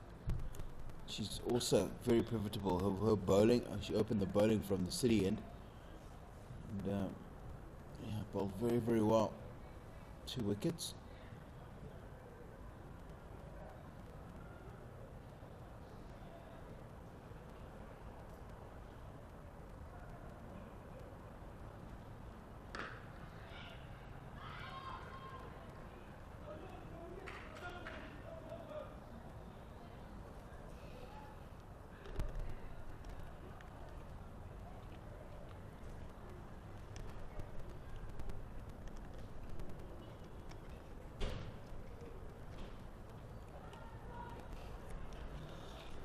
What's also very interesting from a bowling point of view is another single in the ring. This time around it's Esther Mbofana at extra cover. She fails to anticipate and aggressively walk in, and Gabby Lewis, as aware as she has been, notices that and picks a quick single.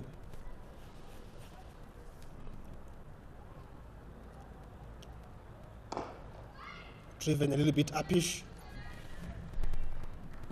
And again, Darlington, we've been speaking about that extra fielder that you might need in that 6-yard circle just to confuse the batters a little bit, as we see that uppish drive to end the over. 107 after 24.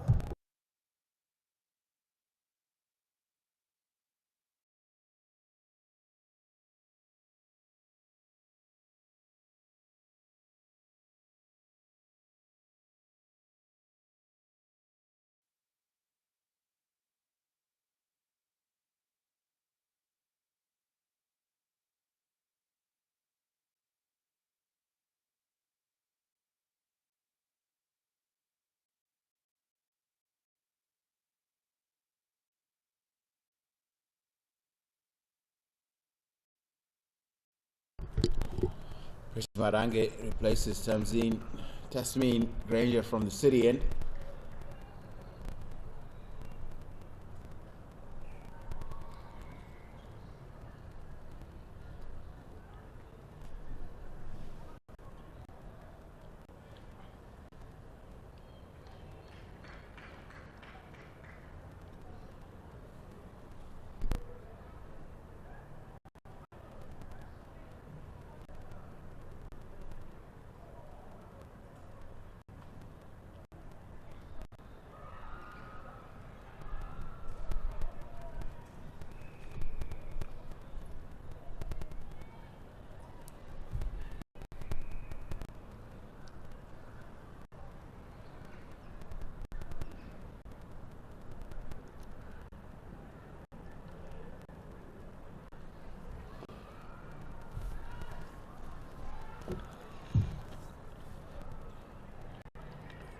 Marianne Musonda looking for a wicket here.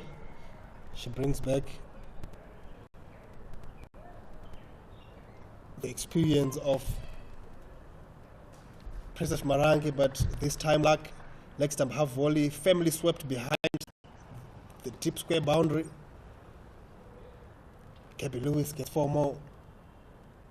112 for no loss in the 25th over. This is ominously looking like possibly, potentially, a 10-wicket loss for Zimbabwe unless Marianne Musonda can come up with an innovation, a new idea. Unless one of these Irish batters makes a mistake, But it just doesn't look like Zimbabwe could possibly take a wicket here. Yeah, interestingly, as we say, it's noticed that Marianne is actually not on the field. I think that Nigo we spoke about, I think we did see physio Fari when she scored that 100. The physio was called upon a couple of times into the field to attend to her, and I think that might be playing on her fitness a little bit. Nombero Sibara in as cover for her. Again, Precious Marange just struggling a little bit with their lines and lengths there. Gives Ireland another run with a wide.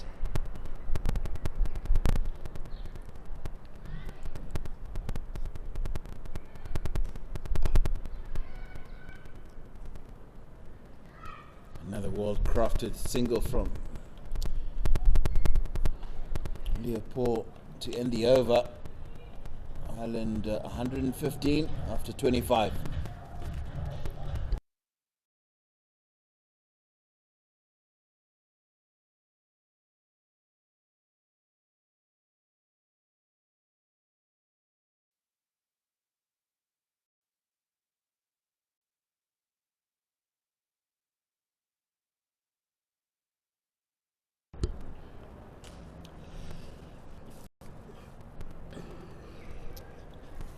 Audrey Machishaya to continue from the golf course end. Edged down to third man. Brings up the 50 for Leopold. She's been brilliant. Back to 50s, back to back 50s for her. 115 partnership in Gabby Lewis and Leopold, and they both bring up their 50s in good time. 50 off 68 balls as we get a change in commentary. Darlington making way for Godwin. Godwin, how are you doing? Doing good, Tanasha. Ireland are in a very good position here. They must be very happy with the work they've put out there. And look, it's been tough for Zimbabwe. I think the two batters have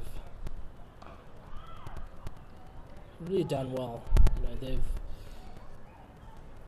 went about their business in a spectacular way. Attacked when they needed to attack, and when there were gaps in the field, they made sure they hit them and took those singles.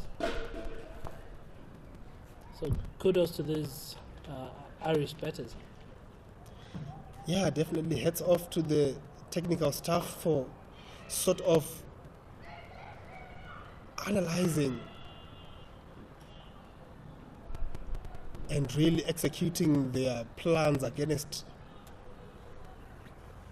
a decent bowling attack here in Zimbabwe. Today making a couple of changes. Nyasha Gwanzura, Tasmin Granger, Ole Mashishaya, all of them brought in to try and strengthen that bowling attack, but to no avail. Ireland are enjoying themselves here as we see Leopold edges one and there's no slip and runs away for 4. Streaky runs, valuable runs, painful runs for Zimbabwe stand-in captain Josephine Como at the moment. Manages to get the 4th shot out of Leopold.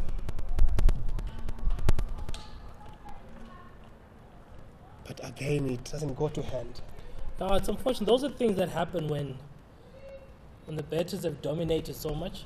You know, the field opens up a bit. You don't have a sleep, and when that edge comes through, you do not have the people in those catching positions.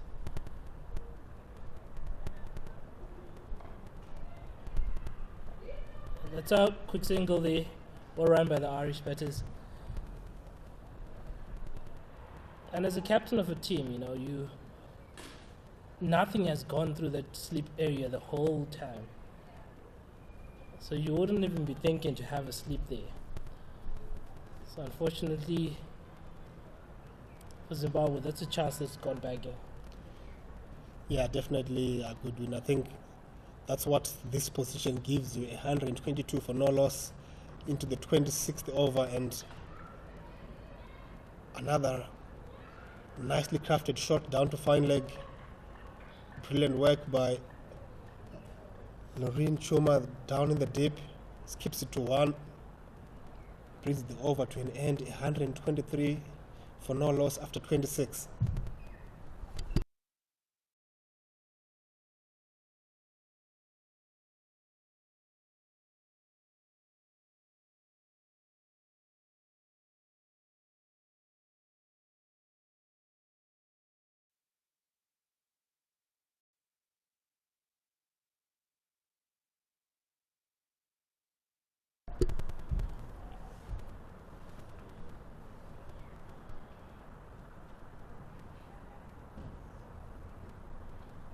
Precious Marangi continues from the city end here.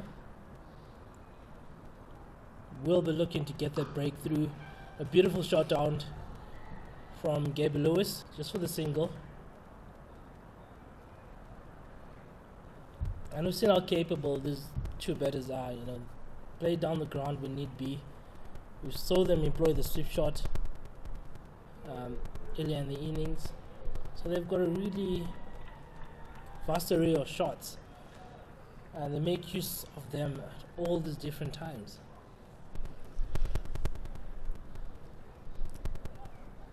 Yeah, Goodwin, I think we are looking at two very experienced, but on top of the experience, I think these two really know their game.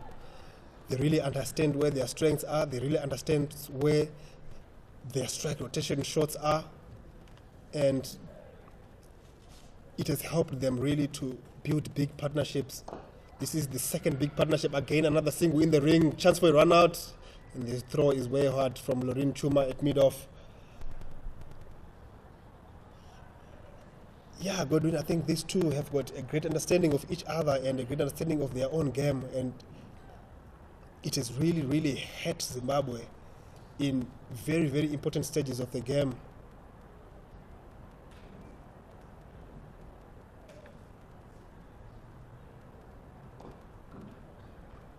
So very comfortable blocking, and letting the bowler get away with a good ball.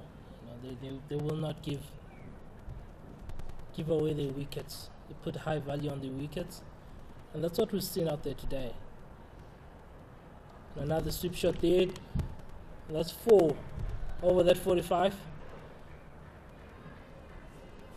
They're just waiting for the bad ball, and then when they do, they're dispatching it, making sure they dispatch it. As Gabriel Lewis moves on to 65 of 89 here. Yeah. Good time.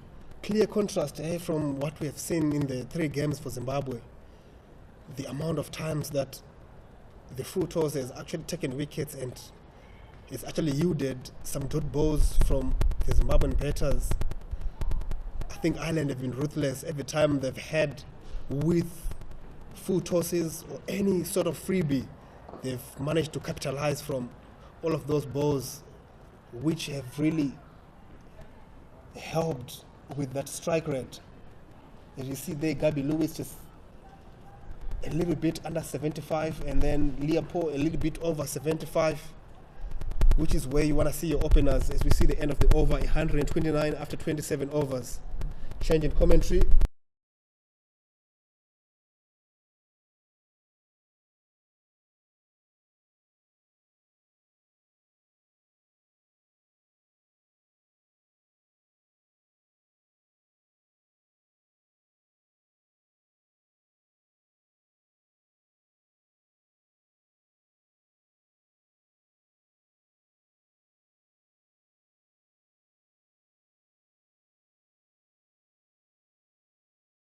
And Zimbabwe is still looking for that breakthrough. Darlington, welcome back. Thank you very much. Yeah, she's bowled quite economically today. No, it's wicketless. It's just the 11 from her 4 until now.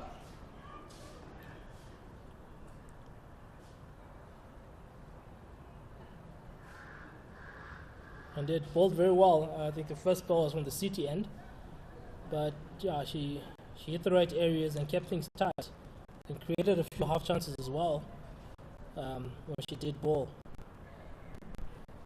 But like we said,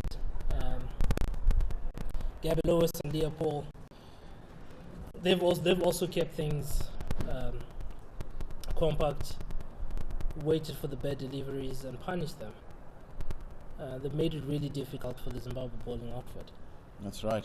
They've played well. It's just and it's actually quite simple. They both of them brand of cricket haven't really looked to hit much in the air or across the line.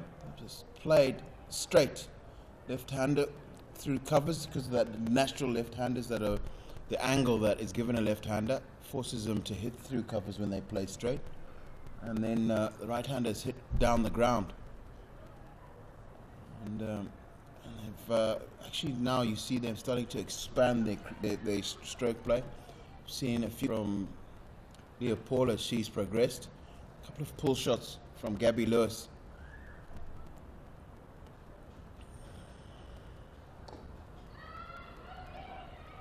Another chance for run out, but throw is wide. Look, we've seen a few chances when it comes to run outs in the last few overs. You know, I think Irish Bird is looking to take those singles within the circle. I think they've realized that a couple of the times Zimbabweans aren't aggressively onto that ball. So if you just call your partner through quickly, they'll get into their ground quite safely. Because I think Zimbabweans have tended to hang back on the edge of the 30-yard circle instead of maybe really hustling in, running in, getting to the ball as well, and getting it into the air quickly. We've seen a lot of the times, you even heard other fielders telling fielder with the ball in hand to hold and wait, not really let it go. And it's just like a couple of those sort of things, and then we see fumbles, a lot of fumbles. There's the one that's just created the 2. So it's just something that I think the coaching department is going to have to give a little bit of time in the day's break between this and then the last match of this series, and probably also before the World Cup qualifiers that are coming at the end of November and into December. Something that has to be given a lot of attention, because I think it's actually the simplest part of the game to actually master. But a lot more time and effort is given to the batting and bowling sides of the game. Anyway, more about that in the overs. 29th over. Ireland now 135 after 28.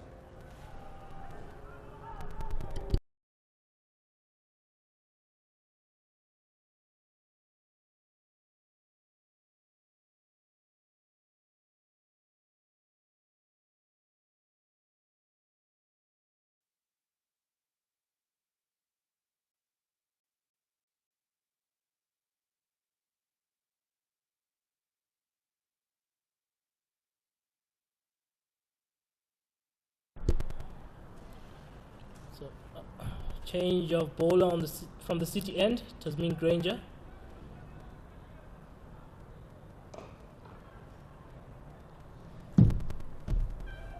It's a nice start, flighted leg spinner.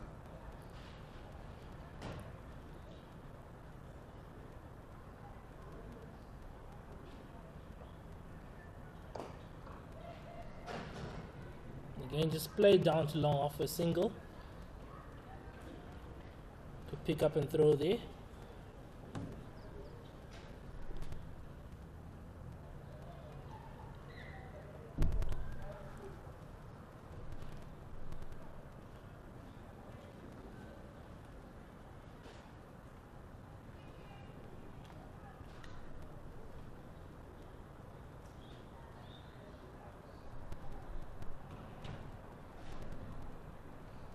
Again, a few fielding changes.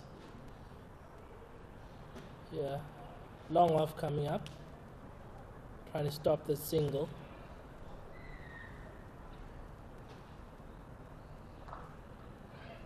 A strip shot down to deep square.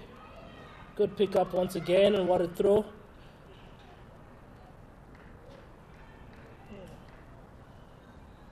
Just the one run there.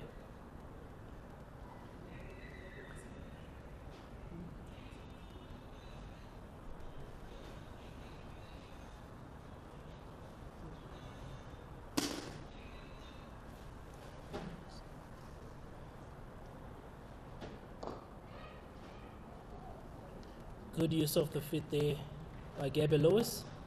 Another single now off. Really rotating strike well here. Gabby Lewis and Leopold showing a good understanding of each other. And that will continue to grow as they continue to open the batting for Ireland together.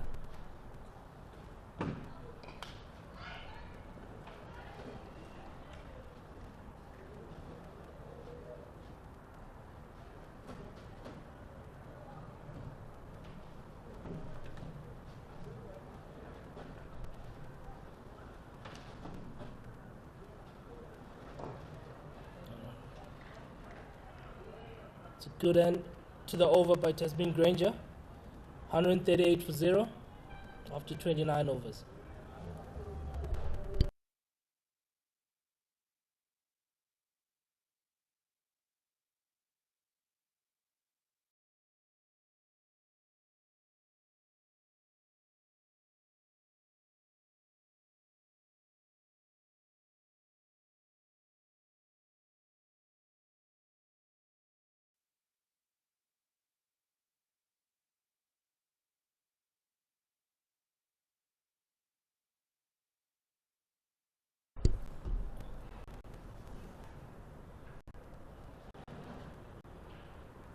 Western Bufano continues.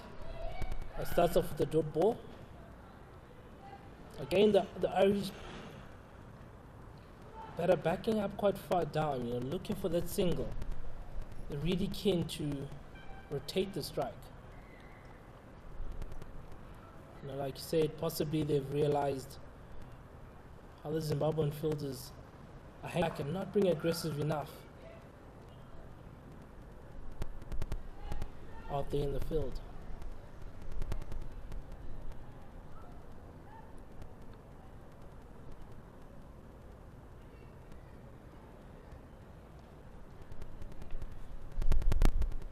Darlington and I have been impressed with the length that Esther Bufana has bowled out there today. No, she hasn't been rewarded for it, but look, the next best thing you can do is keep things tight. Exactly right. She's gone for a little over 3. She's actually really looked good.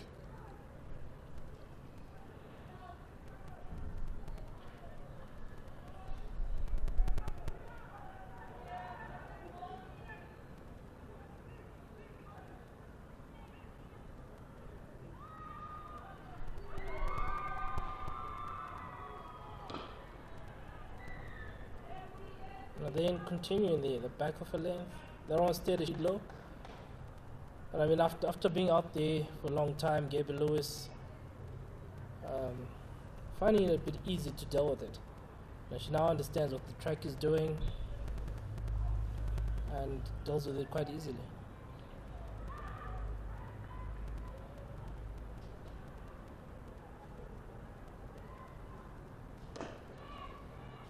And a drop catch.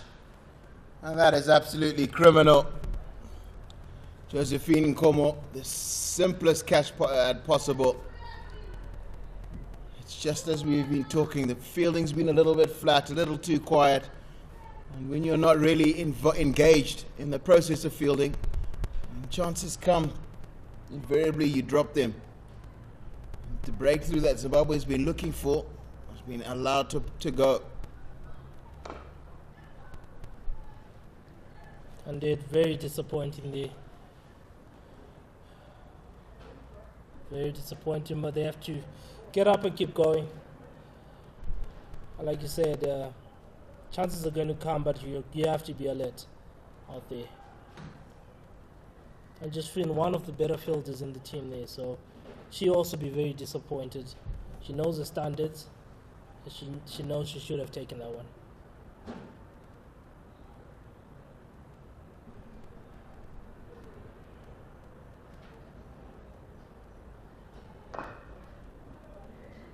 Again, just hit down through the cover. Just for the 1 run to end the over. Islander 141 for 0 after 30 overs.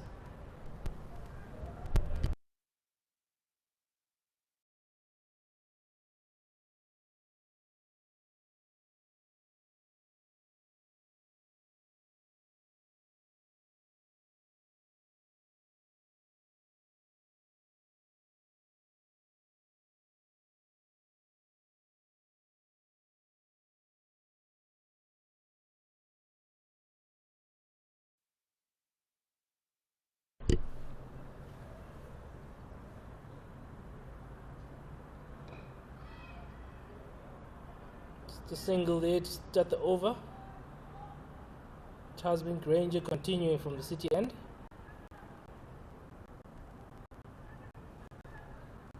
Look, I think just about 20 overs to go.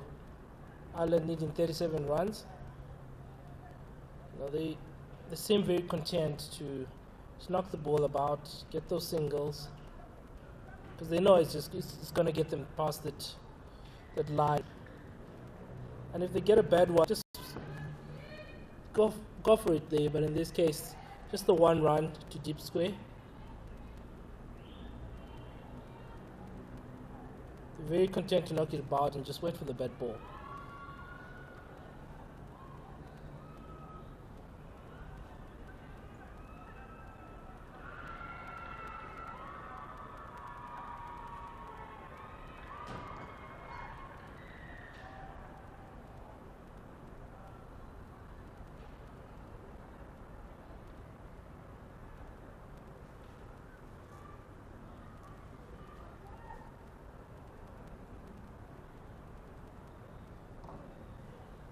Again, seeing that sweep shot being employed by Leopold. And just 2 there, down to deep mid wicket. So Darlington, in a situation like this, I know. Do you continue to give them those singles down to the boundary, or do you bring up a few fielders, tighten things up, make them try to go over the top? I think we've had this field spread for way too long as it is anyway. And I think that sounds like Wicket. Here Paul finally makes a mistake. And on the 3rd attempt, Chiedza manages to finally get her out. So Leopold is caught for 63 of 82. Ireland finally lose their first wicket, 145 for 1.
So the loss of the wicket brings Amy Hunter to the crease. She hasn't really had the best of choice. Just means for one in the first game. But I should be looking here just to see this off. And immediately off the mark, it's 2 runs.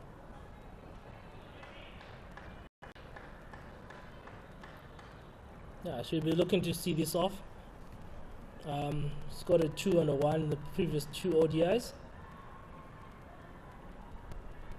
But that brings an over to this. It's 147 for 1 after 31.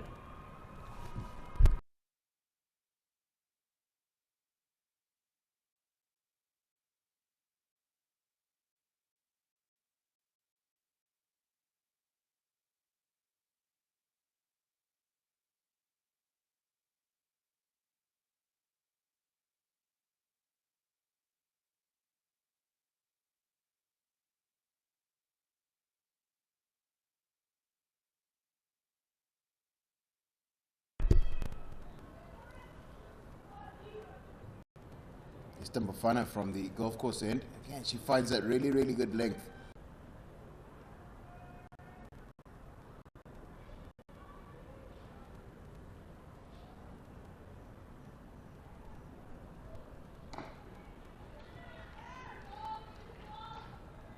She has been very disciplined.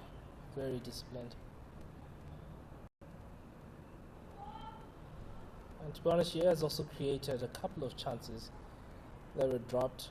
I think the one we saw being dropped in the last over. Gabby Lewis dropped it mid-wicket. But with all that happening around her, she's continued to be disciplined, just hit a mark. And there, just the outside edge again, goes all the way for 4. Just doesn't seem to be a day, does it? It's rather unfortunate for Bafana. Deliveries, that's why I found the outside edge.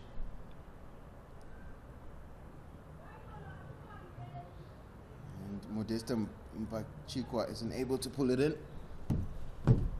Moves to 77. Now Ireland just 28 runs from a win.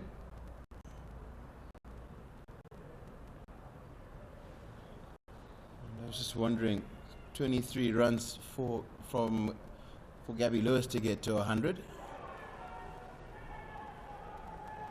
Well, it still remains feasible. It remains unlikely.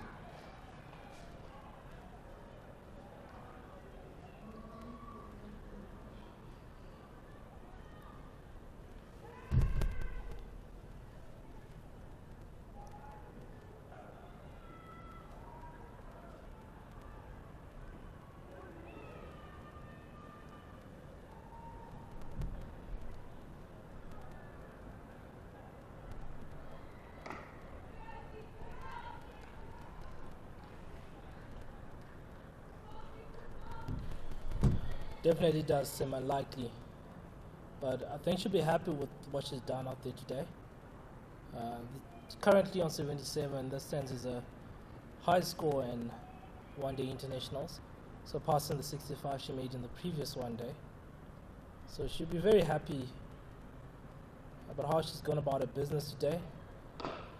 Another beautiful shot from her. Just with a single. Down to long off, and that brings about the over, and Ireland is 152 for 1 after 30.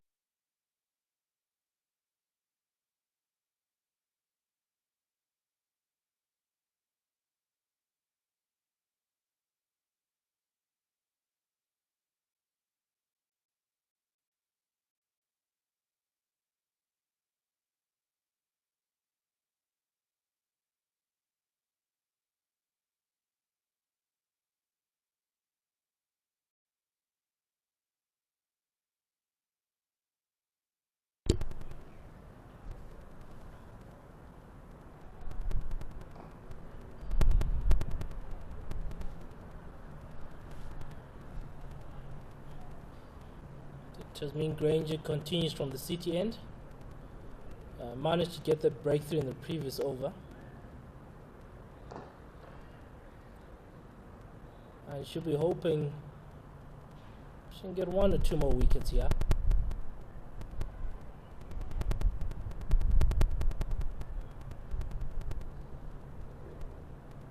As Gabby Lewis punches that one too long off for 1.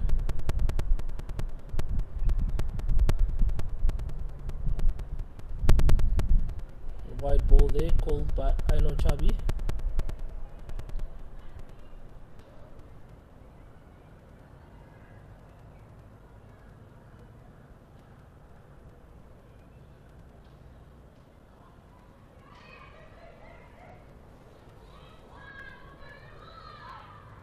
Good running here from the Irish batters. Coming through for a second there.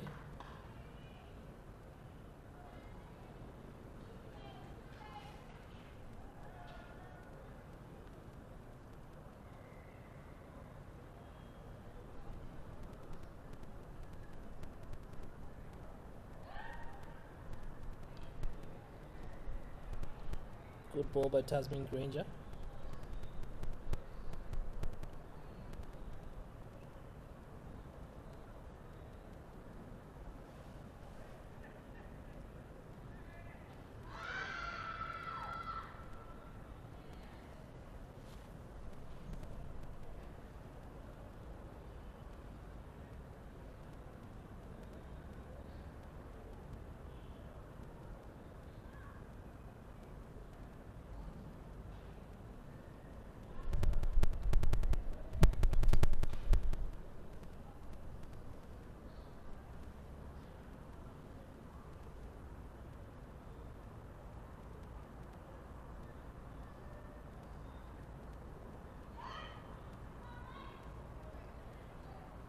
So over from Tasman Granger. Got a good one, and that's 157 for 1 after 33 overs.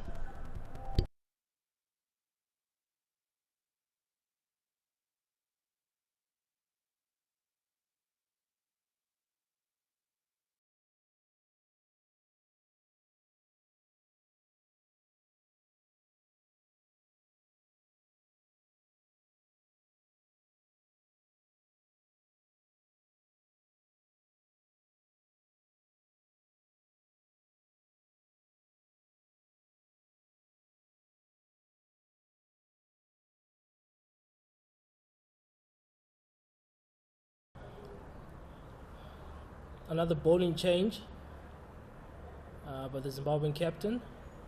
Audrey Mazishaya back into the attack. She's bowled 5 overs so far, 23 runs. It's going to come on 4.6 there. But again, I like the length that she bowled. Bit of a skiddy bowler.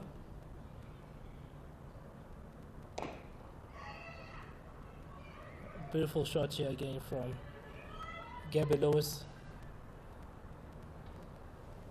She's really in the comfort zone now, isn't she? Doesn't look like getting out at all. It's a comfortable place to be. Just 20 islands to win this match. She's just basically just got to stay disciplined and focused for another 6 or 7 overs or so. And should get the job done.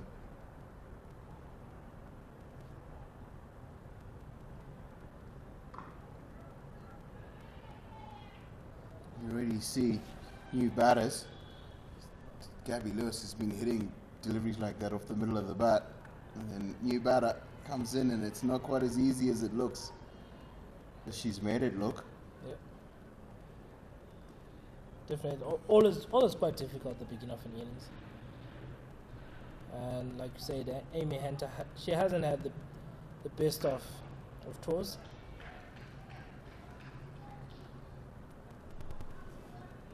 But we should be quite keen to be out there as they knock these 21 runs off.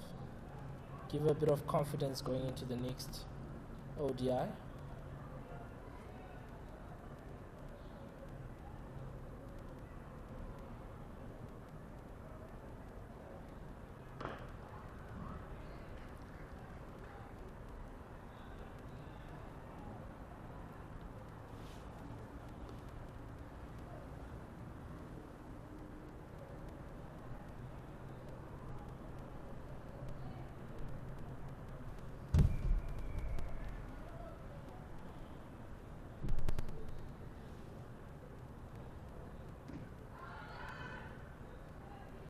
A little bit of a shout there.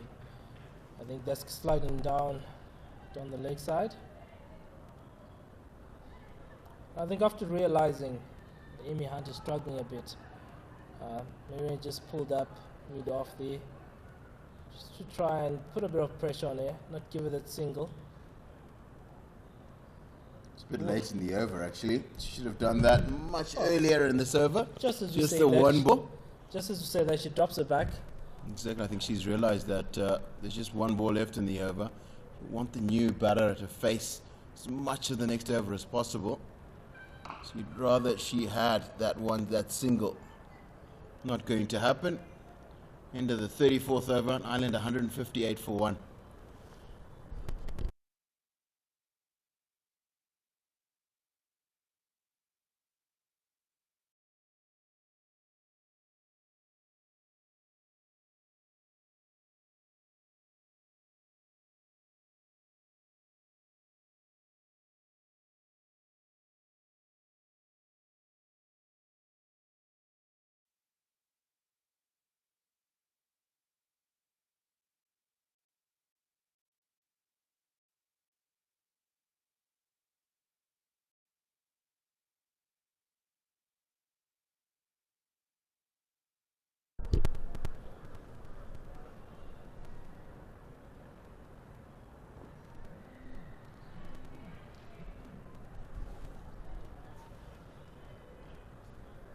Tasmania starts off there with a well-flighted ball, just outside off there. And Gavin Lewis. That sensational cricket shot. Just deliberately made room to hit it over extra cover. It's going to reach 3 of the second ball of this Granger over. You've seen her deliberately run down the track towards leg stump. Get outside leg stump so she could get it wide of the fielder at long off.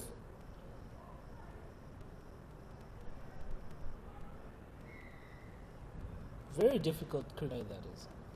Inside out, hitting inside out. Yes, it's a real skill and can be really, really devastating once you've mastered it. Because it's very difficult to have long off and man it on the deep extra cover boundary.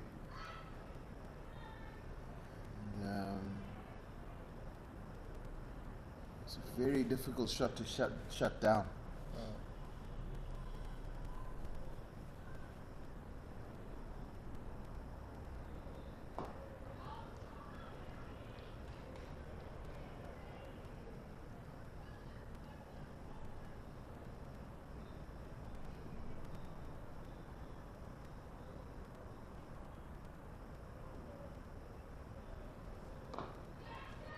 Well, Finally, Zimbabwe get their second wicket. Amy Hunter's struggles continue. Was that a catch? Amy Hunter's struggle continue. 4 of 12. Ireland now 161 for 1 of 34.4.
New batter at the crease is Ola Prendergast. Ireland just needing 18 runs to win. Sorry, forgive me. Ireland need 18 runs to win. Suddenly a flurry of wickets to bring this innings to a close. At the end of the fifth over, Ireland are 161 for 2.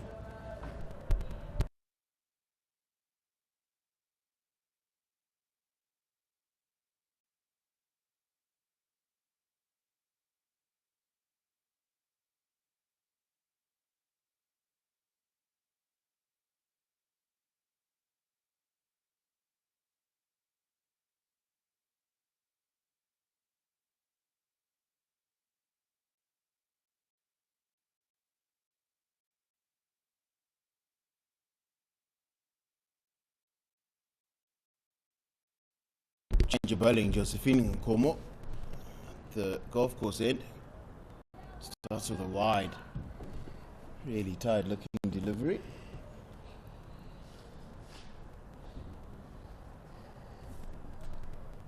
Been a really strange day for Zimbabwe today. Just couldn't get balls, just wouldn't stay in the hands. And suddenly we've had 2. We saw Modesta juggle the dismissal of Leah Paul before she took it, and she took it on the 3rd attempt.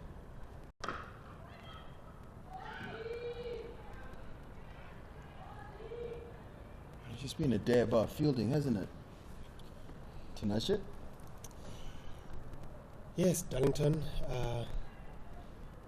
Very odd that a slightly low scoring game like today gets to be about fielding, not how the other team have bowled well, not how the other team have batted well or terribly in some instances. But what one characteristic of today's match was very highs and lows in the way these two teams have matched up in their fielding. There was a period in the Zimbabwean innings where Ireland looked to have lost their way in their fielding. They let a lot of balls through their infield. They let a lot of singles. They fumbled a lot of balls. They missed a couple of runouts and chances as well. And Zimbabwe, strangely, you'd think, like you said, the best part of doing anything second is you get to learn from what the other team would have done. Till you manage to really grasp that lesson and come with a much better strategy in terms of their fielding. And as we see again, Gabby Lewis, of course, she's into her 80s. But again, you see that cover line just sort of hanging at the ring, and you almost feel like if she's able to play with soft hands and onto that second pitch we used for the second ODI, she could be able to pick up another single, and quite easily so. As we see another fielding change, Ashley Mtraya moves from mid off to long off. Just so Josephine is about to close her over. Does so quite well with a straightish delivery. 162 for 2 after 36.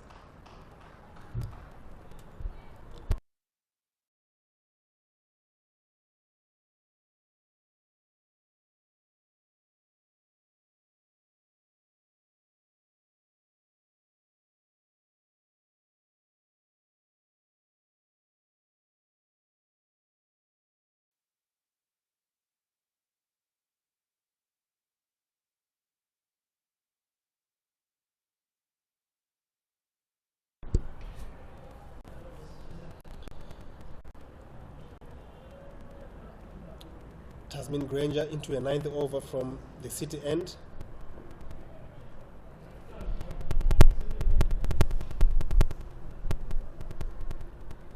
Coming in for her debut. 38 she has gone for in her 8.1 overs, picking up 2 wickets.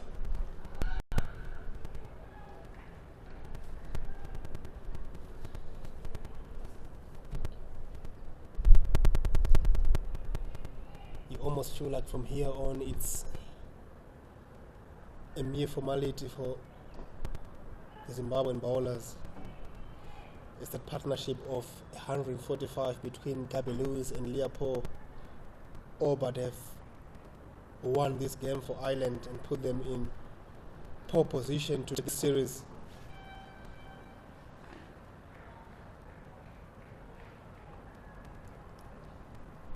Ola Prendergast is punching that one past Josephine Como at extra cover, squeezing another quick single.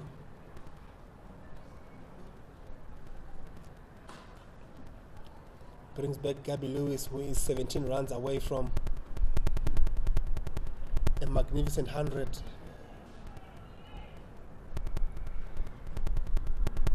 She's going to have to do all the scoring if she wants to get to the 100, Darlington. That's right, just 16 runs required. She starts well on that journey to that 100 with a nicely placed sweep shot off a foot toss from Tasmin Granger. Takes a score to 87. Brilliant end to that over. 167 rather for 2.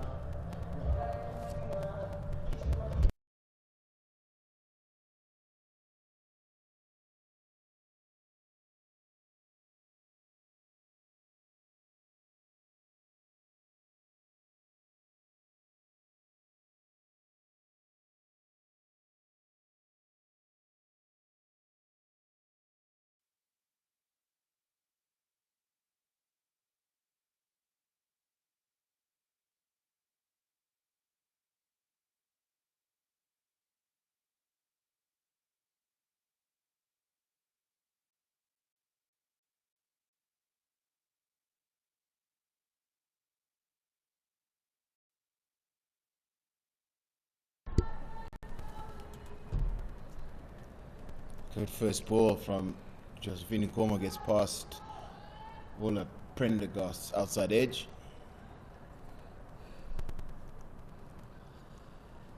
Quite a good ploy from the Irish dressing room just to give captain and usual number 3 batsman Laura Delaney a break of some sort, because essentially this game is won, and what the Irish dressing room have done here is to give their lesser batsmen, or the batsmen, the batters that haven't really had a good knock, a chance to sort of have a feel of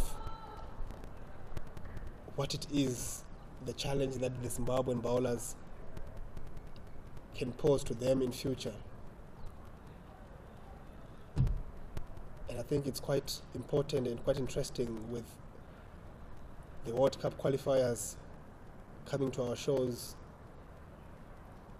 in roughly 4 weeks' time, Darlington. Absolutely, you just want to make sure you've built, I think there's a key thing to winning tournaments, competitions like that, because you just don't want to have a situation where 1 or 2 of your main players get injured and you just fall apart as a team. These big holes, because they leave big holes to set players like your captain, players who've been around for a while. So you just want to make sure that you keep giving whoever would be their replacements some time in the middle. This is a good time to do it.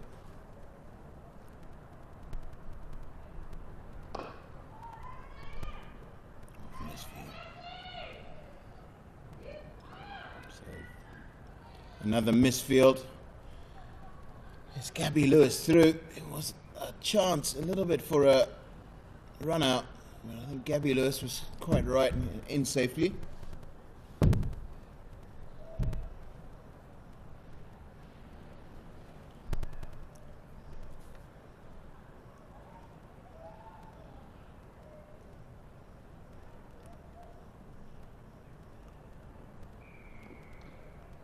Nicely bowled to end the over. Yorker length outside off stump. 169 for 2 after 38.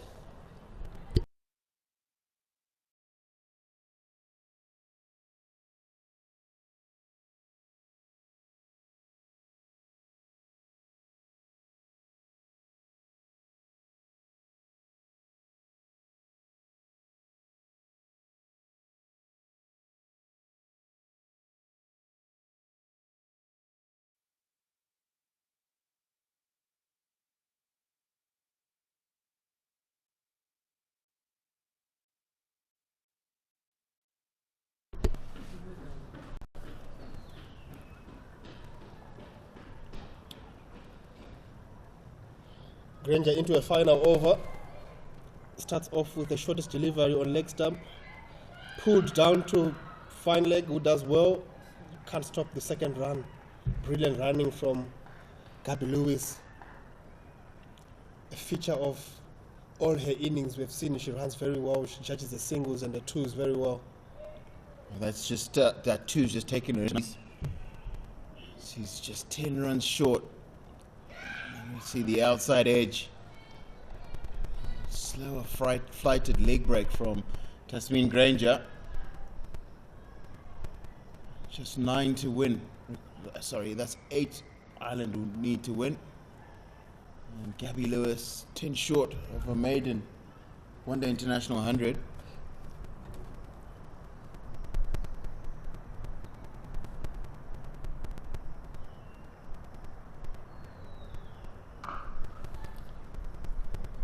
Cracking sweep shot, wide of straightish of fielder down at deep cow.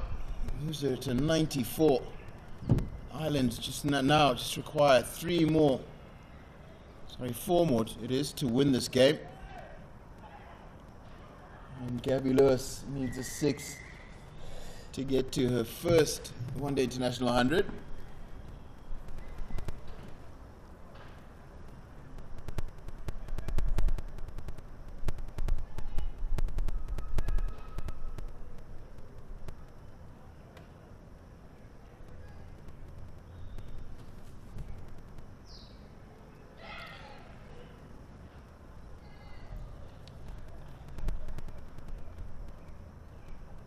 Slow leg break delivery outside off stump. Gabby tries to drive it through the covers, finds an edge, but there's no slip. Trickles down to short third. Dryer cleans up. Still get 1 off it. Gabby Lewis 95. A shot away from that elusive 100. Wide.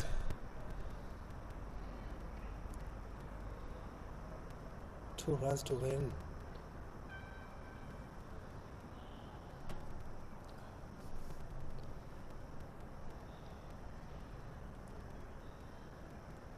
Thumping performance this from Ireland.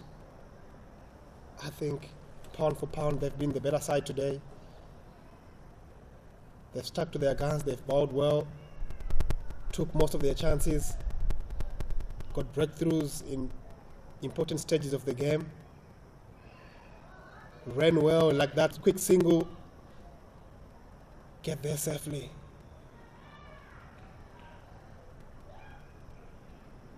Excitement in the Irish camp as the scores are tied and Gabby Lewis might just look for that big shot to get to 100.